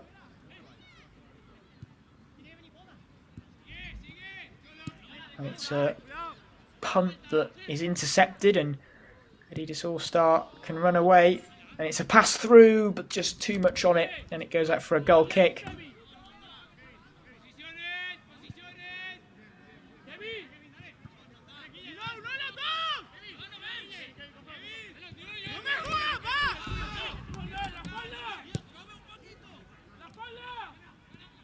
Nicely played out to the right. A chance here for Ortega Twins again. It's good defending though. Adidas All Star looked to break, but it's cut out once more. Ortega Twins looking to finish this game right here, right now. And that will be a corner.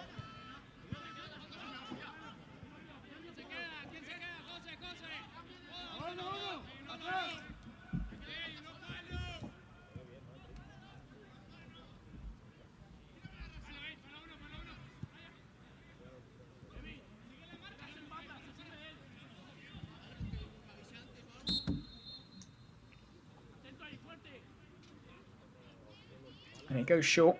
Back with the corner taker. Aguero can't quite hold it up this time. But he's looking to win the ball back for his team.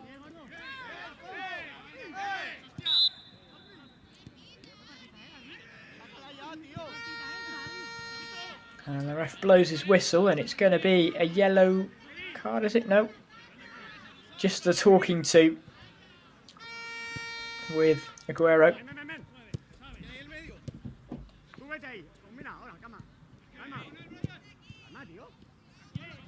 Campinos. Not going to test the goalkeeper.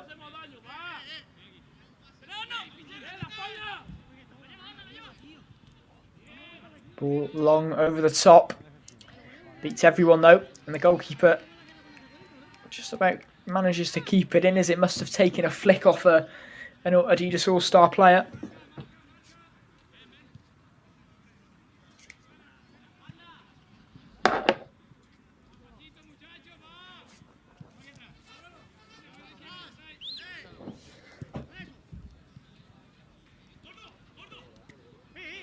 Held up well by Aguero. He's done so well there. Plays it out to the right. And it's won back though by Adidas All-Star. But that pass is too long. But a card, and it's going to be a yellow card. And that might be for Aguero, who had not long had a talking to with the referee. So he may have overset the mark this time.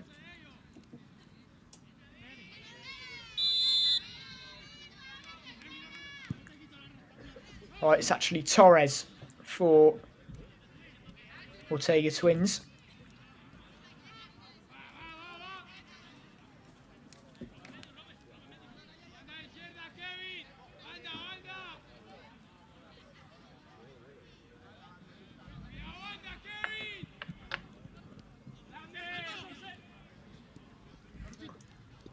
Nice footwork.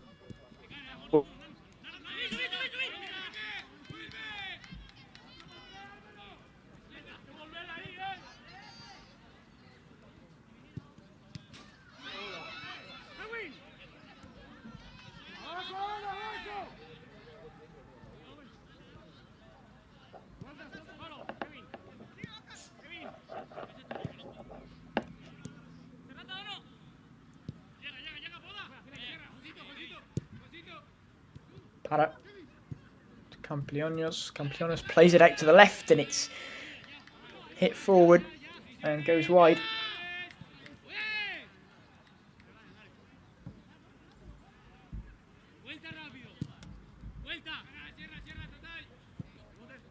Long goal kick from the goalkeeper, aiming for Aguero, who looks to hold the ball up. Great footwork, gets past his man, plays it into the box. Play goes down, nothing given. And Adidas All-Star can look to break. And that's not a foul either, so we'll be back with Ortega Twins.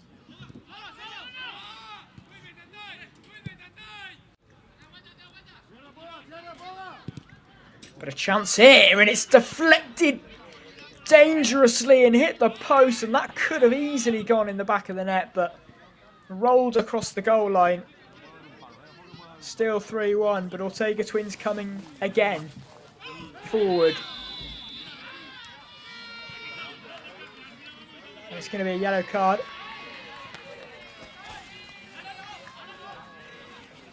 For Kaitarila. Ese es el otro equipo. Voy a dárselo yo ahora y acordamos de dar mensaje al árbitro, porfa.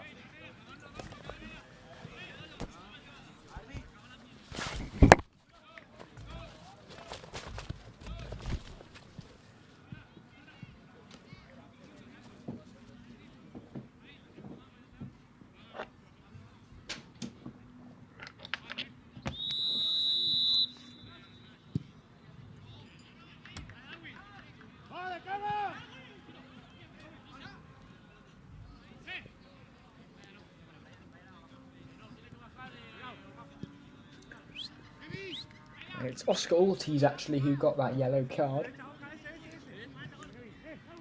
for Ortega Twins.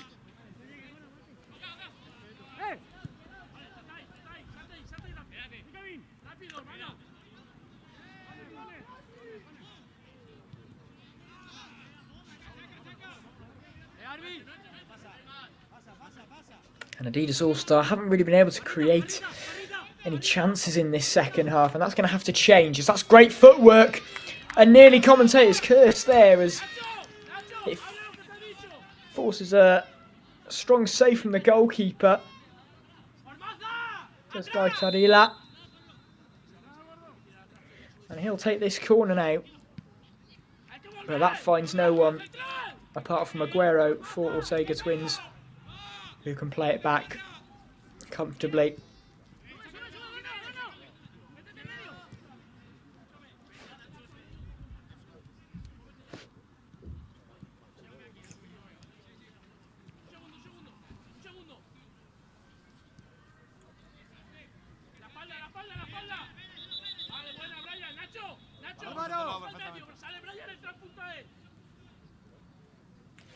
And a player is down here for Adidas All-Star.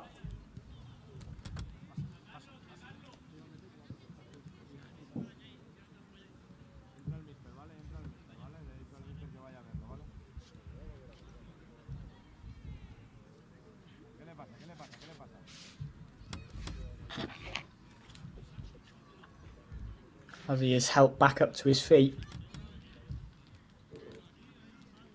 And looks...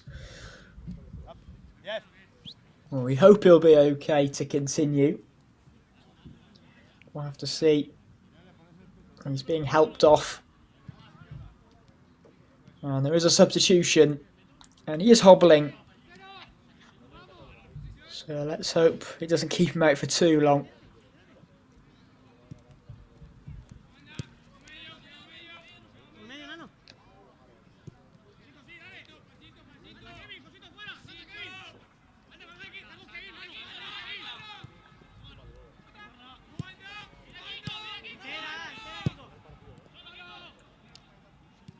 Nice switch of play out to the right-hand side. And it's a shot that finds the palms of the goalkeeper. Another chance, though, for Ortega Twins. Aguero plays it to the right. And it's cleared. And now Adidas All-Stars can look to mount an attack. And they do get a throw-in.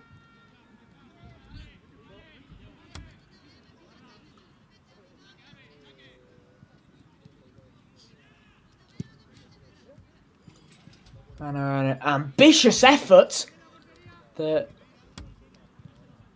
really found the target, just going over the bar.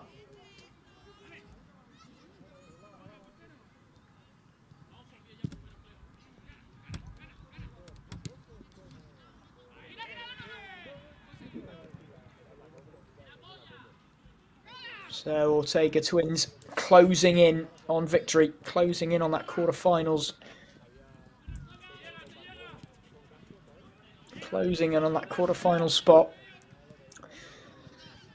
And could they finish it here with Aguero? Good feet. Good block though. And a chance perhaps for Adidas All-Star. A real chance, and it's blown over the bar from Campillos. That's a huge opportunity, and you've got to score that, really. They've just not been as potent as Ortega Twins. Not been as ruthless. And you need to be at this level to progress into the latter stages.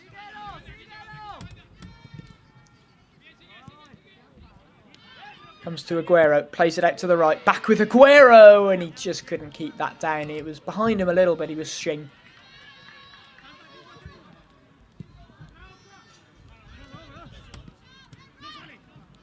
Chested down and cleared.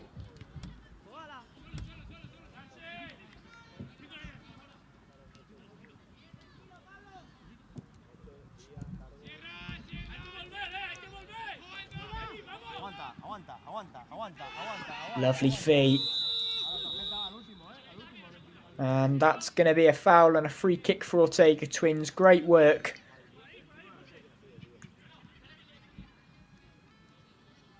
From the number 16.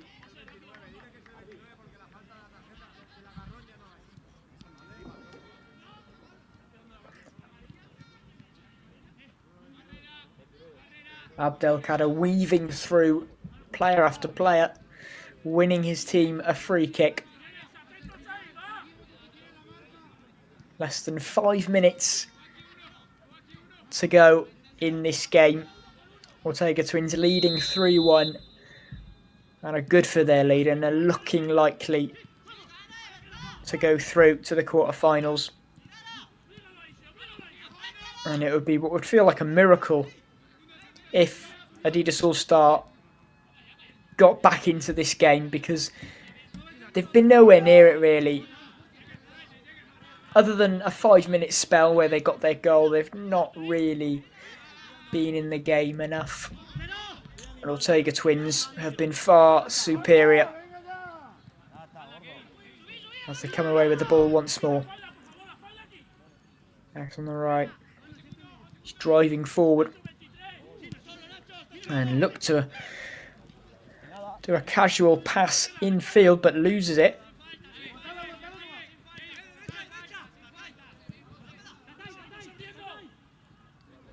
Chamorro plays it out to the left. And a shot that's well saved. And then cleared by Abdelkader. So a corner for Adidas All-Star.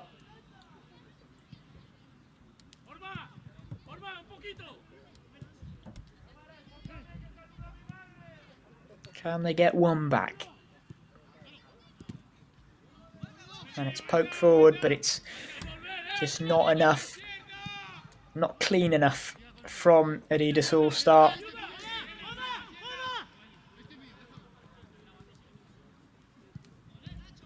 Ortega Twins coming forward here. Aguero could be in for another. It's saved, and the rebound is saved again. Back with Aguero, and it's just gone wide. It's going to be a corner kick.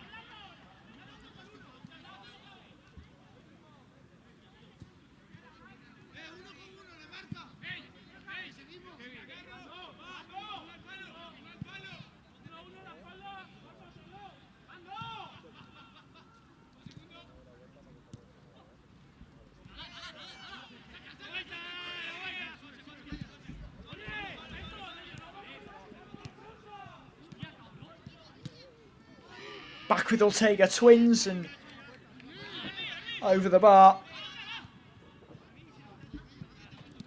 Cruz thought that should have been a corner, but it was a goal kick, and Adidas All-Star will look to play forward. They're running out of time though, needing a miracle.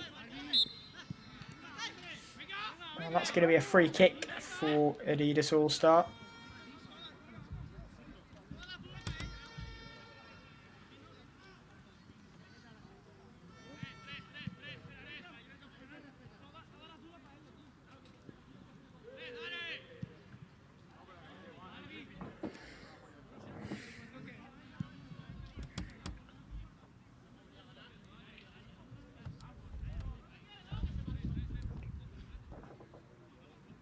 So Gonzalez looks like he's going to step over this and have a go. He does have a go. And it goes well over the bar. And just about sums it up really for Adidas All-Star. Just not enough quality to get into the semi-finals. They've done well to get to the quarters, as there's a chance for Ortega Twins. And it so nearly went in. I mean, I'm surprised Ortega Twins haven't got more than 3, if I'm honest. The chances they've created, the positions they've got into. And that's a free kick, taken instantly. Played forward. But won back by Ortega Twins. And it's a long ball over, trying to catch the keeper out, I think, but it will be a goal kick. Seconds left to play in this one.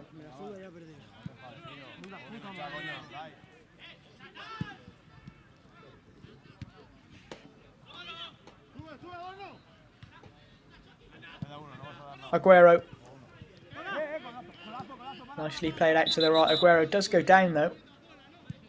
And play is stopped from that.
So play about to be resumed.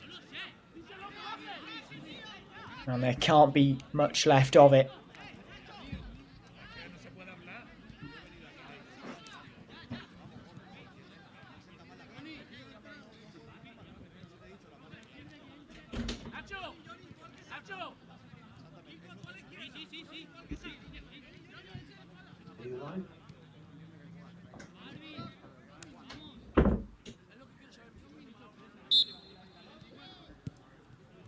Plays resumed. And Ortega Twins seconds away from getting into the semi-finals of the Eurocup.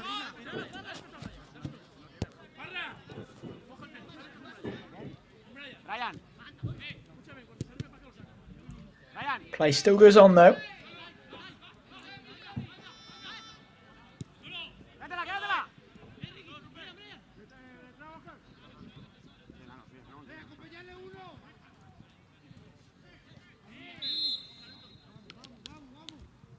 And that's going to be a free kick.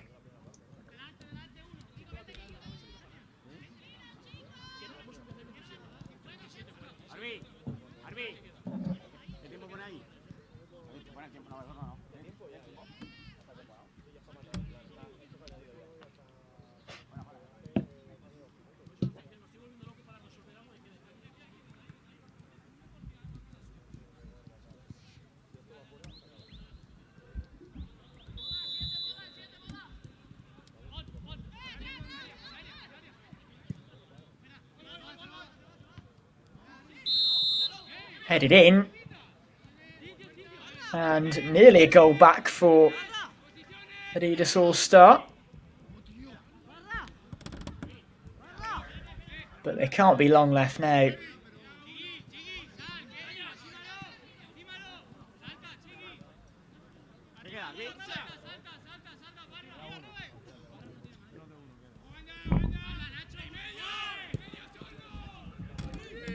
Ortega Twins coming forward once more.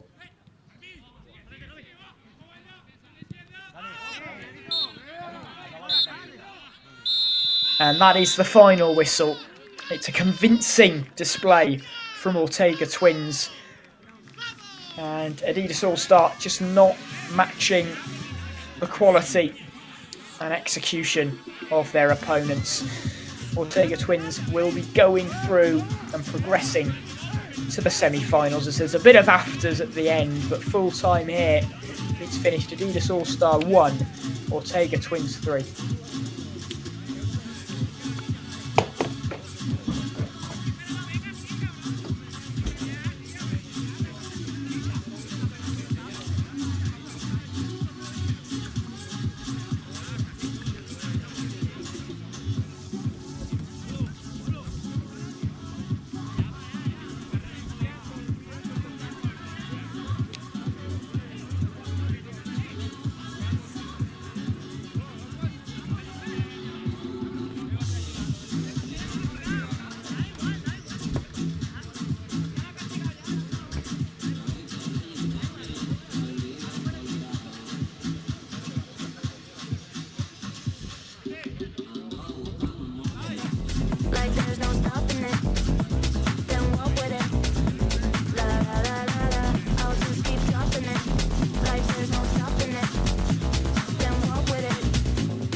When I hear it coming up like that, I just know that things are gonna end bad.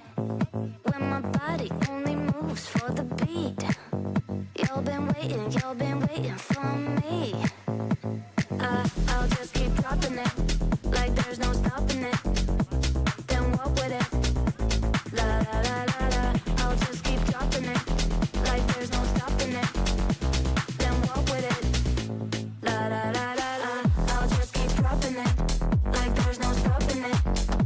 Then walk with it.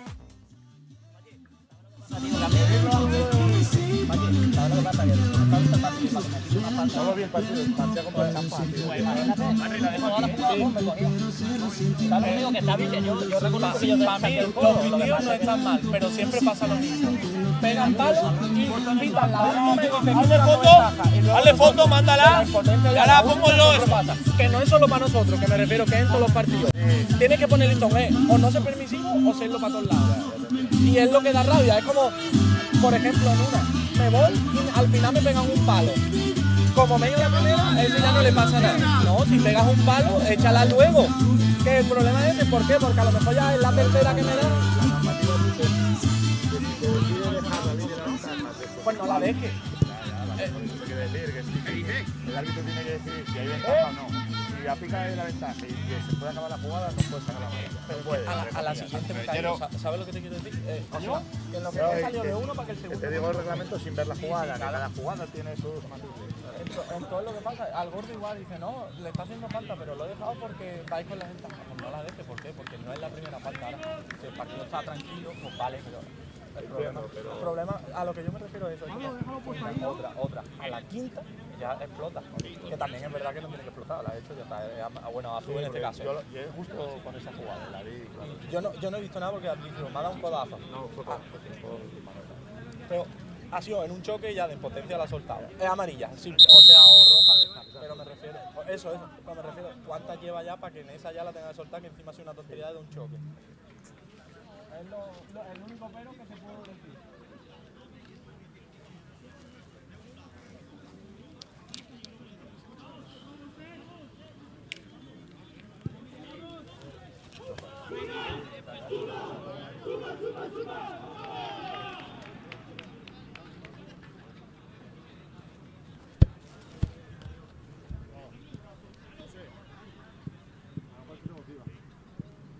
Lo más que está frío. Lo más que está frío. ¿Qué prefieres, bebida o café? ¿Capuchino? Capuchino. Se me duerme. Sí, esto es al saco para calentar el siguiente partido. Darme el balón amarillo, por favor. Balón amarillo.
Welcome back to the next quarter-final match of the E.M.F Eurocup in Benidorm between Submarino FCF and Javier.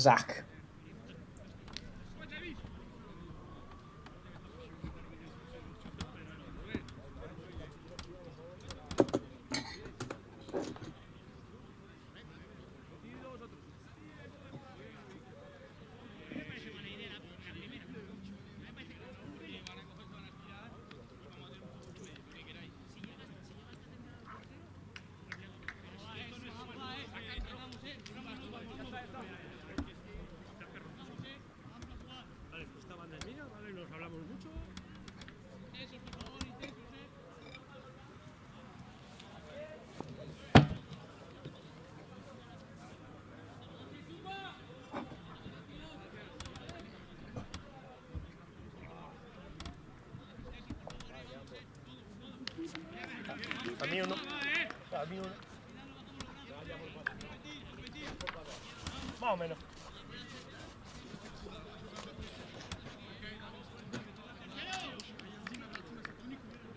So it will be Submarino CF to get us underway here.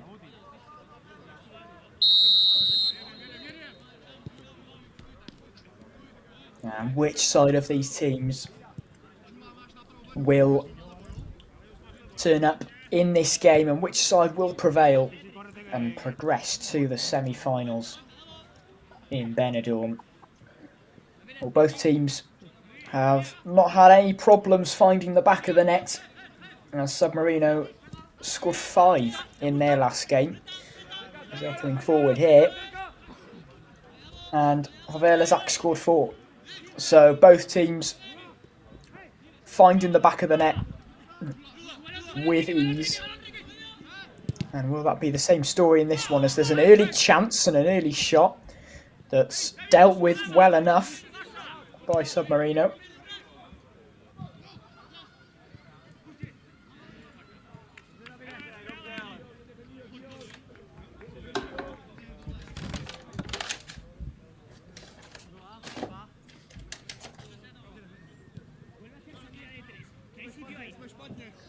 And the winner of this match will play Ortega Twins, who were victorious against Adidas All-Star in the previous game.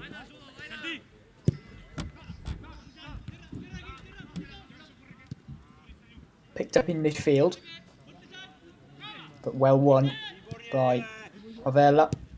Played out to the number 7, and he's played it through, and there could be a chance here, and it was just a heavy touch that took the ball away from him.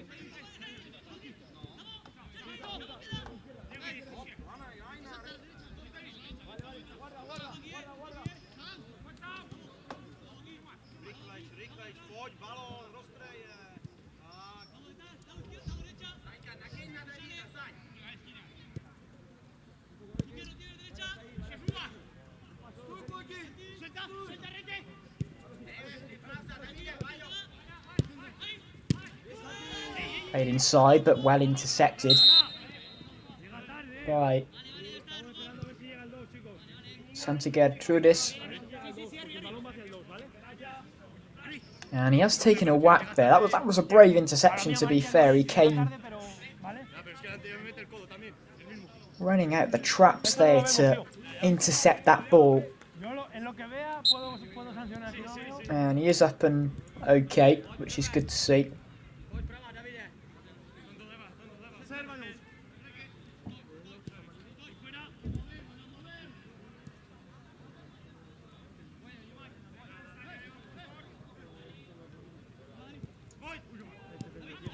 Played inside, then out to the right, but it's just got a little bit too much on it, and it's out for a throw-in for Havela.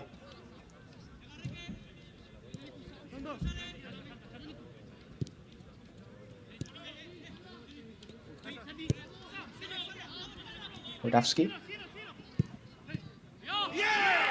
The shot is flicked in brilliantly. 1-0 Havela, just like that. And that is a smart flick from the forward. Drilled across, drilled into the box, and it's just a delightful clip. Directing all the pace with that. What a goal. Brilliant start for Havela. And their goal-scoring form continues. David Vanacek for Havela. And Havela have been absolutely sensational going forward, by the way. They have scored more goals than anyone else by an absolute country mile. They scored 24 goals in the group stage, which was 13 more than any other team in the group stage. And they scored another 4 in their round of 16 game. So they're on 29 goals. And they've not even played that many games for that number. It's crazy numbers. And they're going to take some stopping. They really are. They're not conceding many either. They only conceded 2 in the group stages, so a real firm favourite, that's for sure. But still, plenty of football to be played.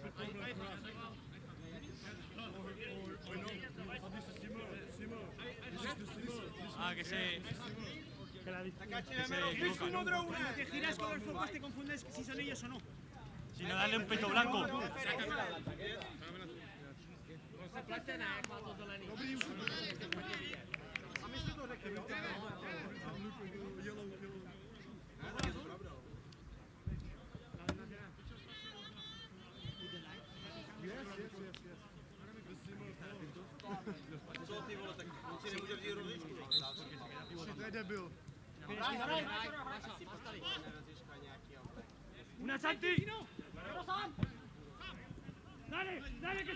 Decepted. Played forward, but back to the goalkeeper for Submarino, who haven't really been able to get into the game so far. They've had enough of the ball, but just haven't created too many chances in front of goal, as that's a good burst of pace inside in the midfield. And the number 6 plays it out to the right, and that's good defending from the big man at the back, and he's clipped it over the top. It's a nice ball, but that comes out positively and deals with the danger.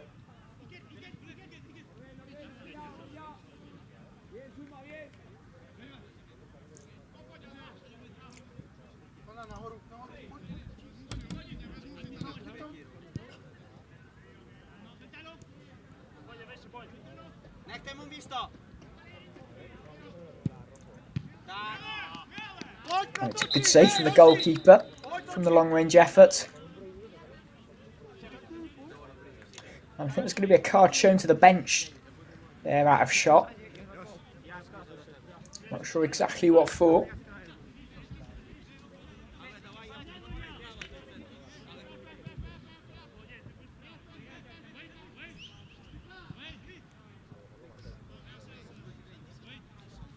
Actually, I think it was for the referee to change his t-shirt because of a colour, maybe a colour clash, perhaps.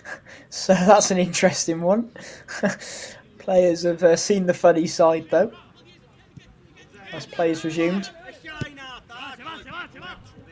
Played out to the right, but it can't quite be kept in there.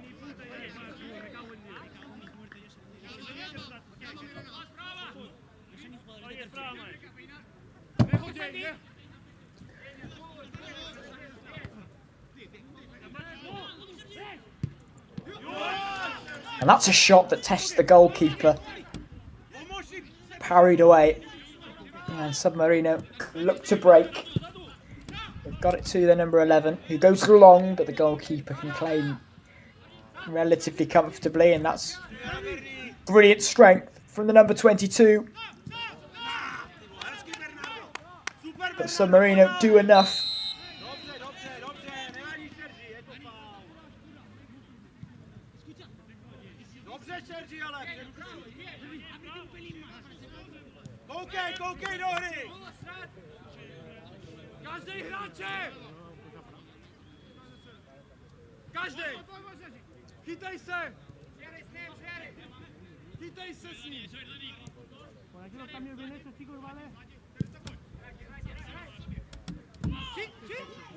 And the keeper just slipped a little bit, and the ball's in the net, but it's not going to count because the goalkeeper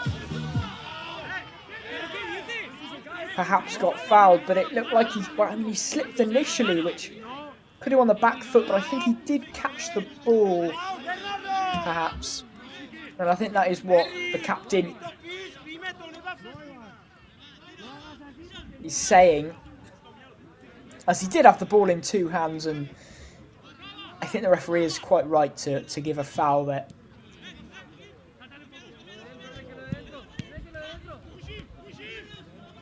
One back though by Submarino. Not for long. Savella win back possession. It's back with the goalkeeper. He's getting pressed, but does well. Played forward.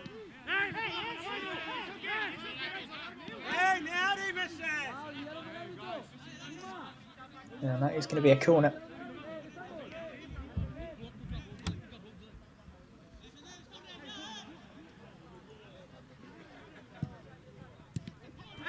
And it's played into the number 7, but it's defended well. And that is going to be a yellow card for that foul.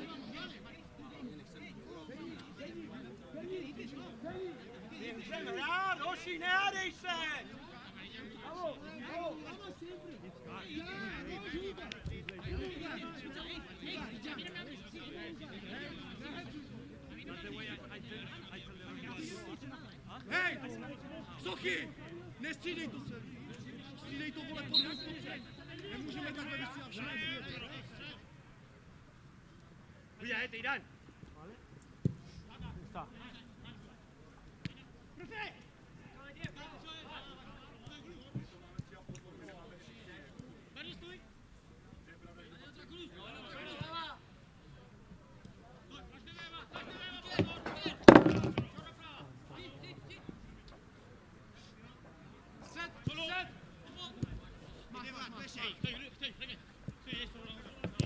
Dobře, Bernie, stažený, dobře.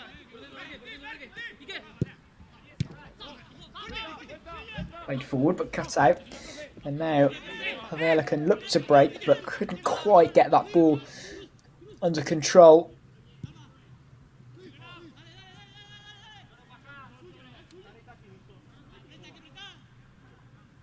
And it's attempted to be shielded out of play, and it is just about.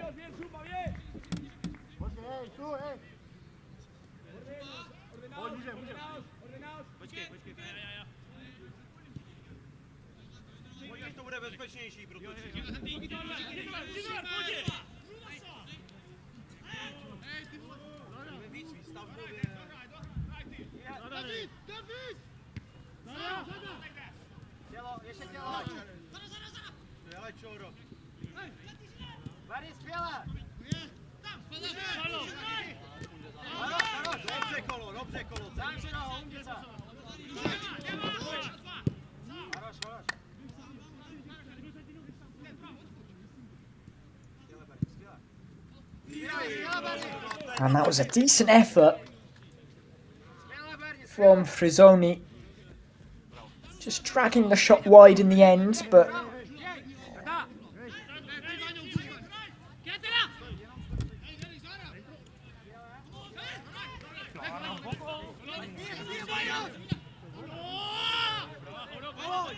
once that ball just goes too far over, and it's just been a bit of a... The game's just slowed down a little bit.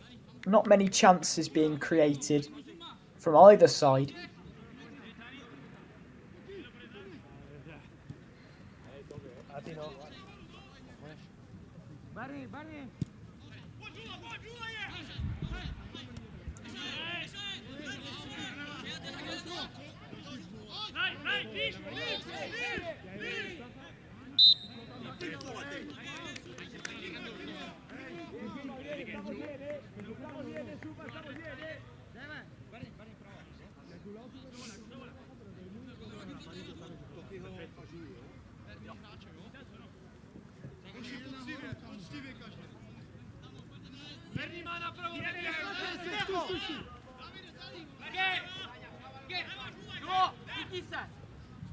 Allegre. Molina out to the left, back with Allegre. Just couldn't quite keep the ball, and Havela can look to break. And that's just not quite what he intended. Couldn't execute it as it goes out for a goal kick. So it's not been the free-flowing Havela that we've been used to. And when you do get into these later rounds, the competition you expect does go up, and it does get harder. So perhaps we're not going to be seeing Havela scoring close to double-digit goals every game. So they are going to have to find another level, you'd think.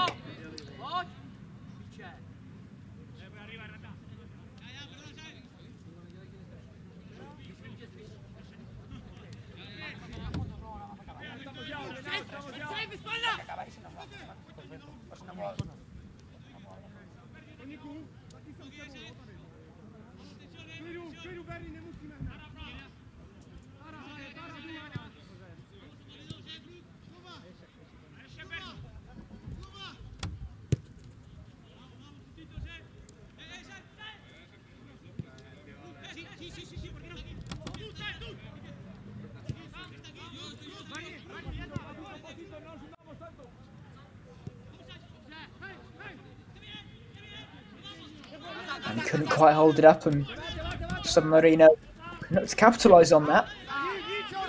Can't quite keep it though, as Havela will look to break back. Journey out to the left, and then it's attempted to be played back in, but it's a very wayward effort in the end.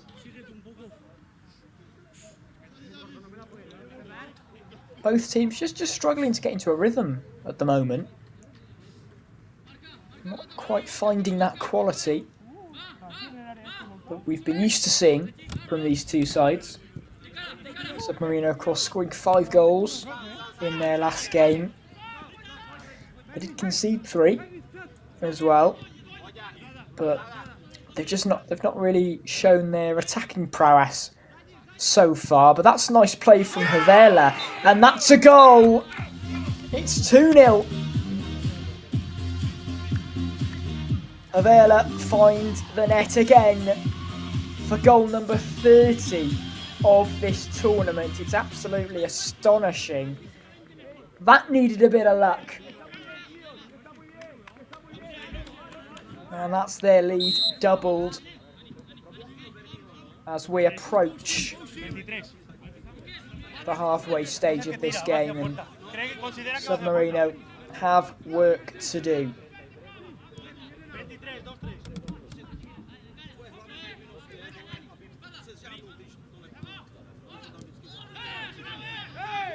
Submarino looking to bounce back instantly, but it's won back by Havela, who just seem to be a little bit too strong for Submarino at the moment.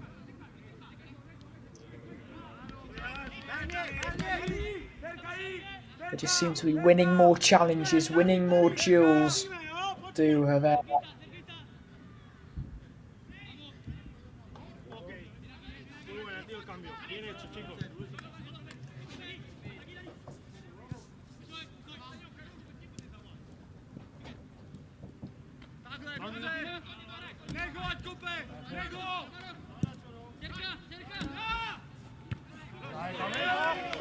And that's a brave header from the goalkeeper.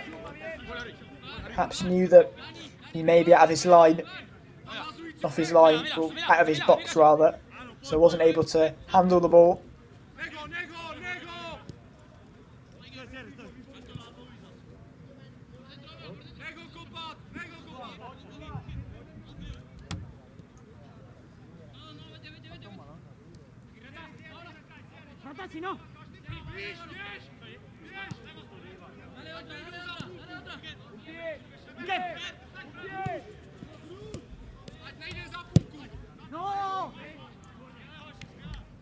And that ball is wayward. Needs to be better than that from Submarino.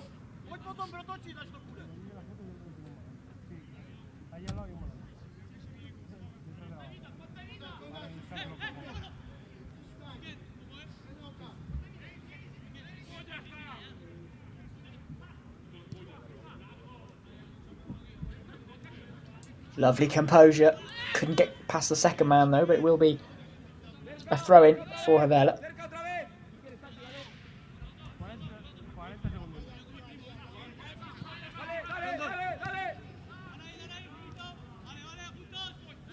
Played calmly by Havela.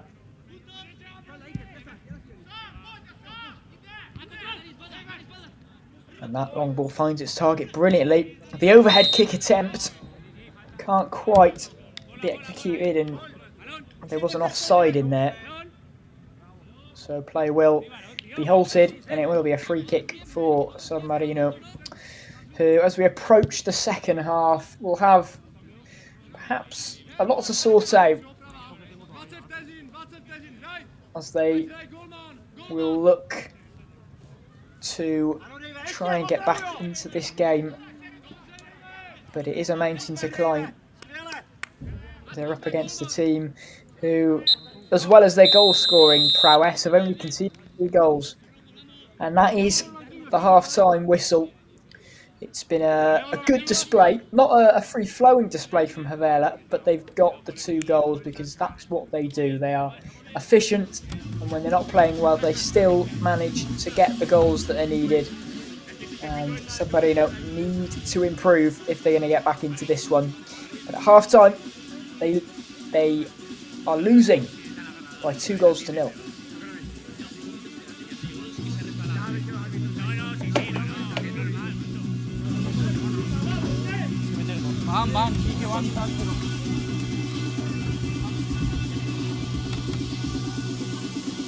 Oye, la hostia que me no la has grabado.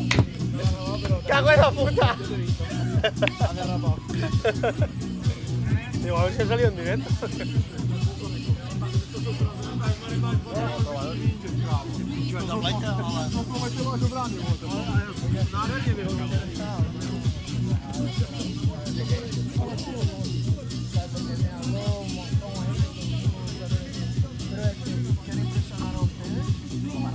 A mí no me presiona nadie. Tú ya sabes que yo voy a pitar. Ya sabes que yo voy a pitar lo que veo. Yo lo sé. Gracias, ¿no? Ah, tío.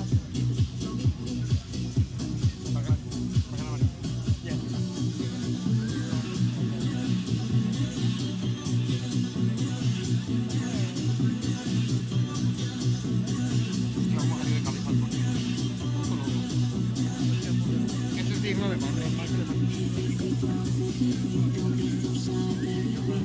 Es digno de Madrid.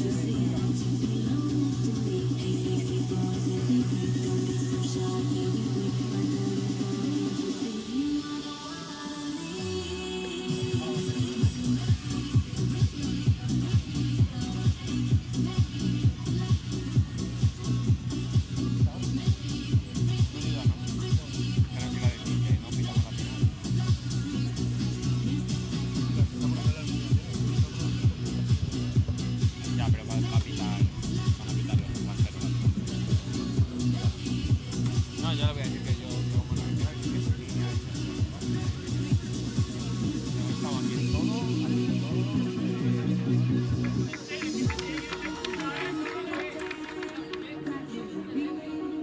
¿vamos para allá?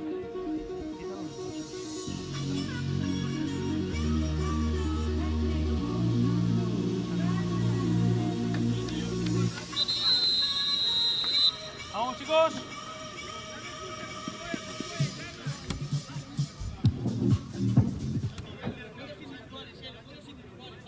Los 3 tienes tu balón, ¿verdad?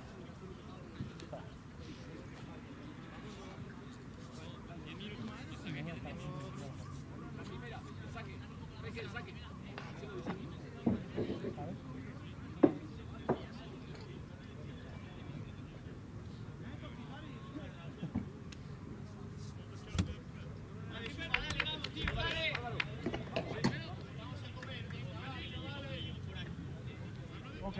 Sí, te levanté la mano como si no tuviera pena. Eso es gilipollas. And we are back underway for the second half of the E.M.F Eurocup in Benidorm.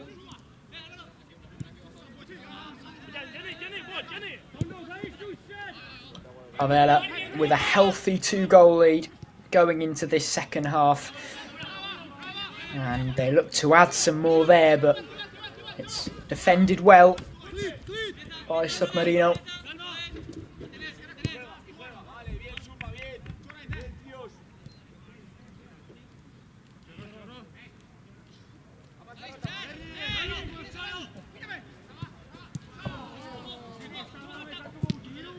And we just need to see a little bit more invention from Submarino. A little bit more, to be honest, a little bit more everything. A bit more intensity, just a bit more accuracy with what they're doing, as that just goes astray.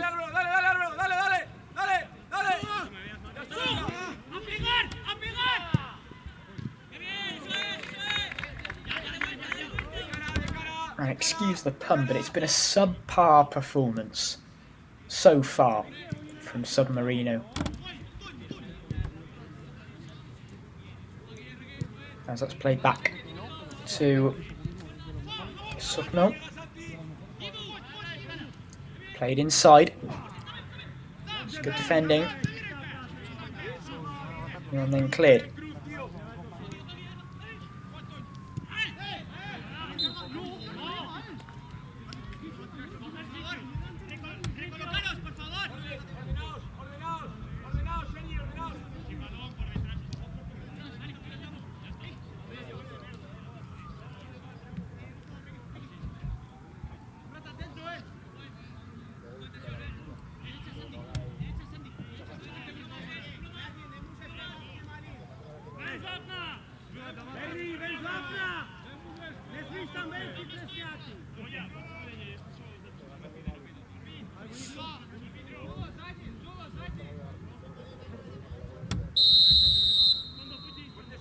So the free kick will be taken and struck well and just went wide. Did take a deflection, so it will be a corner for Havela.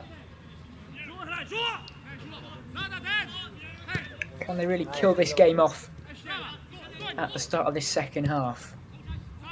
It's going to be hooked in and volleyed forward. It's a great connection, but it's a good save.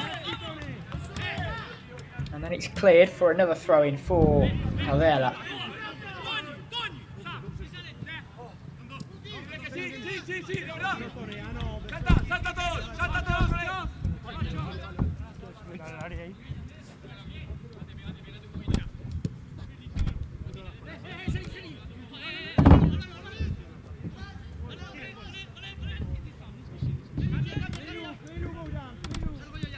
Real control from Havela.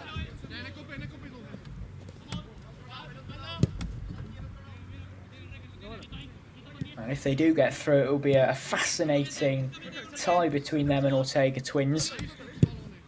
Both teams unbeaten and do have a real confidence about them.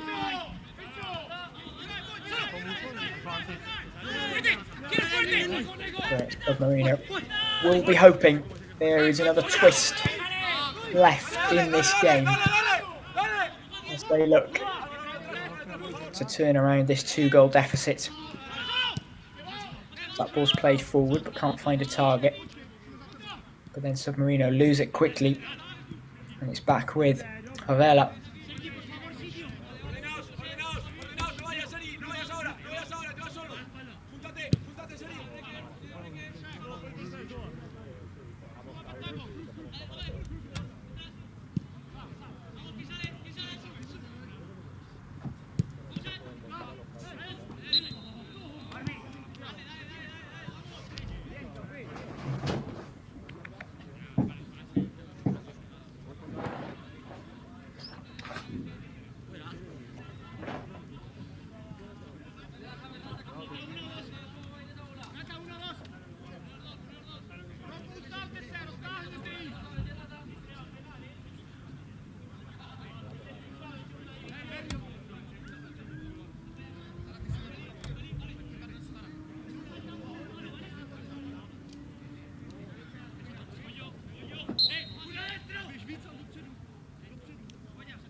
And that's a shot goalwards, but it's blocked.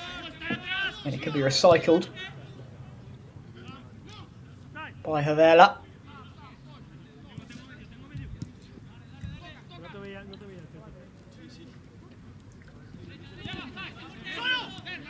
And he runs into traffic. And play is stopped. As a Submarino player is down.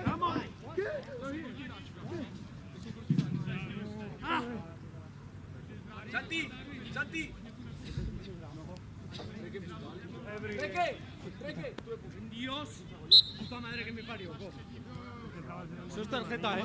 Eso es el anillo. Que yo lo he visto. Joder, si estaba dentro. And that's picked off and won back by Favela. They're coming forward in numbers here. Played back. Almost checked back inside, but it's well defended. And Submarino can look to attack, but again, it's just not enough. When they go forward, there's just not enough bodies, there's not enough runners. They're just really struggling to connect in this game. Submarino.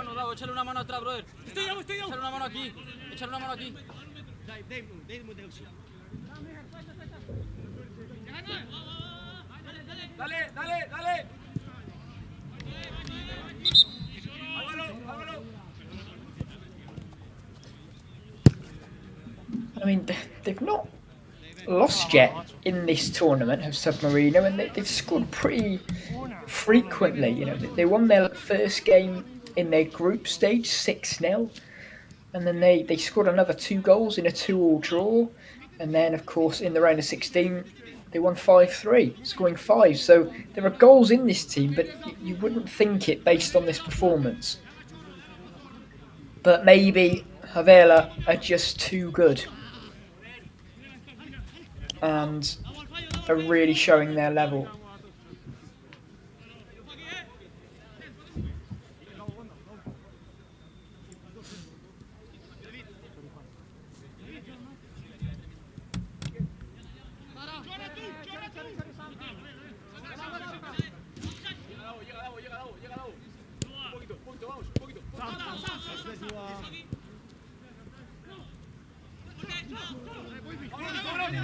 They couldn't quite link up there to this.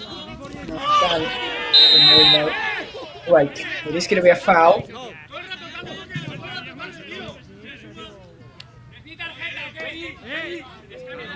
Calmamos. Escucha, van al balón, llega un pelín tarde por lo que nos ponemos. ¡Hostia! Ya sé que no quieres, tío, por eso. Nos ponemos de frente a los suplentes.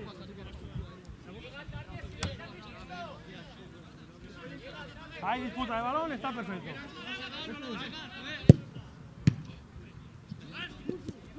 That's intercepted, but they've won it back. Submarino player goes down holding his face, and that is going to be a free kick.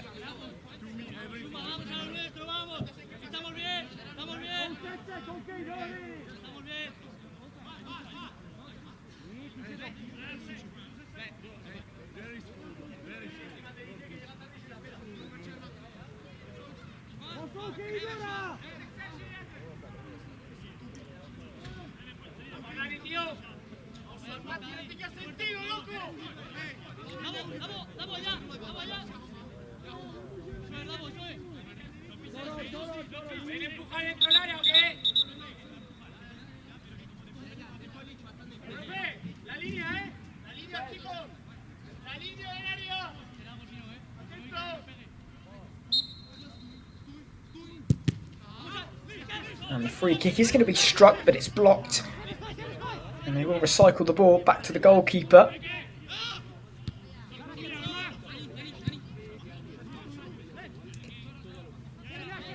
So, a phase of play for Submarino. They've not really had this, where they've been able to keep the ball for a period of time. But that comes to nothing.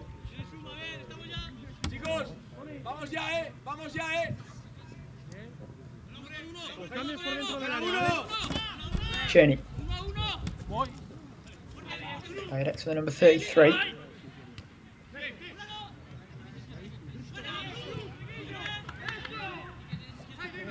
Still battling away there, but they've wriggled out of it for Favela.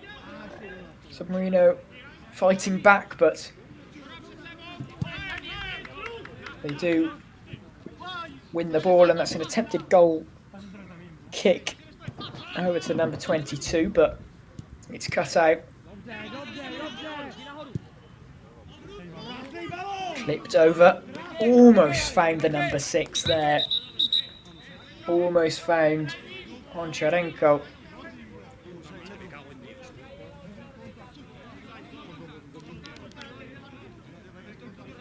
And it feels like Havela, they've not really had to get out of second gear in this game. They've been pretty comfortable playing how they're playing. And you'd think that they would have to be performing at perhaps higher levels than this when they get into the semi-finals against Ortega Twins.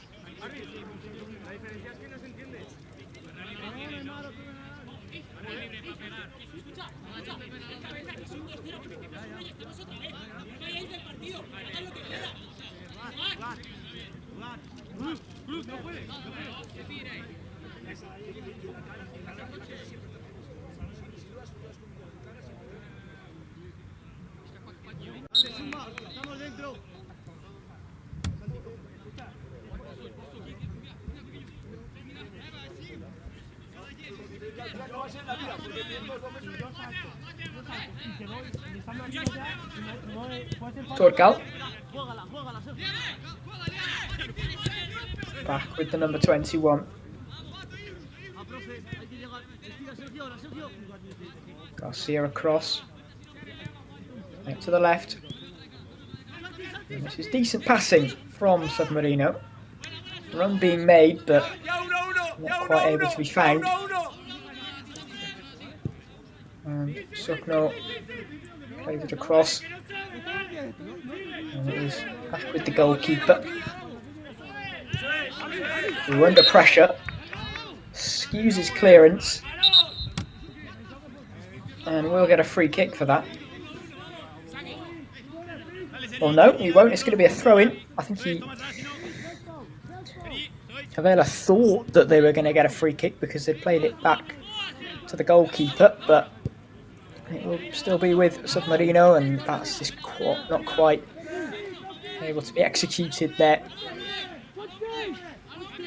And substitutions on the way for Havela, just to freshen things up in the last part of this half. As Havela gets closer and closer to reaching the semi-finals, which is where it really gets interesting, as that's a ball over and the goalkeeper comes out sharply and deals with it well.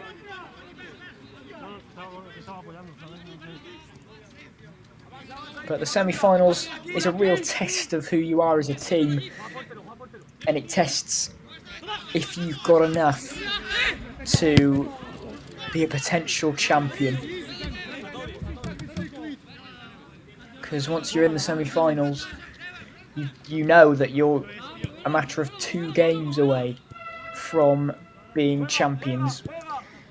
So that's where you really get to see the mentality of these players and whether they are able to rise to the occasion and deal with the pressure. As there's no foul according to the referee, so a chance here, and it's just not clinical enough from Submarino, and the keeper can claim it. It's good battling, and that's a lovely bit of improvisation, but play has been pulled back.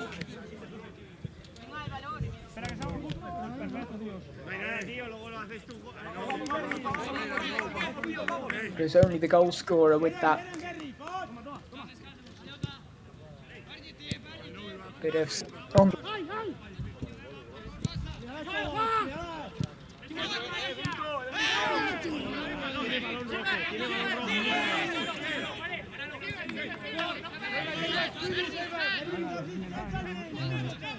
Submarino know that their chances of progressing are diminishing by the second, as they could end it here. He's gone round the keeper and hit the post.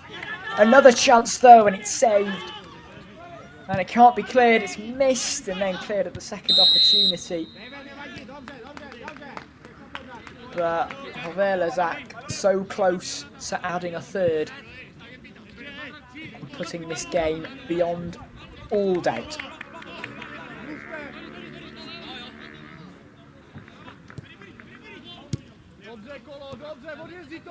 Si no damos fondo línea tú, damos fondo línea tú.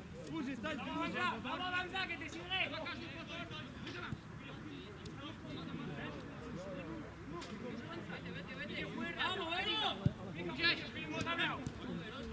That is nice feet from Alguerre. Plays it forward, but it's cut out. Still with Submarino though. Alguerre goes for the shots, and it's a good save from the goalkeeper. And when he's been called into action, he has reacted and responded well and made some good saves for his team.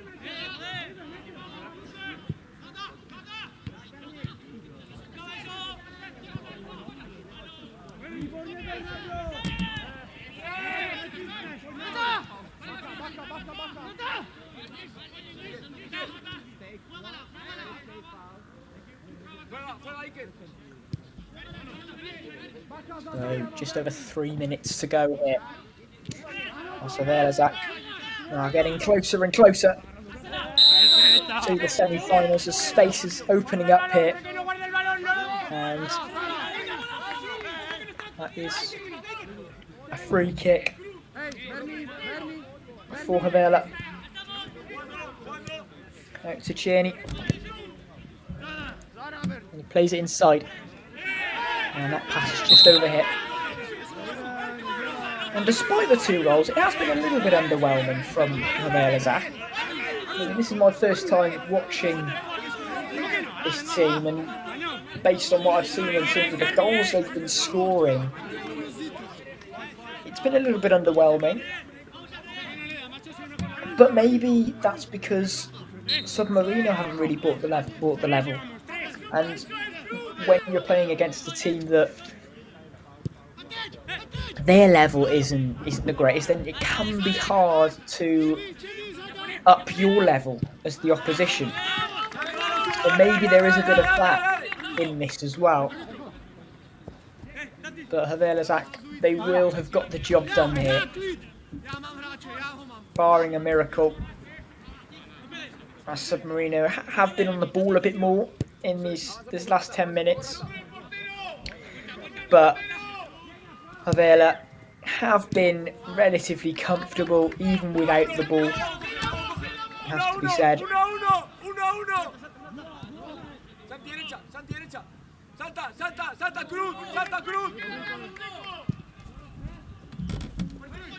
Over the top.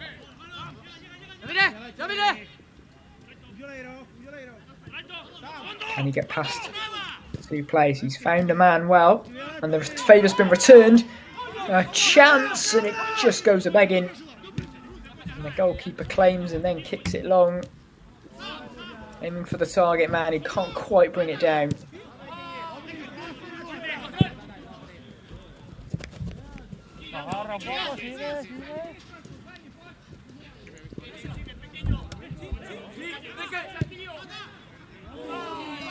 Played in and almost flicked on, but just too much on that. But that's good play. That's good from Submarino. We've just not seen enough of it in this game. And perhaps they've needed to get some more crosses into the box. Just test Havela more than they have. But it is easier said than done when you're playing against a side as imperious as this side from Ukraine. As that's played out wide. So Radavsky back with Sukno. He's going to go long. We've hit the 40 minutes. Can't be long left now. As that's cut out.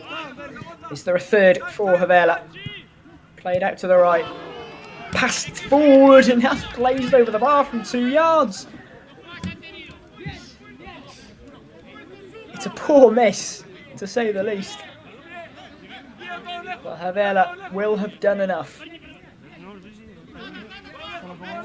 in this game to get over the line and progress to the semi-finals.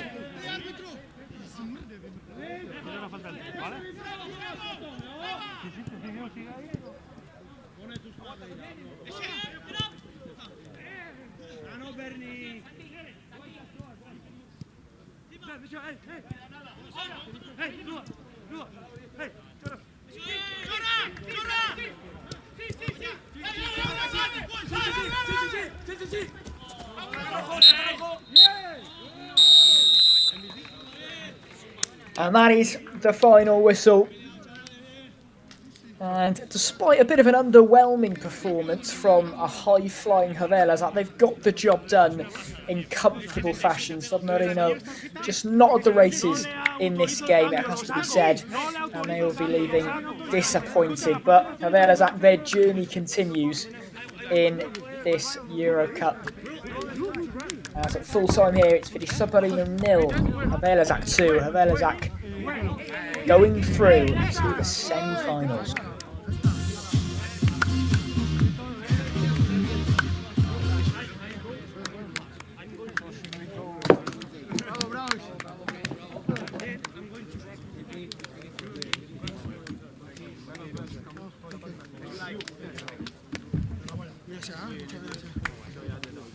Suma, venimos. Suma, venimos.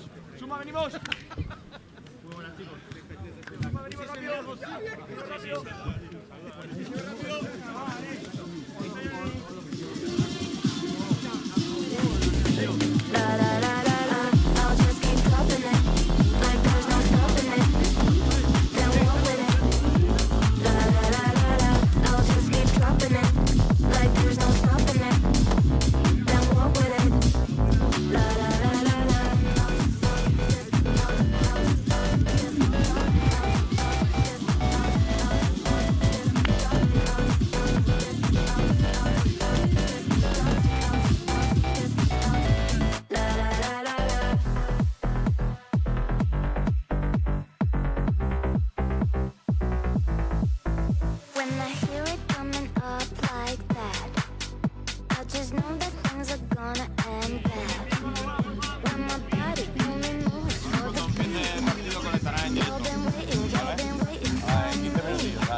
¿Te has dejado estos?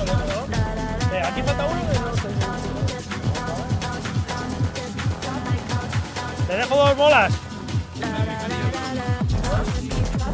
Yo lo tengo aquí encima, ¿no? Yo no tengo brazalete, ¿eh? A mí me viste sin brazalete.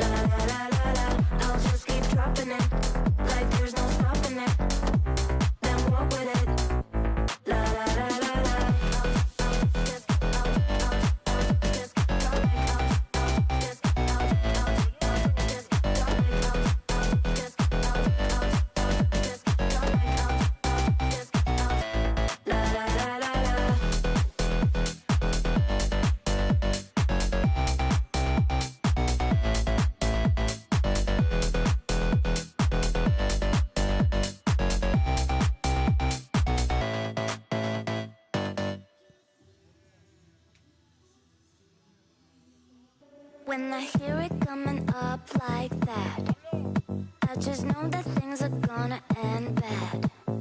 When my body only moves for the beat, y'all been waiting, y'all been waiting.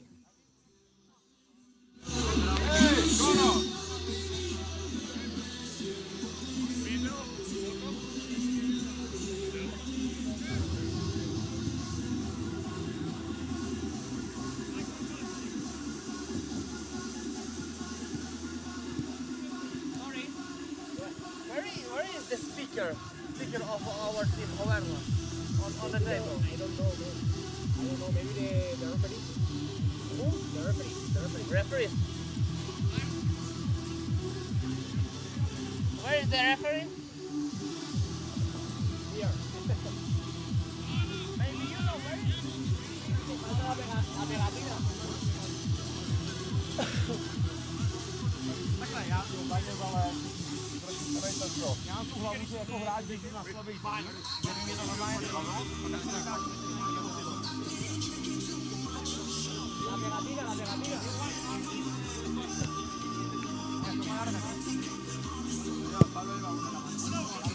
Pablo, déjale el brazalete al... ¿Te quiere la pegatina?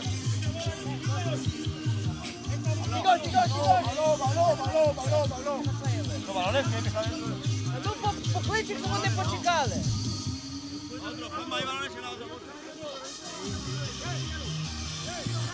Perdón, pensaba que podía ser diferente.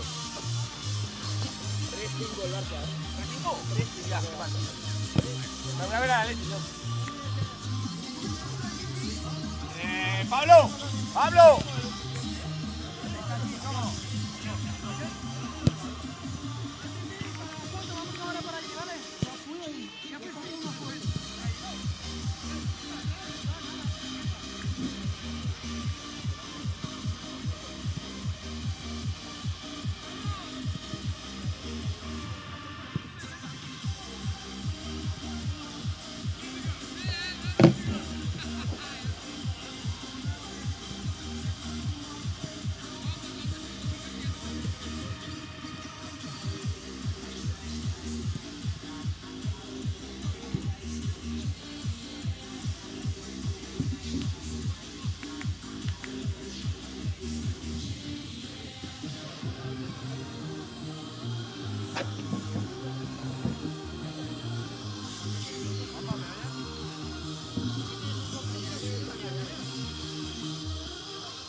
Add the perfect touch of tart to sweet.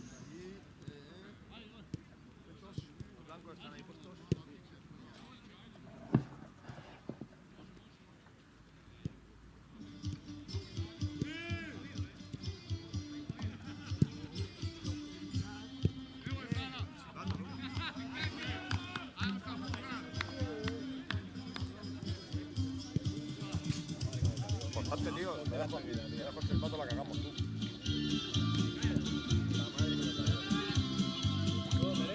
Soy de Monóvar, de hecho. Bueno, un pueblo de. Claro. ¿Tú dónde? ¿De aquí? Ya, he pitado yo preferente. Tengo una camisa de Mil Latas en casa. Yo juego en el barrio Luz. De años ya, vamos, más de 15 años.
Yo soy del sur.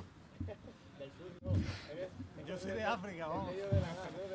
¿Dónde eres? De Canarias. Municipios de Las Palmas. Sí. ¿De Tasarte? No, vecindario. No sé si lo conoces. ¿Tasarte? ¿Tasarte lo conoces? Tasarte y Tasartico.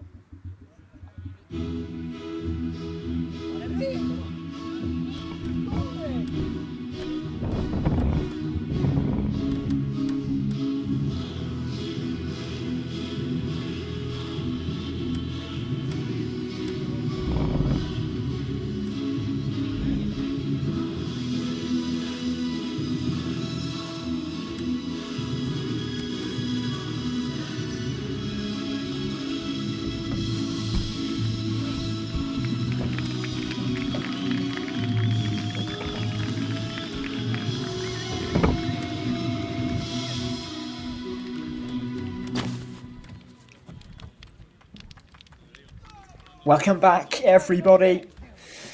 And it's another quarterfinal. And it's Dagon Red into Cafe taking on Gruppo Roxu in Benidorm. A chance, a place in the semi-finals for one of these sides if they can get over the line today.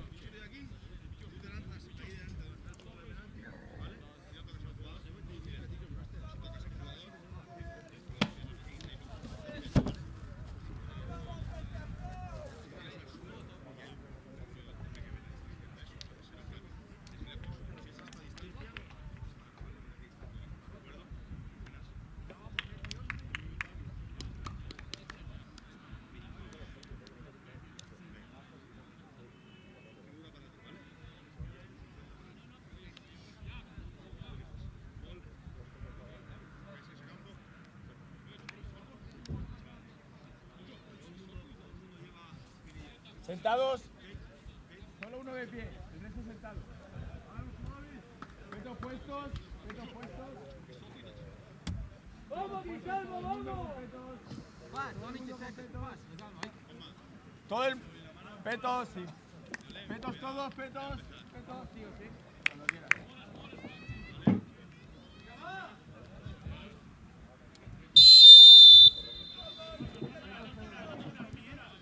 So into Cafe to get us underway here. And this should be an enthralling encounter. As Gruppo Roxu's last match was pretty incredible, especially at the end of the game.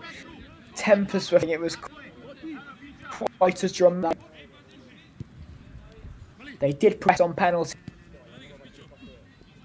It was a hell of a game. If this one takes some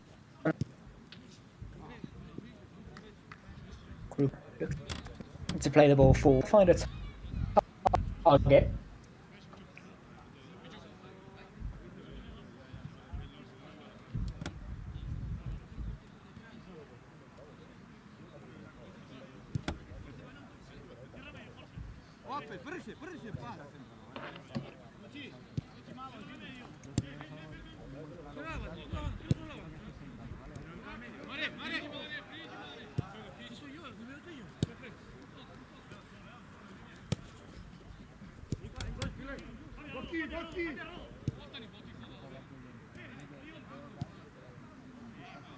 Dragon Red come forward, but that's just an overhit pass.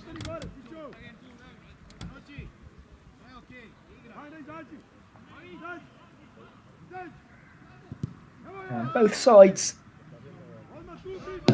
have been pretty flawless so far in the tournament, both topping their group.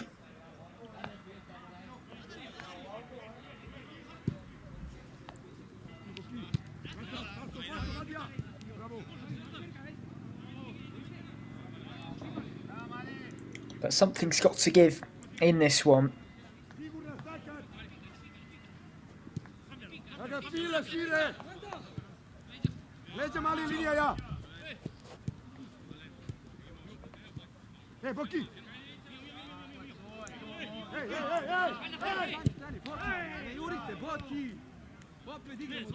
Both teams just finding their feet in this one.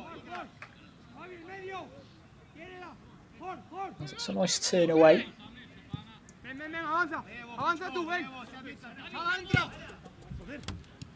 Played down the line for the number 7, who goes for goal. Always a tight angle and a difficult one to test the goalkeeper with.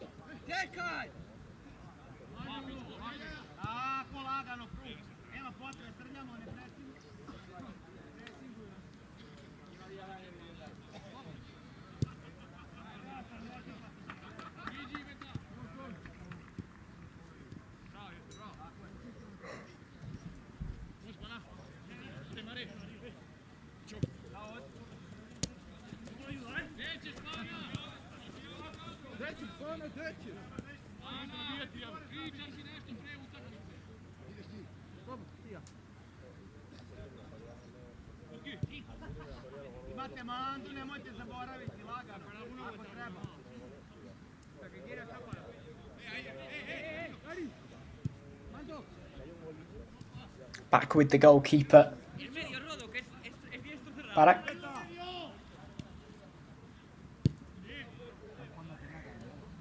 Nicely done by Idic.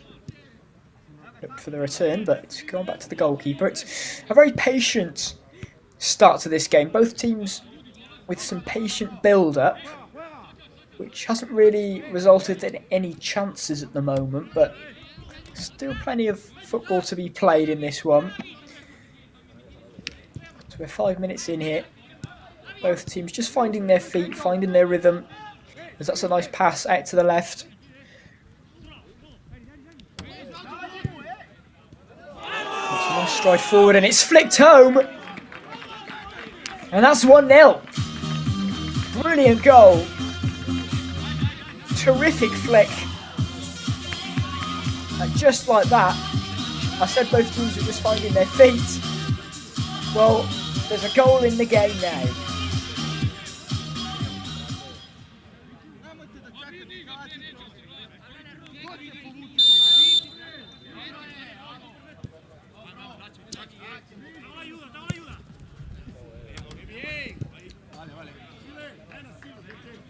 That's a rifled clearance as Dragon Red Cafe looked to get forward with pace.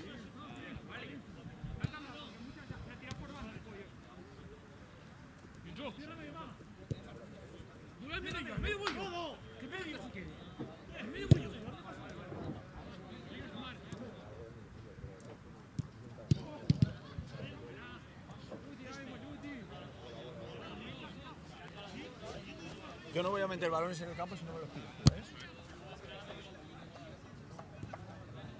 Esa gente pensará cuando apriete la cosa que balón no. Si no me lo mandas tú, yo no entro.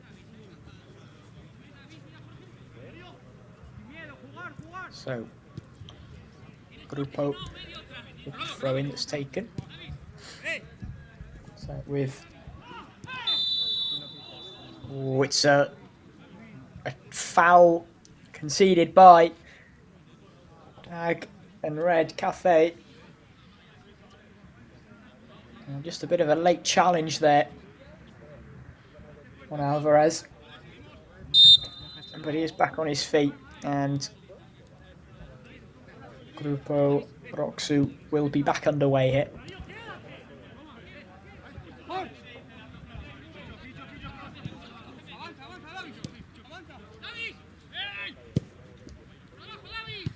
Flicked over.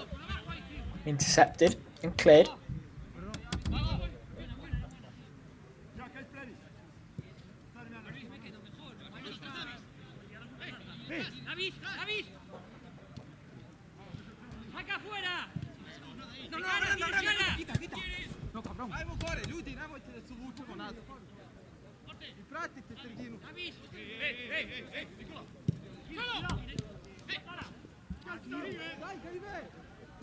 That's one back by Dagon Red Cafe, but it's well picked up by Alvarez. And can they look to break here? It is going to be a foul conceded by Dagon Red Cafe.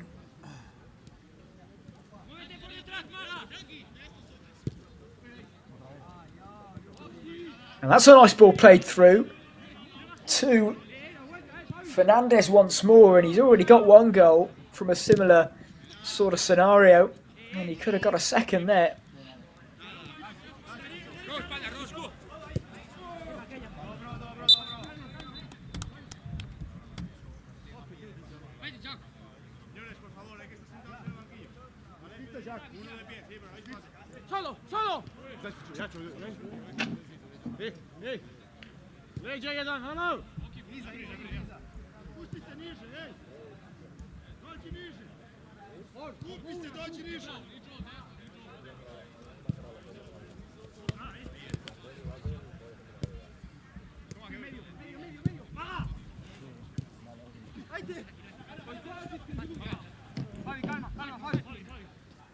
So Grupo with some controlled possession. It's been a good start to this game for them. They've got the goal. They've been the team in control, really.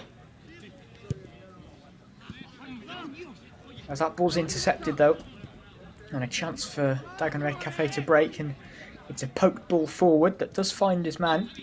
But there's two players there for Dagon Red Cafe.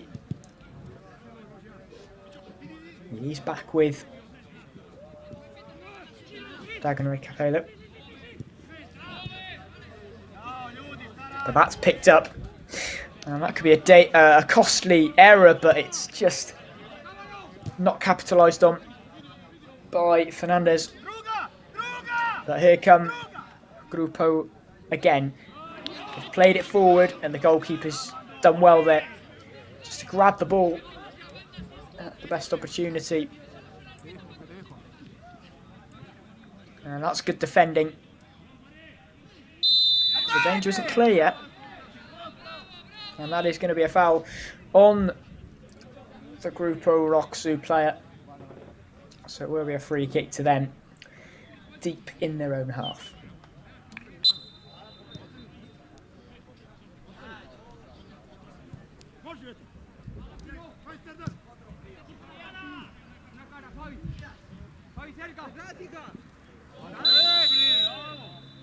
Now that's a clear foul there after the shoulder barge from Fernandez.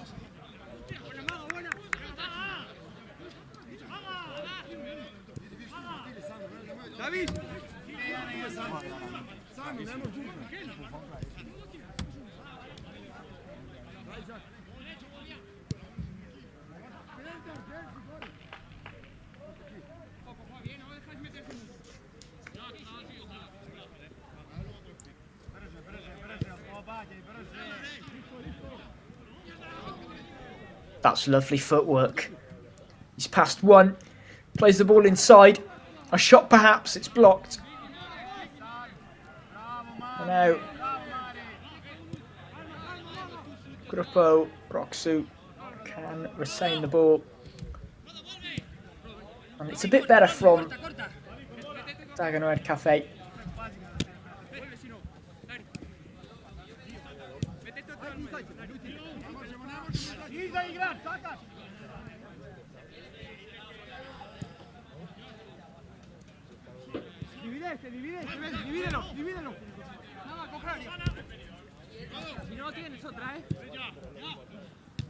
Chance to cross, it's headed away. It's flicked forward well to Idic. who just can't quite keep it, but does get a throw in for his side.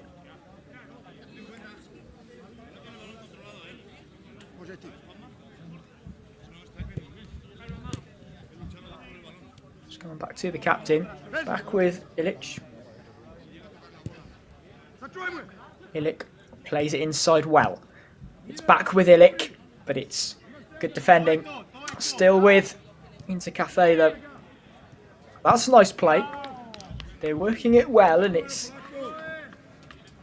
not come to anything in instance, but that's better from Intercafe. As the captain, the main captain for Grupo Roxu, Alves comes on to take this throw in. It's one back, but back with Alves. Good feet, good composure from the captain. And that's going to be pulled back.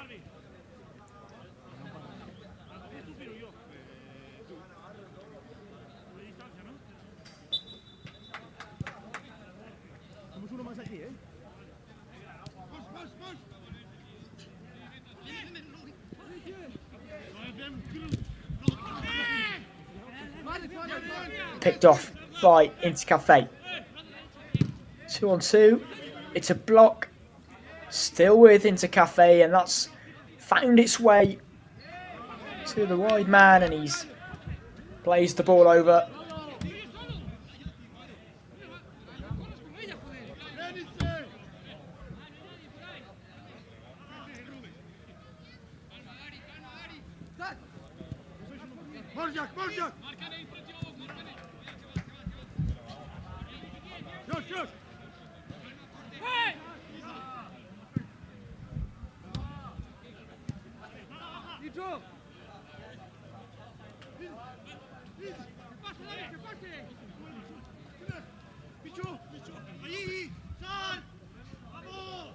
Played out to the left. Set up. Ilic shifts inside. Plays it out to the right. And that's a loose touch. And the pressure is relieved for Grupo Roxu.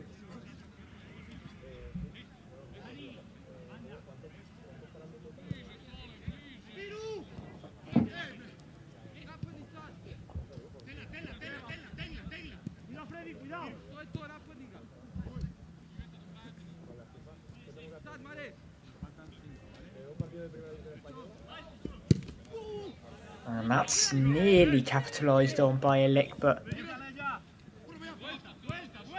just about dealt with. It is with Intercafe though.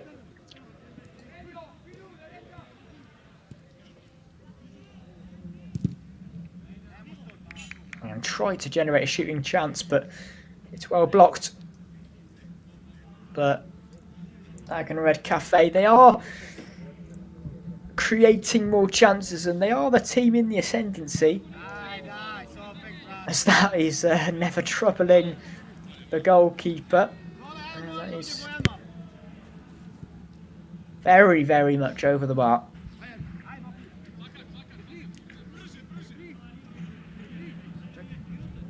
But it has been better from the team in blue.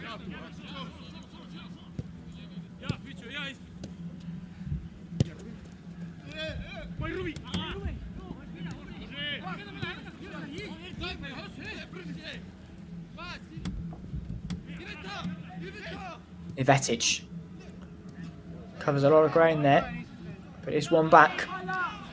And how can they break? It's good defending though from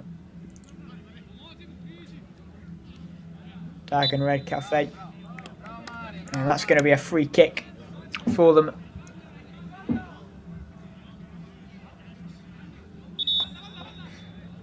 Can the Serbian side get an equaliser before the interval? Thrown in, taken down, flicked forward, big chance, and it's blocked, and gratefully is claimed by the goalkeeper.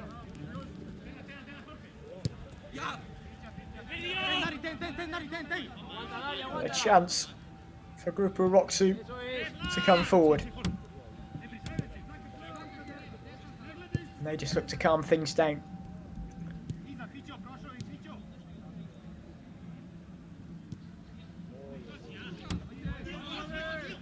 That's loose.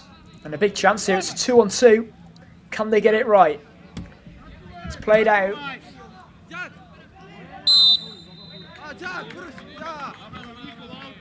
It's going to be Dragon Red Cafe's ball.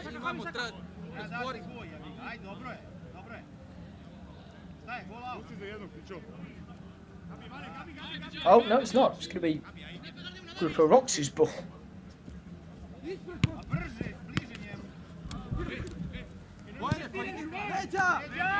Back with Dragon Red Cafe though. And Grupo Roxu have just been happy really to soak up the pressure and hit them on the counter when they can. Not sure whether that will work, be able to work for the whole of the game, because Dragon Red Cafe are pushing and they are getting closer. And that's a shot, that's a mistake, and just about dealt with, and they got away, they got out of danger there. And the goalkeeper will be thanking his teammate for being there to stop what would have been a certain goal.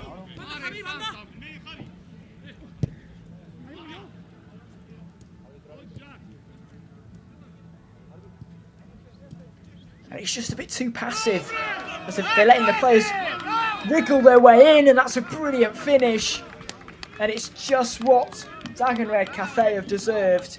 It's the equaliser just before half-time.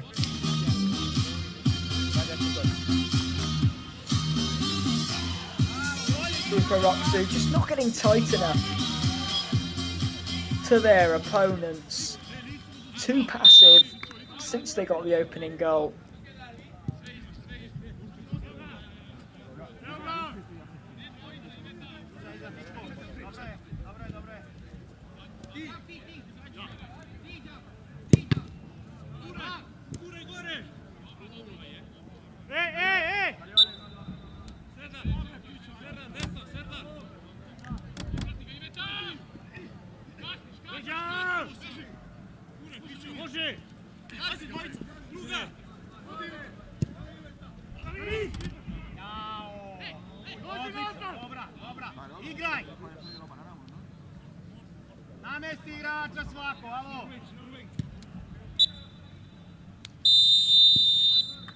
And that is half-time. An even contest so far that is being edged by Dragon Red into Cafe purely because Grupo Roxu, they've almost rested on their laurels since going 1-0 up. They were too passive, not getting tight enough to their opponents, and as a result, Dragon Red Cafe have got themselves back into this one after going behind in the opening 10 minutes. So at half-time here, it's Dragon Red Cafe 1, Grupo Roxu 1.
Welcome back, and we are back underway for the second half of what has been a relatively evenly contested game between Dragon Red and Grupo Roxu.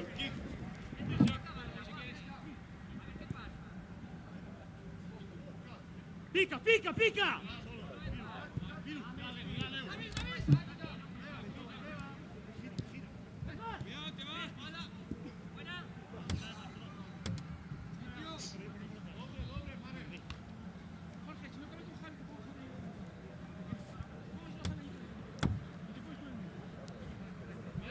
Más juntos, Rubén.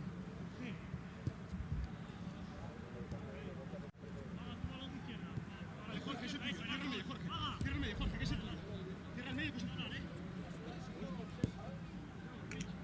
Well, as far as Dragon Red Cafe are concerned, they'll be looking to just continue where they left off in the first half, because they were the team in the ascendancy after going 1-0 down. Grupo Roxu just resting on their laurels a little bit, allowing their opponents to get back into the game. So Grupo Roxu will have to get themselves back into gear if they want to get back in front, as it was a smart move that found their opening goal, and they just need to find more of that.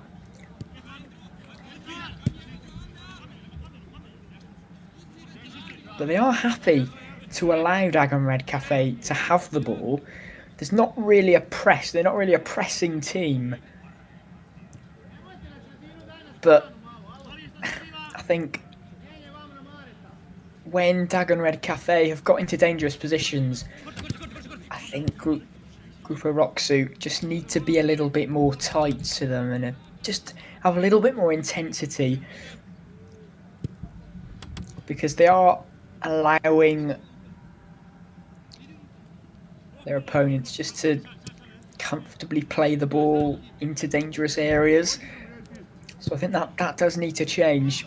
As that's played forward and looked dangerous, but it does go out for a goal kick.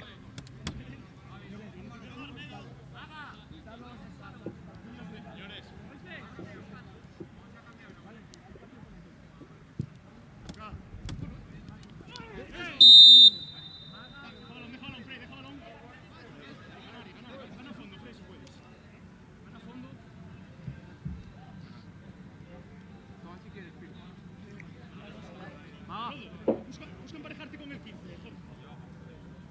Te la doy. Listen. Busca a Kaya, Tino. Ven a Watch. pedirle a Kaya. Watch. Cambio por aquí. Portero sin off. Portero sin off, Piru. Busca a Maga. Haydi bre. Das muhtarı yıkı birlikte bre. Buena, Ford. Una vuelta, David. David. Acábala, pégale al área. Buena, buena, Rodo. 3 minutos, Maga. Que se ponga Jorge arriba.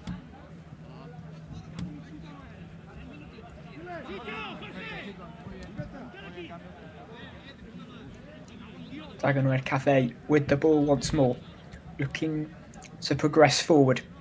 And that's a good move for Milik. He's kept the ball in. Runs inside, cuts inside, and couldn't quite get the flick on it needed.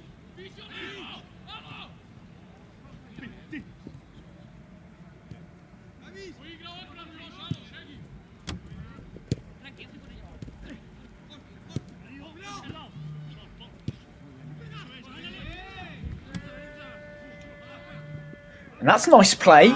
Here we go, and that's a goal for Grupo Roxu.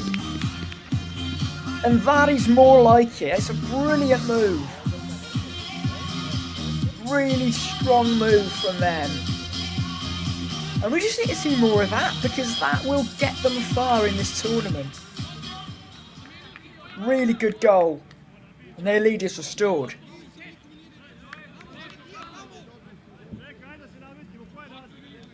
But what they can't do is what they did after they scored their first goal and sit back and invite pressure and drop that level, because we saw what happened when they did that.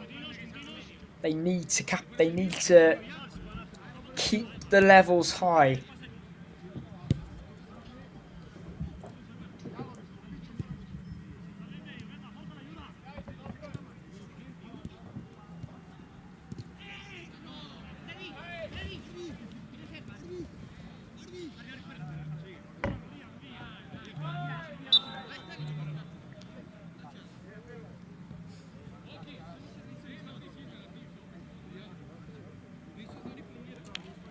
And Gonzalez is down holding his knee. That's never a good sign. Wonder if he'll need treatment at all. And he looks like he should be okay.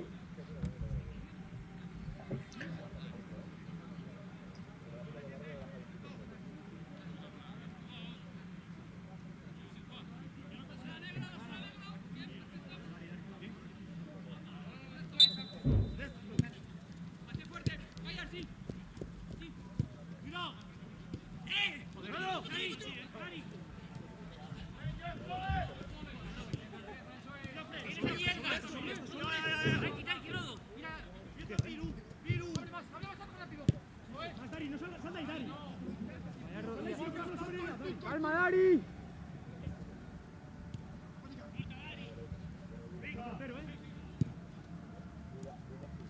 Played forward nicely, and that's a sharp turn, and that's a foul. And a yellow card to boot. Great play from Grupo Roxu. Incisive play. And that's what they need to do. They need to remain on that front foot, remain on that level, and not allow Dragon Red Cafe to get back into the game.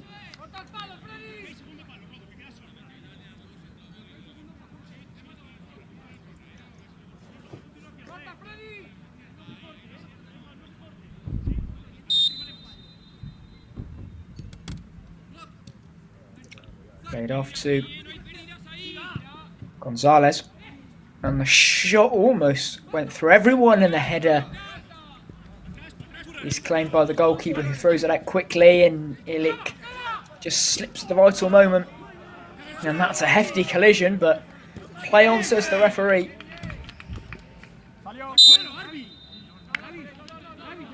And it just can't quite be kept in. And it will be Dragon Red Cafe's ball.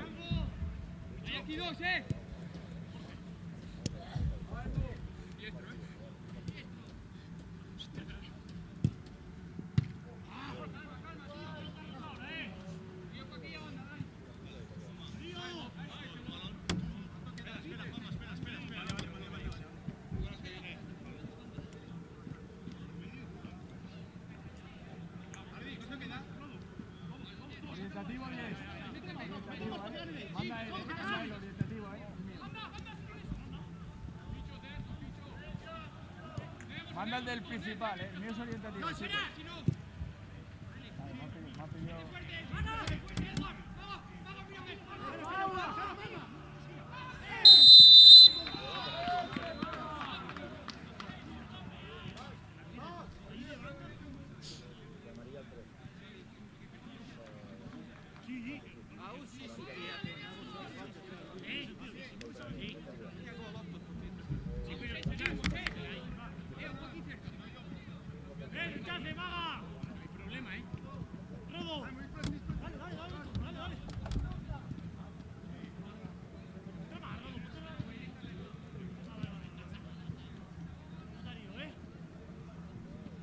And it will be a penalty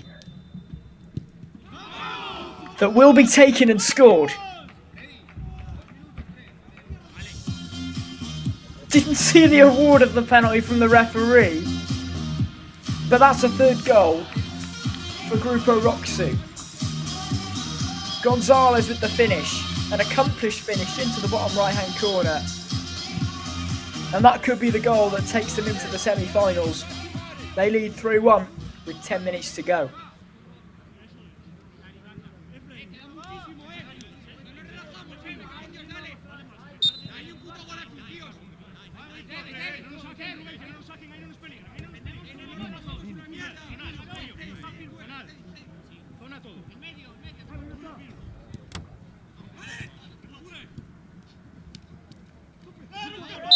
And it looks like they've learnt their lesson from the previous half. And they've stayed on, they've kept their foot on the gas. And not sat back after scoring. And they've got that 2-goal cushion thanks to Dario Martinez from the spot. Dario Martinez Gonzalez.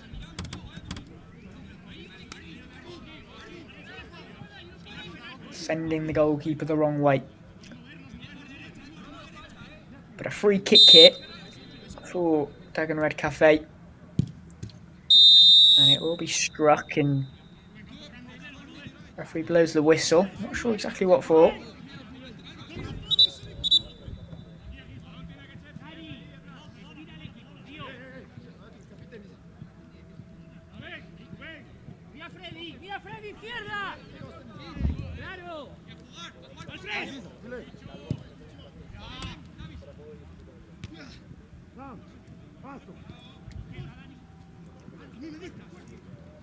Ilic just takes too much of a heavy touch there.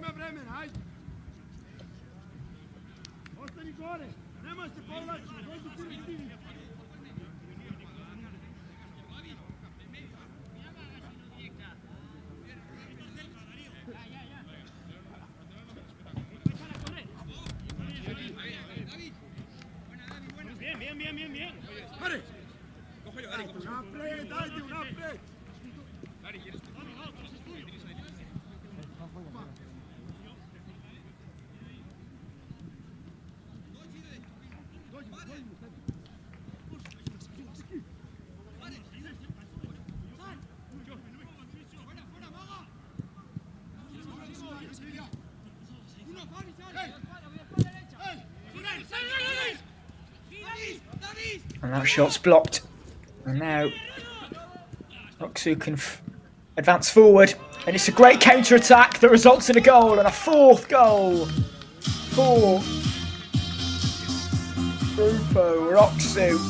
And that is a sharp, slick counter-attack finished off by Rodolfo Garcia Gonzalez.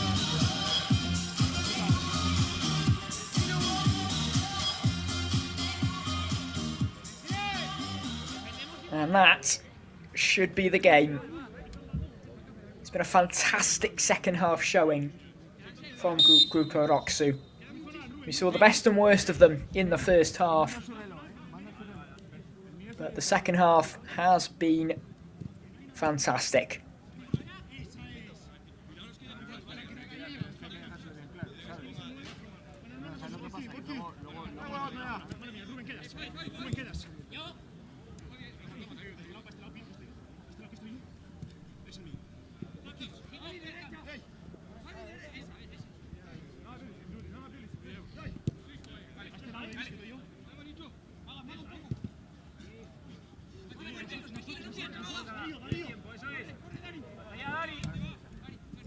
One back again by Grupo Roxu. They look to come forward, but that pass is too wayward. It's crossed in and it's just gone over everyone and out for a goal kick.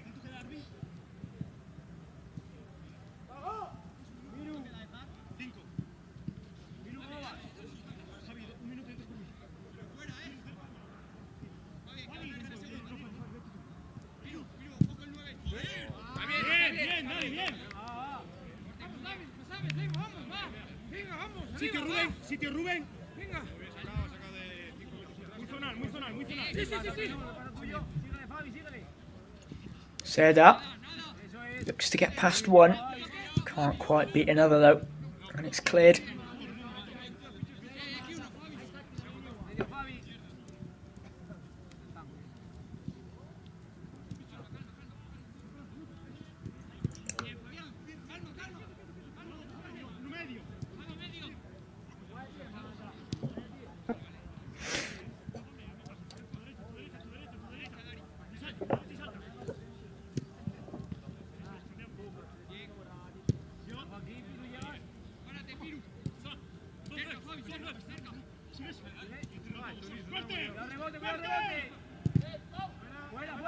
And he's managed to get a shot away, and the rebound is a great save from the goalkeeper.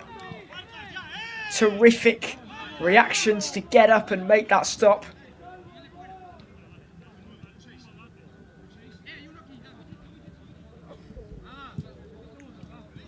Corner taken, hook towards goal and then cleared.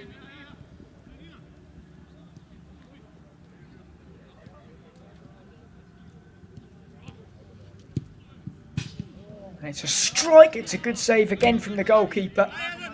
Being forced into action.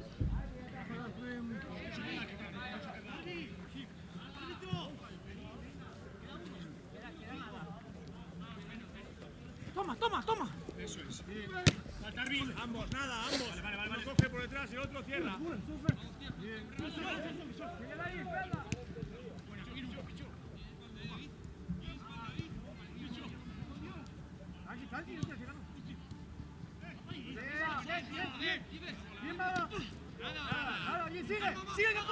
Strong shoulder-to-shoulder challenge. Results in Fernando's coming away with it. And he's crossed it, put it across, and the ball went back into his path almost, but it was cleared by the defender, and you could see his frustration as he just fell to the ground. Magadan Fernandez. But it shouldn't be too costly, as his side are 4 goals to 1 up as we enter the final couple of minutes here.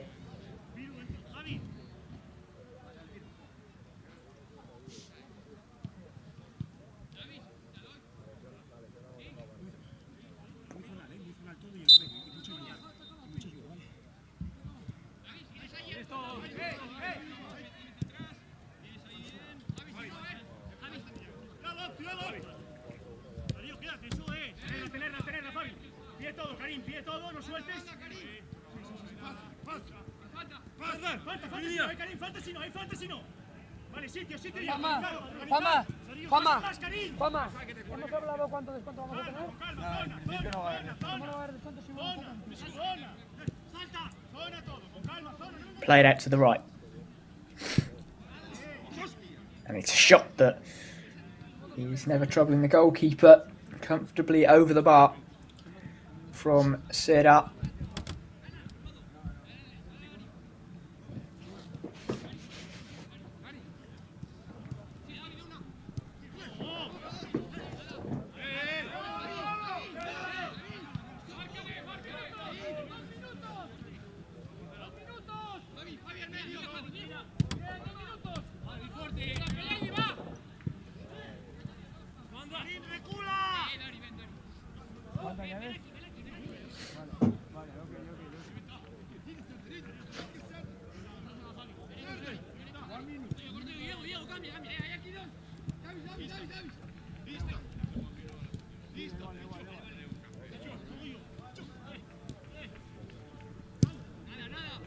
One minute.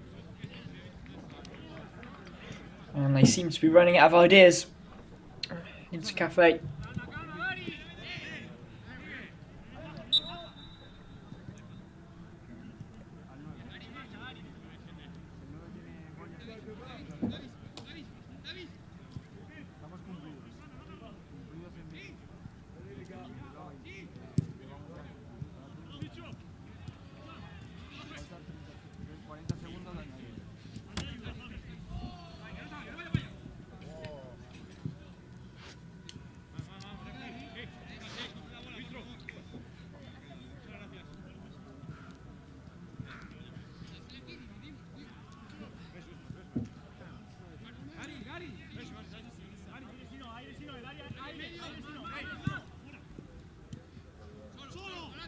That's a nice turn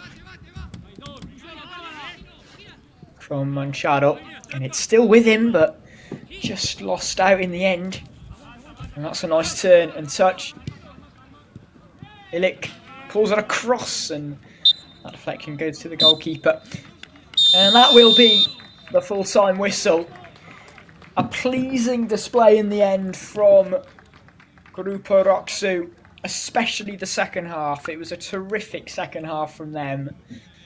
3 goals scored in that half, no goals conceded, and they have soared into the semi-finals of the Eurocup in Benidorm. Full time here, it's finished. Dagenham and Redbridge into Cafe 1, Grupo Roxu 4.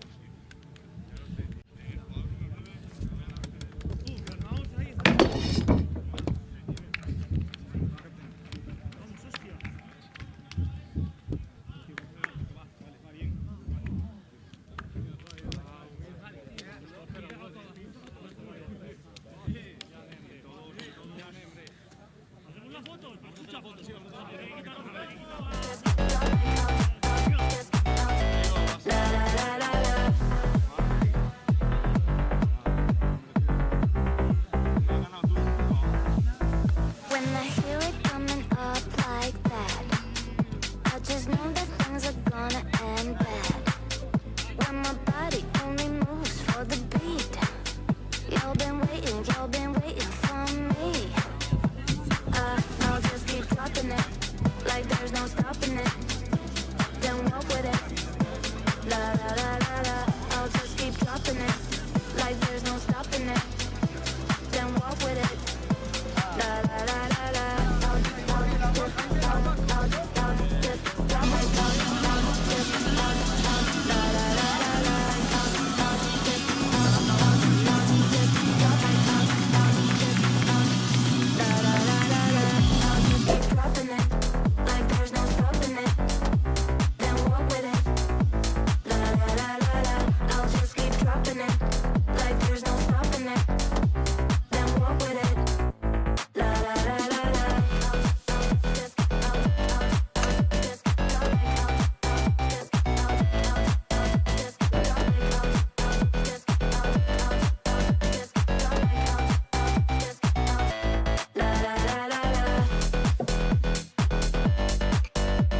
When I hear it coming up like that, I just know that things are gonna end bad. When my body only moves for the beat, you've been waiting for me.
Albi, los balones.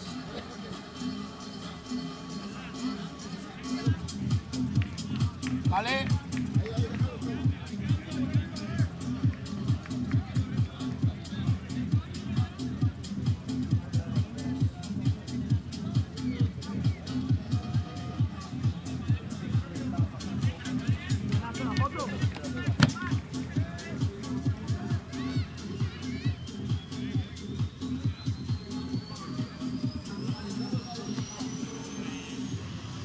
Estás escuchando a Óscar Herrera.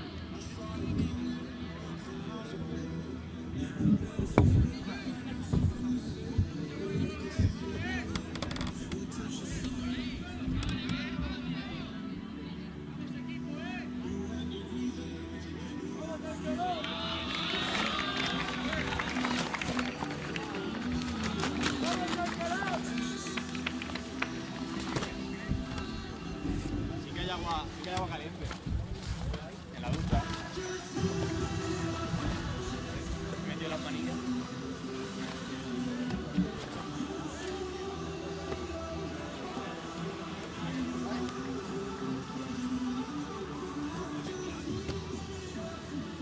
Más que me he hecho pantero.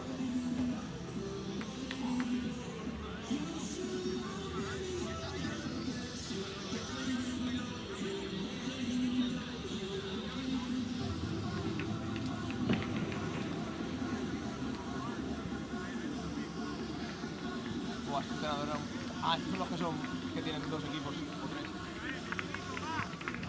Tienen 3 equipos.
Hello, everybody. Good evening, and welcome to the final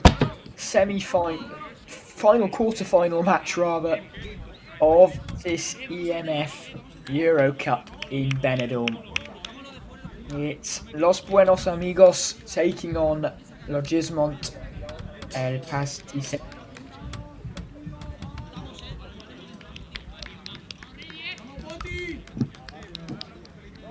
Only one spot is left in the semi-finals. Which one of these sides can take it? We are underway here as the clock strikes 10 o'clock local time.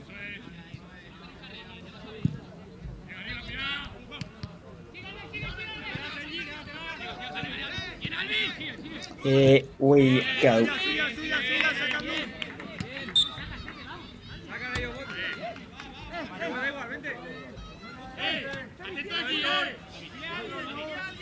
Sí, Carlos, sí. Calma, calma. Sergi, estoy metido contigo ya aquí,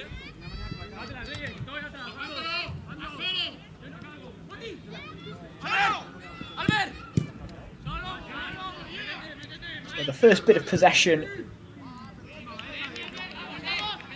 for Buenos Amigos, but they weren't able to find the target there, so it will be a goal kick.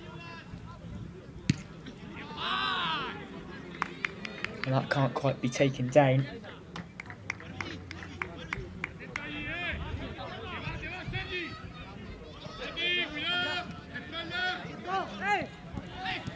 That's a nice take from the number 5, driving into midfield. And that will be a free kick.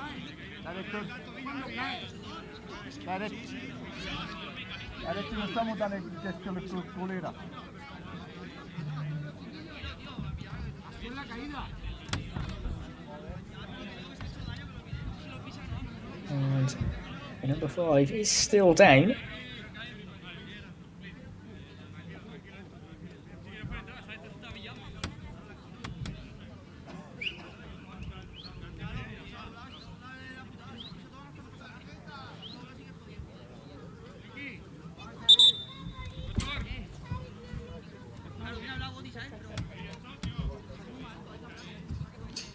But he has managed to get back to his feet as Yabana. Well, for both of these sides, Los Buenos Amigos have played an extra game because they did have to go into the playoffs, and they did get through in that one. And Regismont did top their group, so they had no worries in terms of playoff qualification. They were already there. But Los Buenos Amigos, they found their groove and they found their way to the quarterfinals, winning in dramatic style on penalties. Last time out.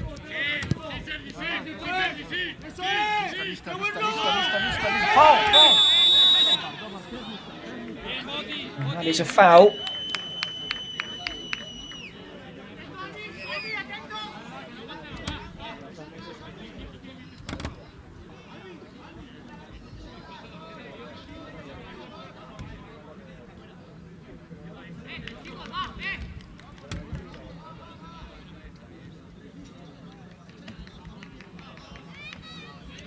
And Logismont came out 3-1 winners in their round of 16 clash.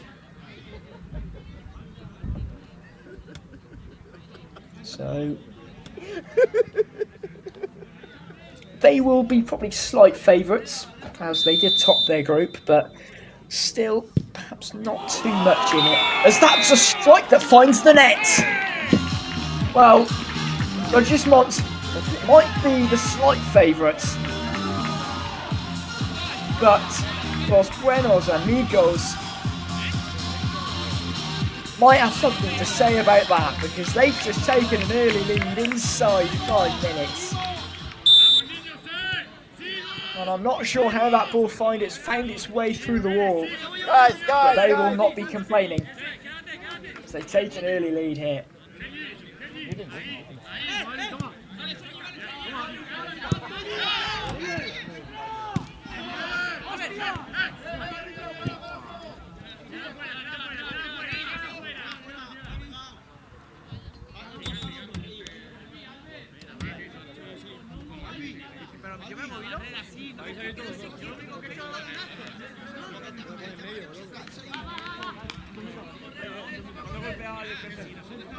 Sí, puedo correr, pero no puedo golpear. ¡Vamos, chicos, ¡vamos!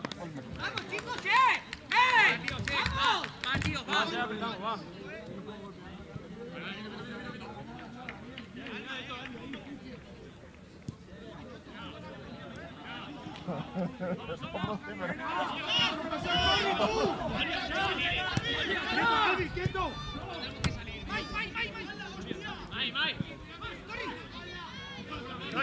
Torri. That will be a throw for Buenos Amigos.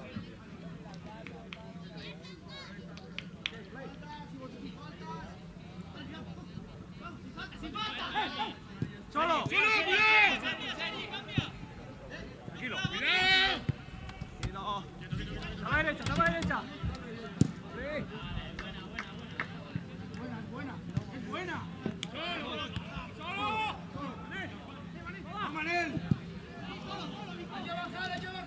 One back by Logismont. And they've got some responding to do. Conceding that early goal. That's a nice inside pass. The return's given a chance, but the referee has given something, and it's going to be a foul and a free kick. Okay, bravo. So it would have been interesting if that had gone in, because the referee had blown his whistle. But Logismont will have a free kick in a dangerous position.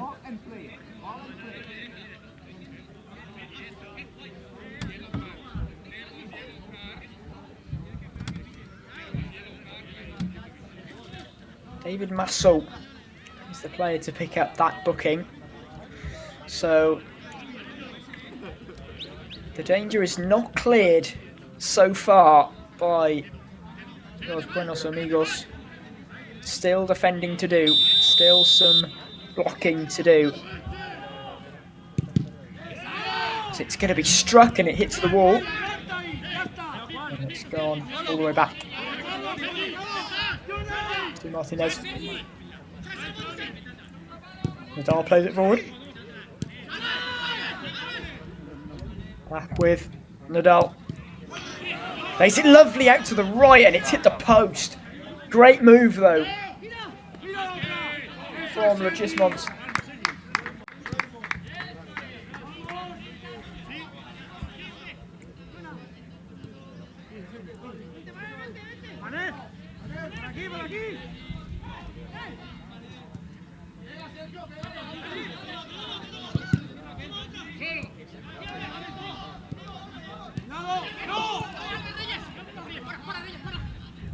Here's an opportunity for Logismont, and that's a good save, denying Yabana. It's been a lively start to this one. Los Buenos Amigos on the ball, rather.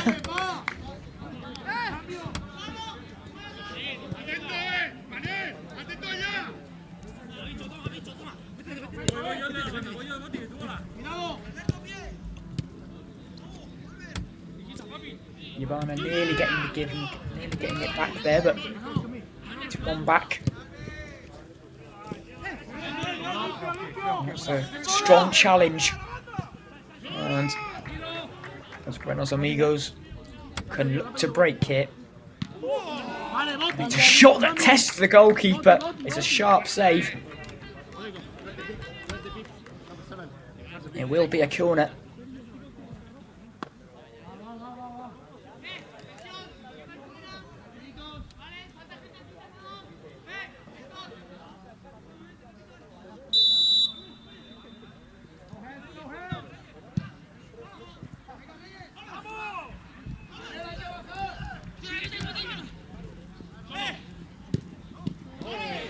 A big opportunity here, and that's a wasted one.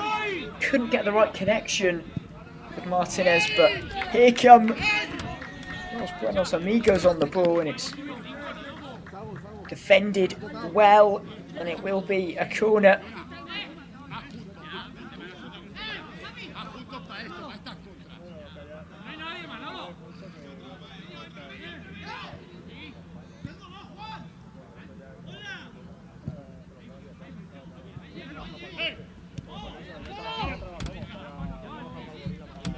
corner that's ended all the way back to the goalkeeper.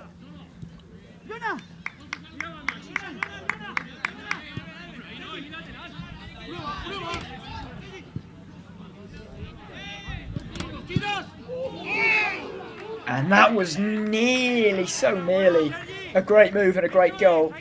Just going past the post there.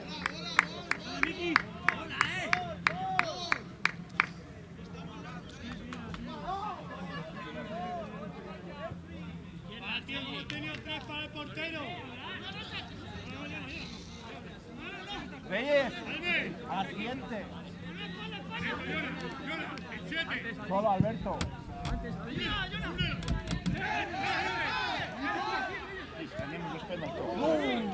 And that's a chance, and it was nearly smuggled in. And that's a let-off. Logismot.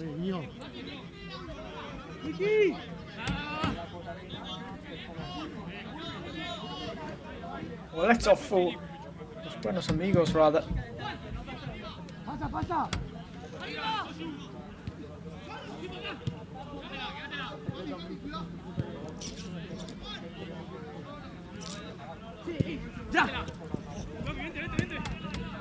Nice play. Back with the number 7.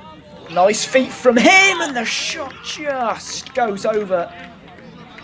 Great play though from Alberto Lopez Nadal.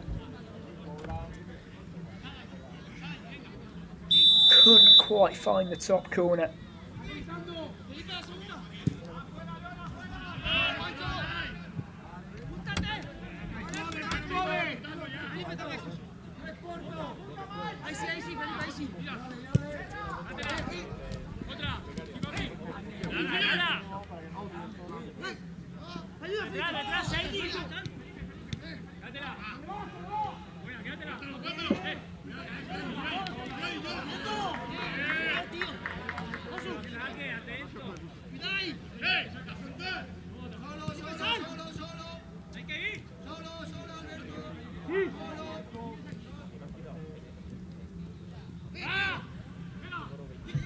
He's advancing well, tried to pull it across, but couldn't quite find his target. Didn't it out. Here's one back though. But that is an effort that's comfortably gone wide in the end.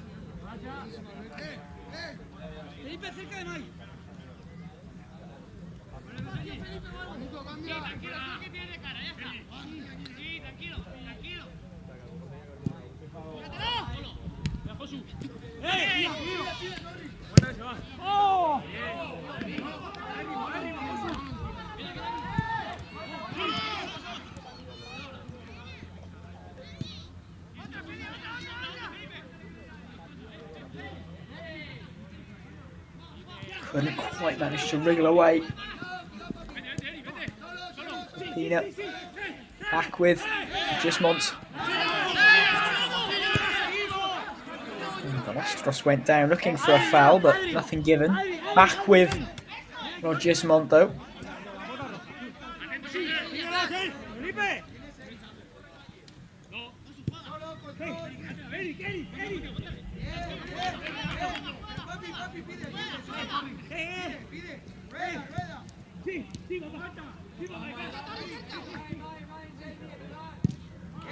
Played out to the right and shot and goes wide. But Logismont getting into this game more now. Los Buenos Amigos haven't quite been as forthright and as productive in the last 5 or 10 minutes. Logismont getting into the game a lot more now. And you do feel like that equaliser could be coming soon.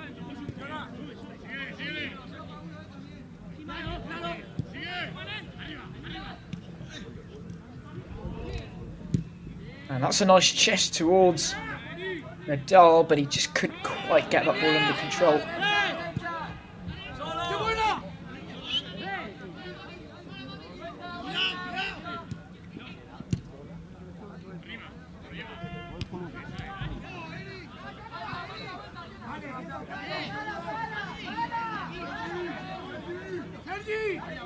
Here. Come to me. Pégale, Felipe. Ahora. Vale, Torri. Los cambios aquí, va.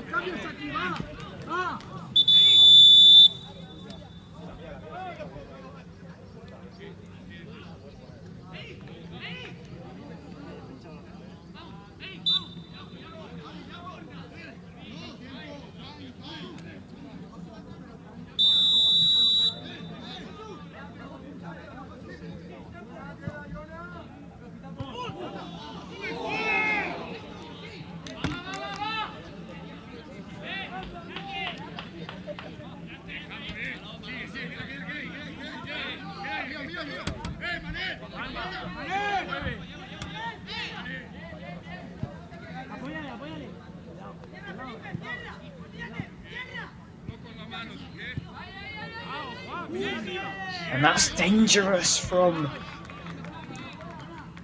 Gismont. And that's sloppy. It's going to be a corner for Los Buenos Amigos. Just lost their way a little bit for Gismont in the last couple of minutes. So a corner to be taken. And it's flicked away.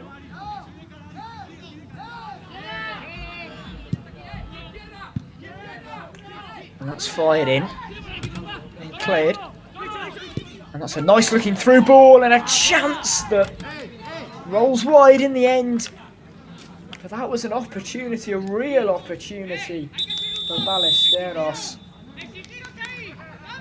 Couldn't quite be taken.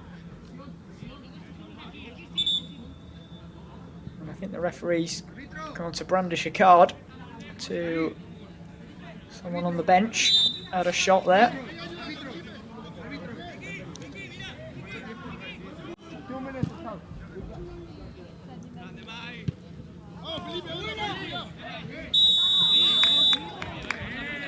And that's going to be a foul.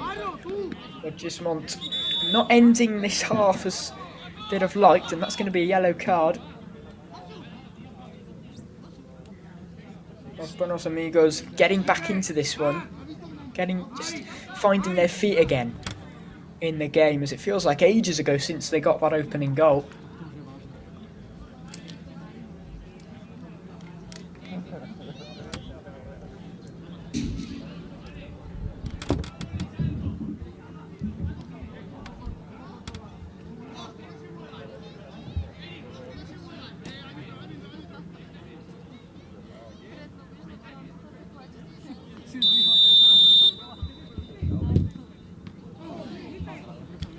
And that's a good effort. It's met by a good save and a good hand from the goalkeeper.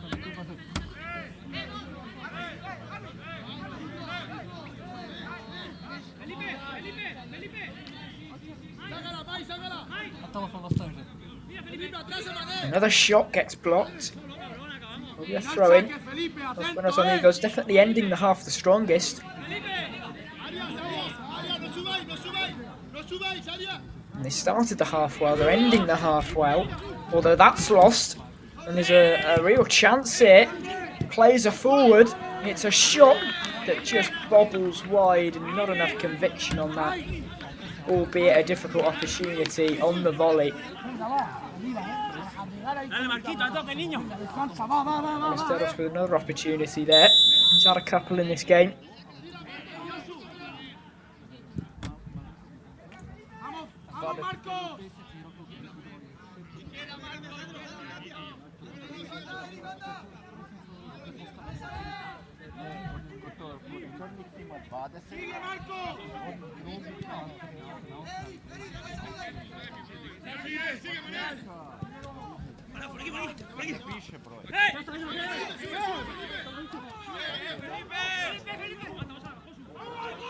And that's through the legs.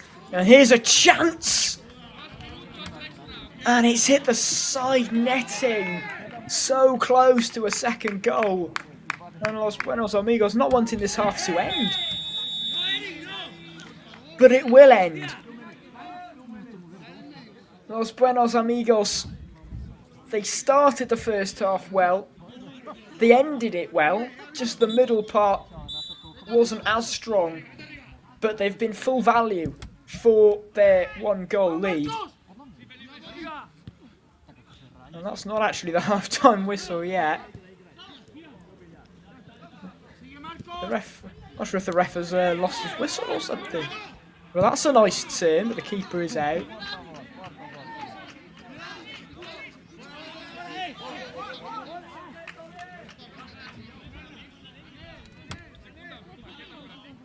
Well, play still goes on.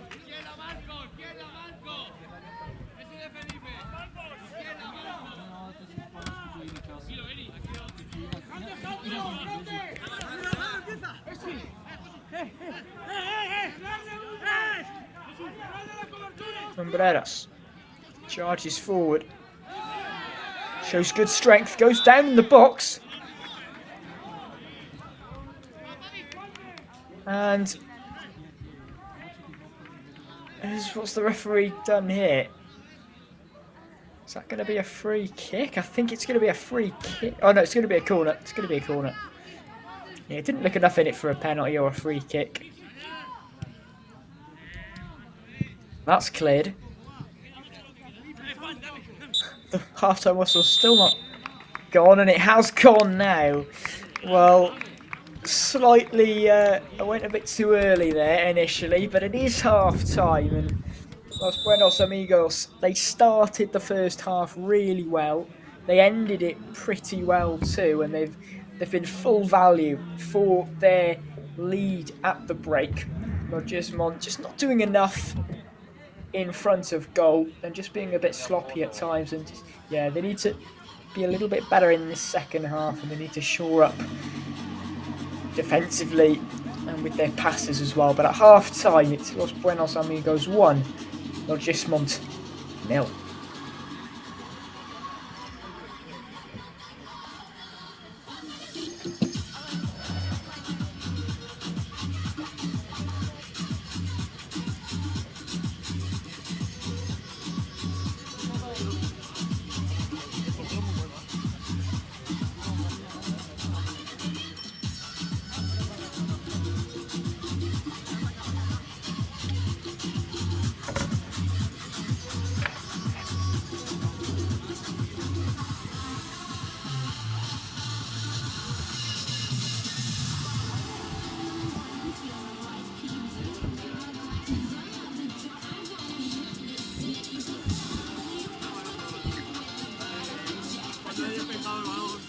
La tensión es lo que no me puede generar el músculo.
So we are back underway here for the final 20 minutes of today's EMF Cup, Eurocup action, with Los Buenos Amigos leading Logismont 1-0 so far. And the winner of this game will be playing Grupo Roxu in the semi-finals. Grupo Roxu winning 4-1 in their quarter-final match.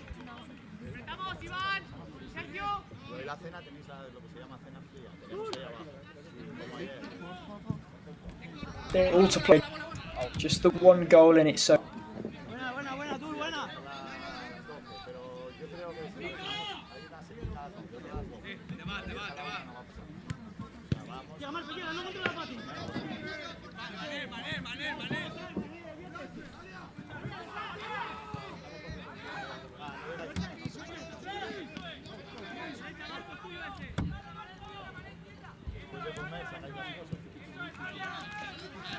Logismont on the ball now. Well, they ended the half pretty poorly, but their response to going 1-0 down was pretty good overall. They just lost a bit of composure in the last 5 minutes of the first half. It was a strange one, really, because they were looking the most likely to getting a goal. I think I said that you'd expect a goal to come for Logismont, but they might still get that goal, but they just, something happened. They just let off it a little bit, and just the intensity dropped and the focus dropped as well. So they're going to have to regain that in this second half if they're going to want to get back into this game.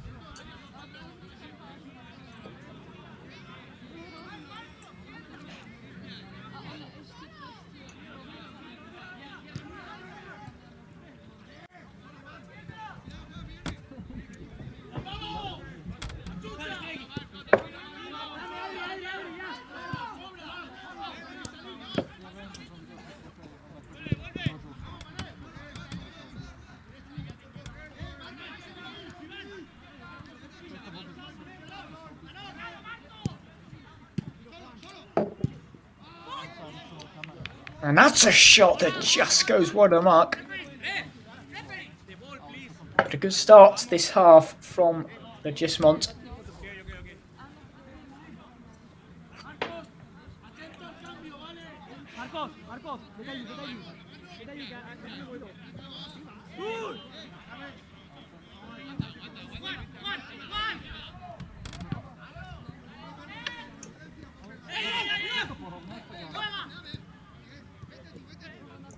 Logismont coming forward once more. Nicely played down to the right hand side, and it's crossed in, or attempted to be crossed in, and it will be a corner kick. And Adrian Granell is over to take this, and it has been taken quickly. Logismont looking to get on with things quickly, but that's perhaps a bit too quick, and it's gone over the bar.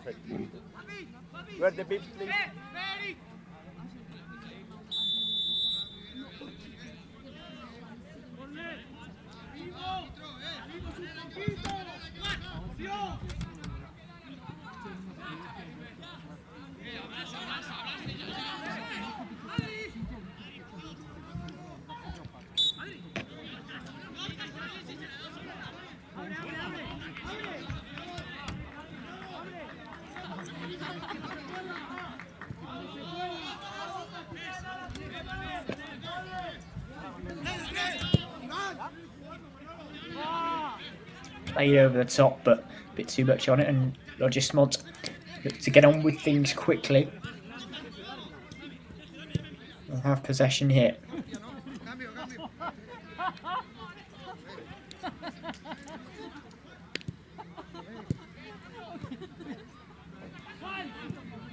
Yabana. Fioretas. And it's dealt with. Los Buenos Amigos. And that's a nice bit of skill. Haven't seen too much of that in this game. from. The shot doesn't quite come in though, and Gismont can break forward. Yabana out wide.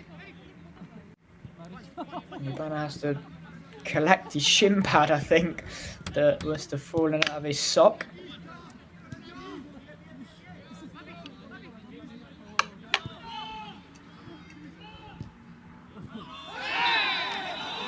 It's over to the right.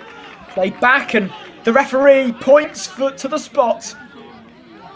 And it's going to be a penalty for the Gismont.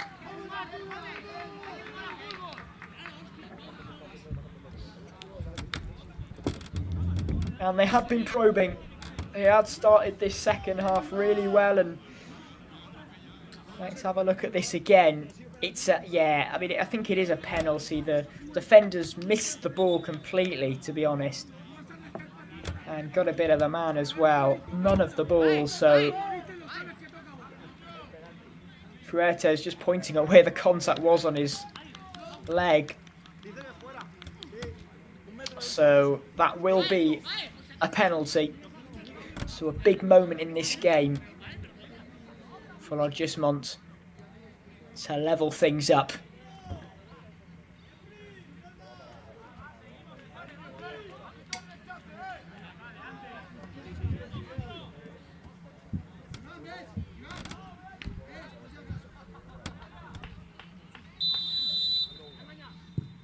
Can he keep his cool? Oh, it's a terrific save.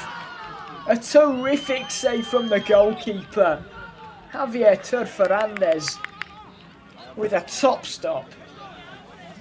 Ballesteros just can't find the net in this game so far.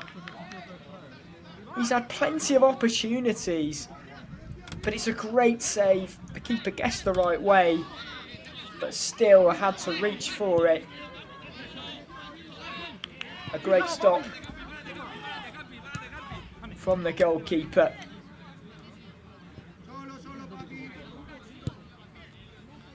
And perhaps you start to wonder, will it be Gismont's day or not?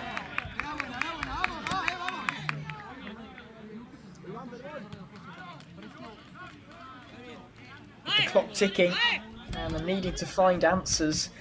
They couldn't find the answer from the spot on that occasion.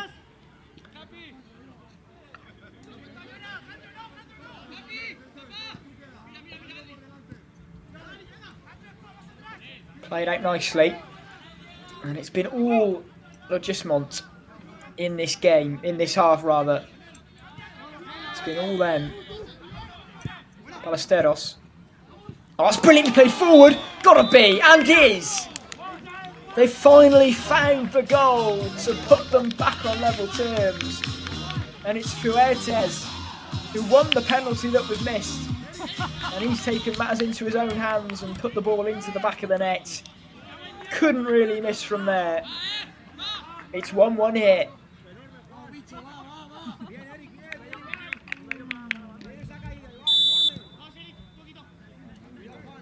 All to play for in Benidorm in this last quarterfinals.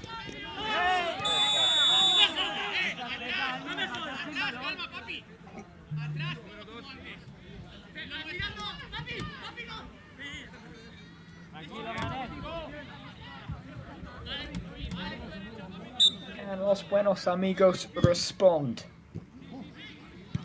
Oh, you bet you can! Oh my word, what a strike! What a strike! And in a flash, Los Buenos Amigos are back in front, and that is a supreme volley into the corner. Gismont have it all to do again. They trail once more.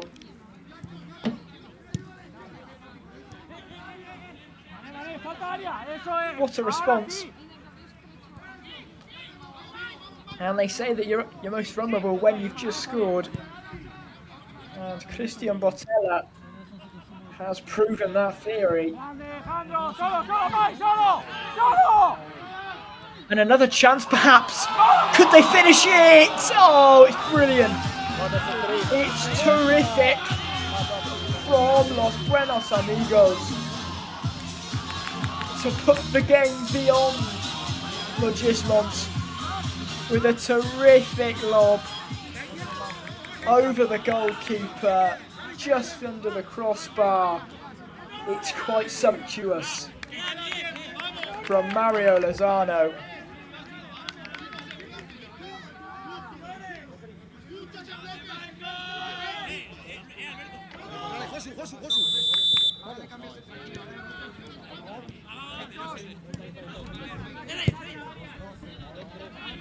And Logismont's task has just become doubly difficult,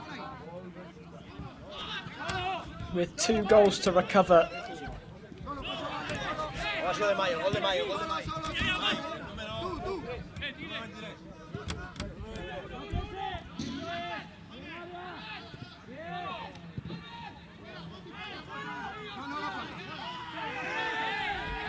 And they're on the break again.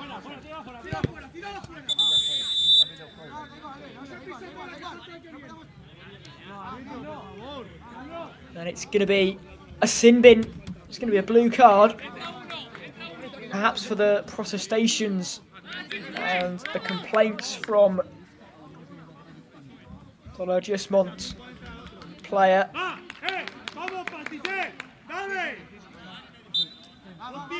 And frustrations just boiling over.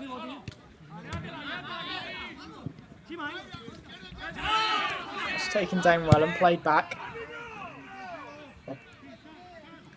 Out wide.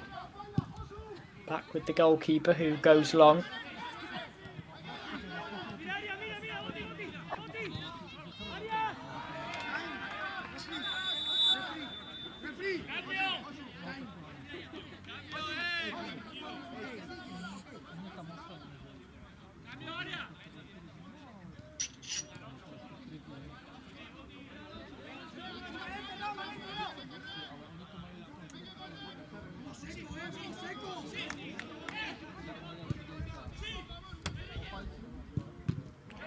That's a nice baller, but that's a really good save from the goalkeeper, who has, to be fair to him, made it really difficult for Logismont to score in this game. He's had a really good game.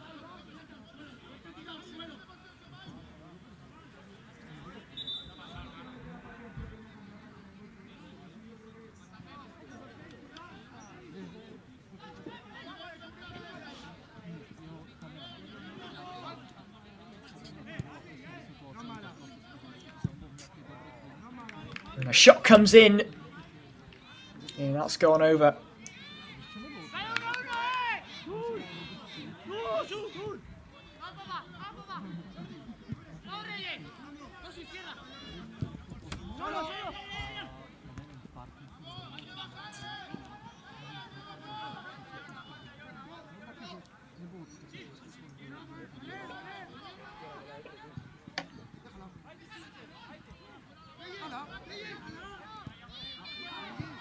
It's played out wide.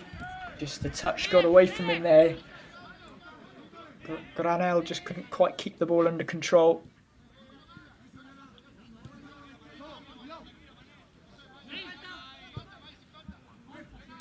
Reyes keeps the ball well, plays it back. Nice link up, nearly nice link up, but it is still with Logismont. Clipped into the box, but then cleared. Still with Logismont. Granel.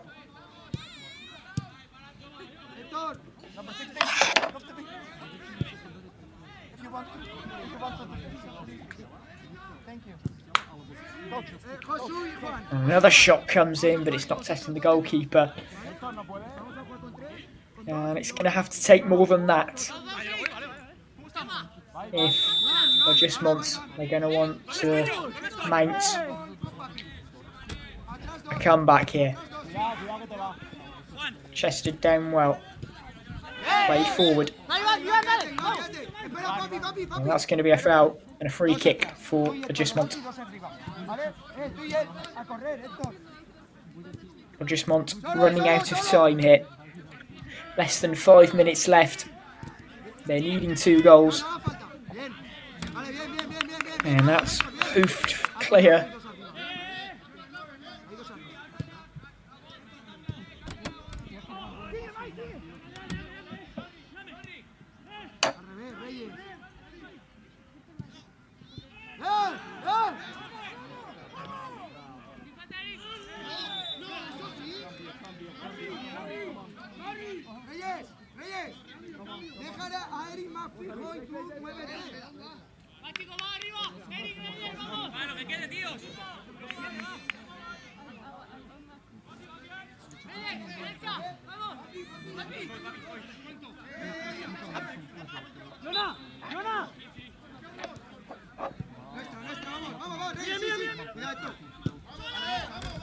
So Los Buenos Amigos, 4 minutes away from setting up a semi-final clash with Grupo. That's a nice turn. And the referee's blown up for a free kick to Logismont.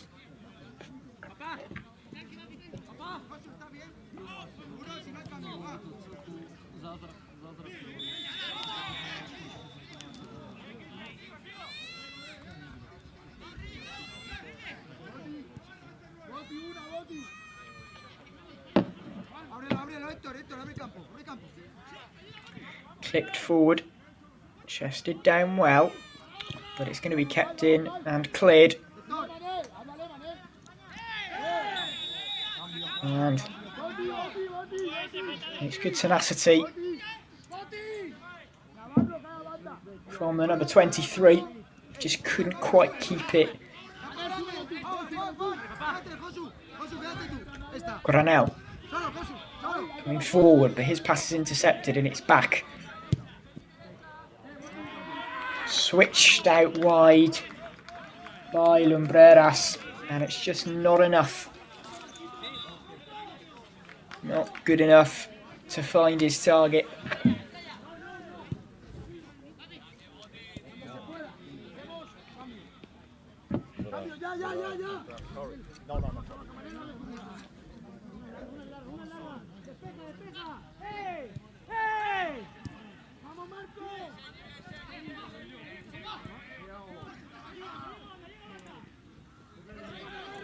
And it's good defending from Los Buenos Amigos.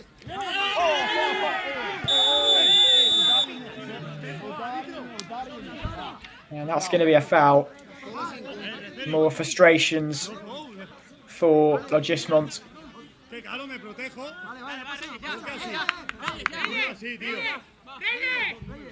As they know, their time in Benidorm is on the verge of ending.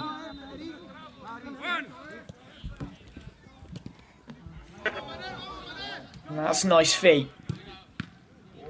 Is there another for them? It's a good save.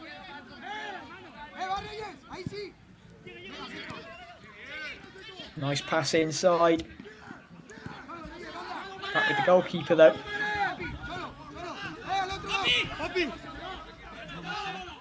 Granada. Nice turn from Granal. And is there another? Is there a chance here? And it's smuggled in the back of the net, but oh no, is it? It's difficult to see. I don't think it's a goal. That's for sure. Yeah, it went wide, and it's going to be a corner. And it's played interestingly all the way back. And then into the box, but headed away. And it's been a red card that's been shown to Carnell. I think that was a mistake, a yellow card for Granel. And that header's flicked on and comfortably saved by the goalkeeper. And that could be it. 2 minutes more though. So Logismont needing a goal every minute if they're going to get back into this one. So they really need to hurry, as that's a nice burst forward. Nice play, and that's a great goal. Okay. We've got a fascinating final minute and a half as Logismont have got one back. It's 3-2 and they've got about 90 seconds to get a goal and take it to penalties. Brilliantly finished by Granell, who's looked dangerous for them. But here come Los Amigos, and that has gone over, so a chance here. Rayana striding forward again like he did for their goal, and he keeps going and he's poked it forward, and that's going to be a free kick. So some late drama in this one. Los Amigos probably thought that the job was done, but it clearly is not done yet.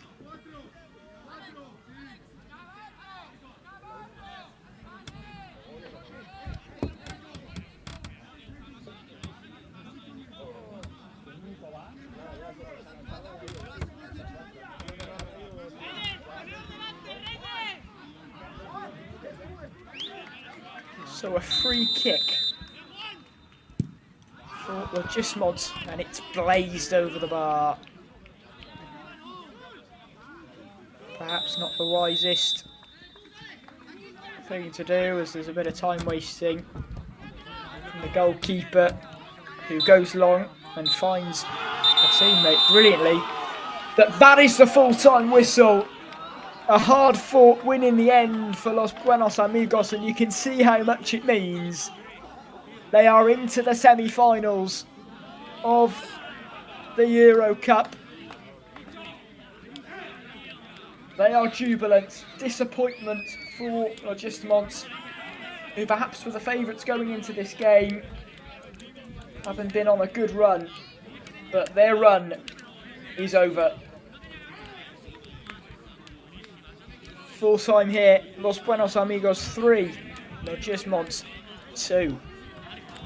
Buenos Amigos will go through to the semi-finals and take on Grupo Roxu, who beat Dagenham and Redbridge Intercafe 4-1 earlier this evening. Should be a cracker. We've also got Ortega Twins taking on Hovelezak on the other side tomorrow. All of these games are tomorrow, the semi-finals, the final and the third place playoff, so lots still to happen, lots to look forward to tomorrow. But for tonight, it's a good night from me. I've been Matt Cullingford. Thank you very much for listening. Gracias.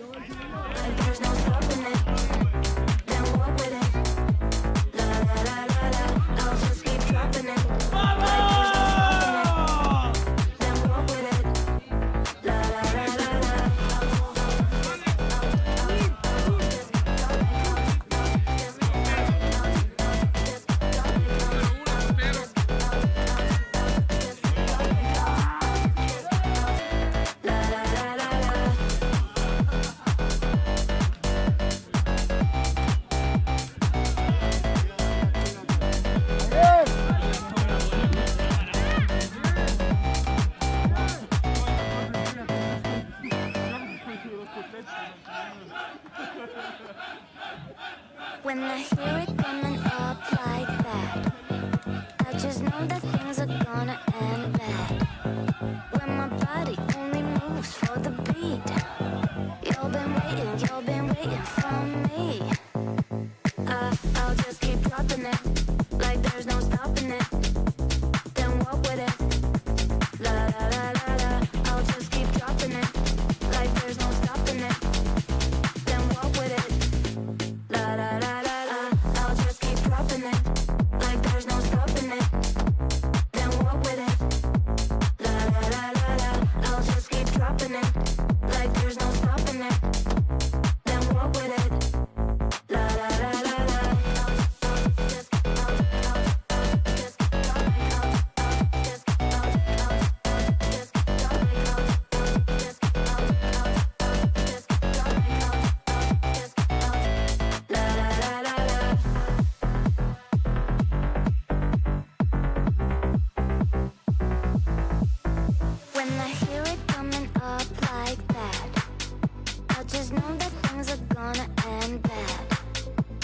my body only moves for the beat. You've been waiting for me. I'll just keep dropping it, like there's no stopping it. Then walk with it, la la la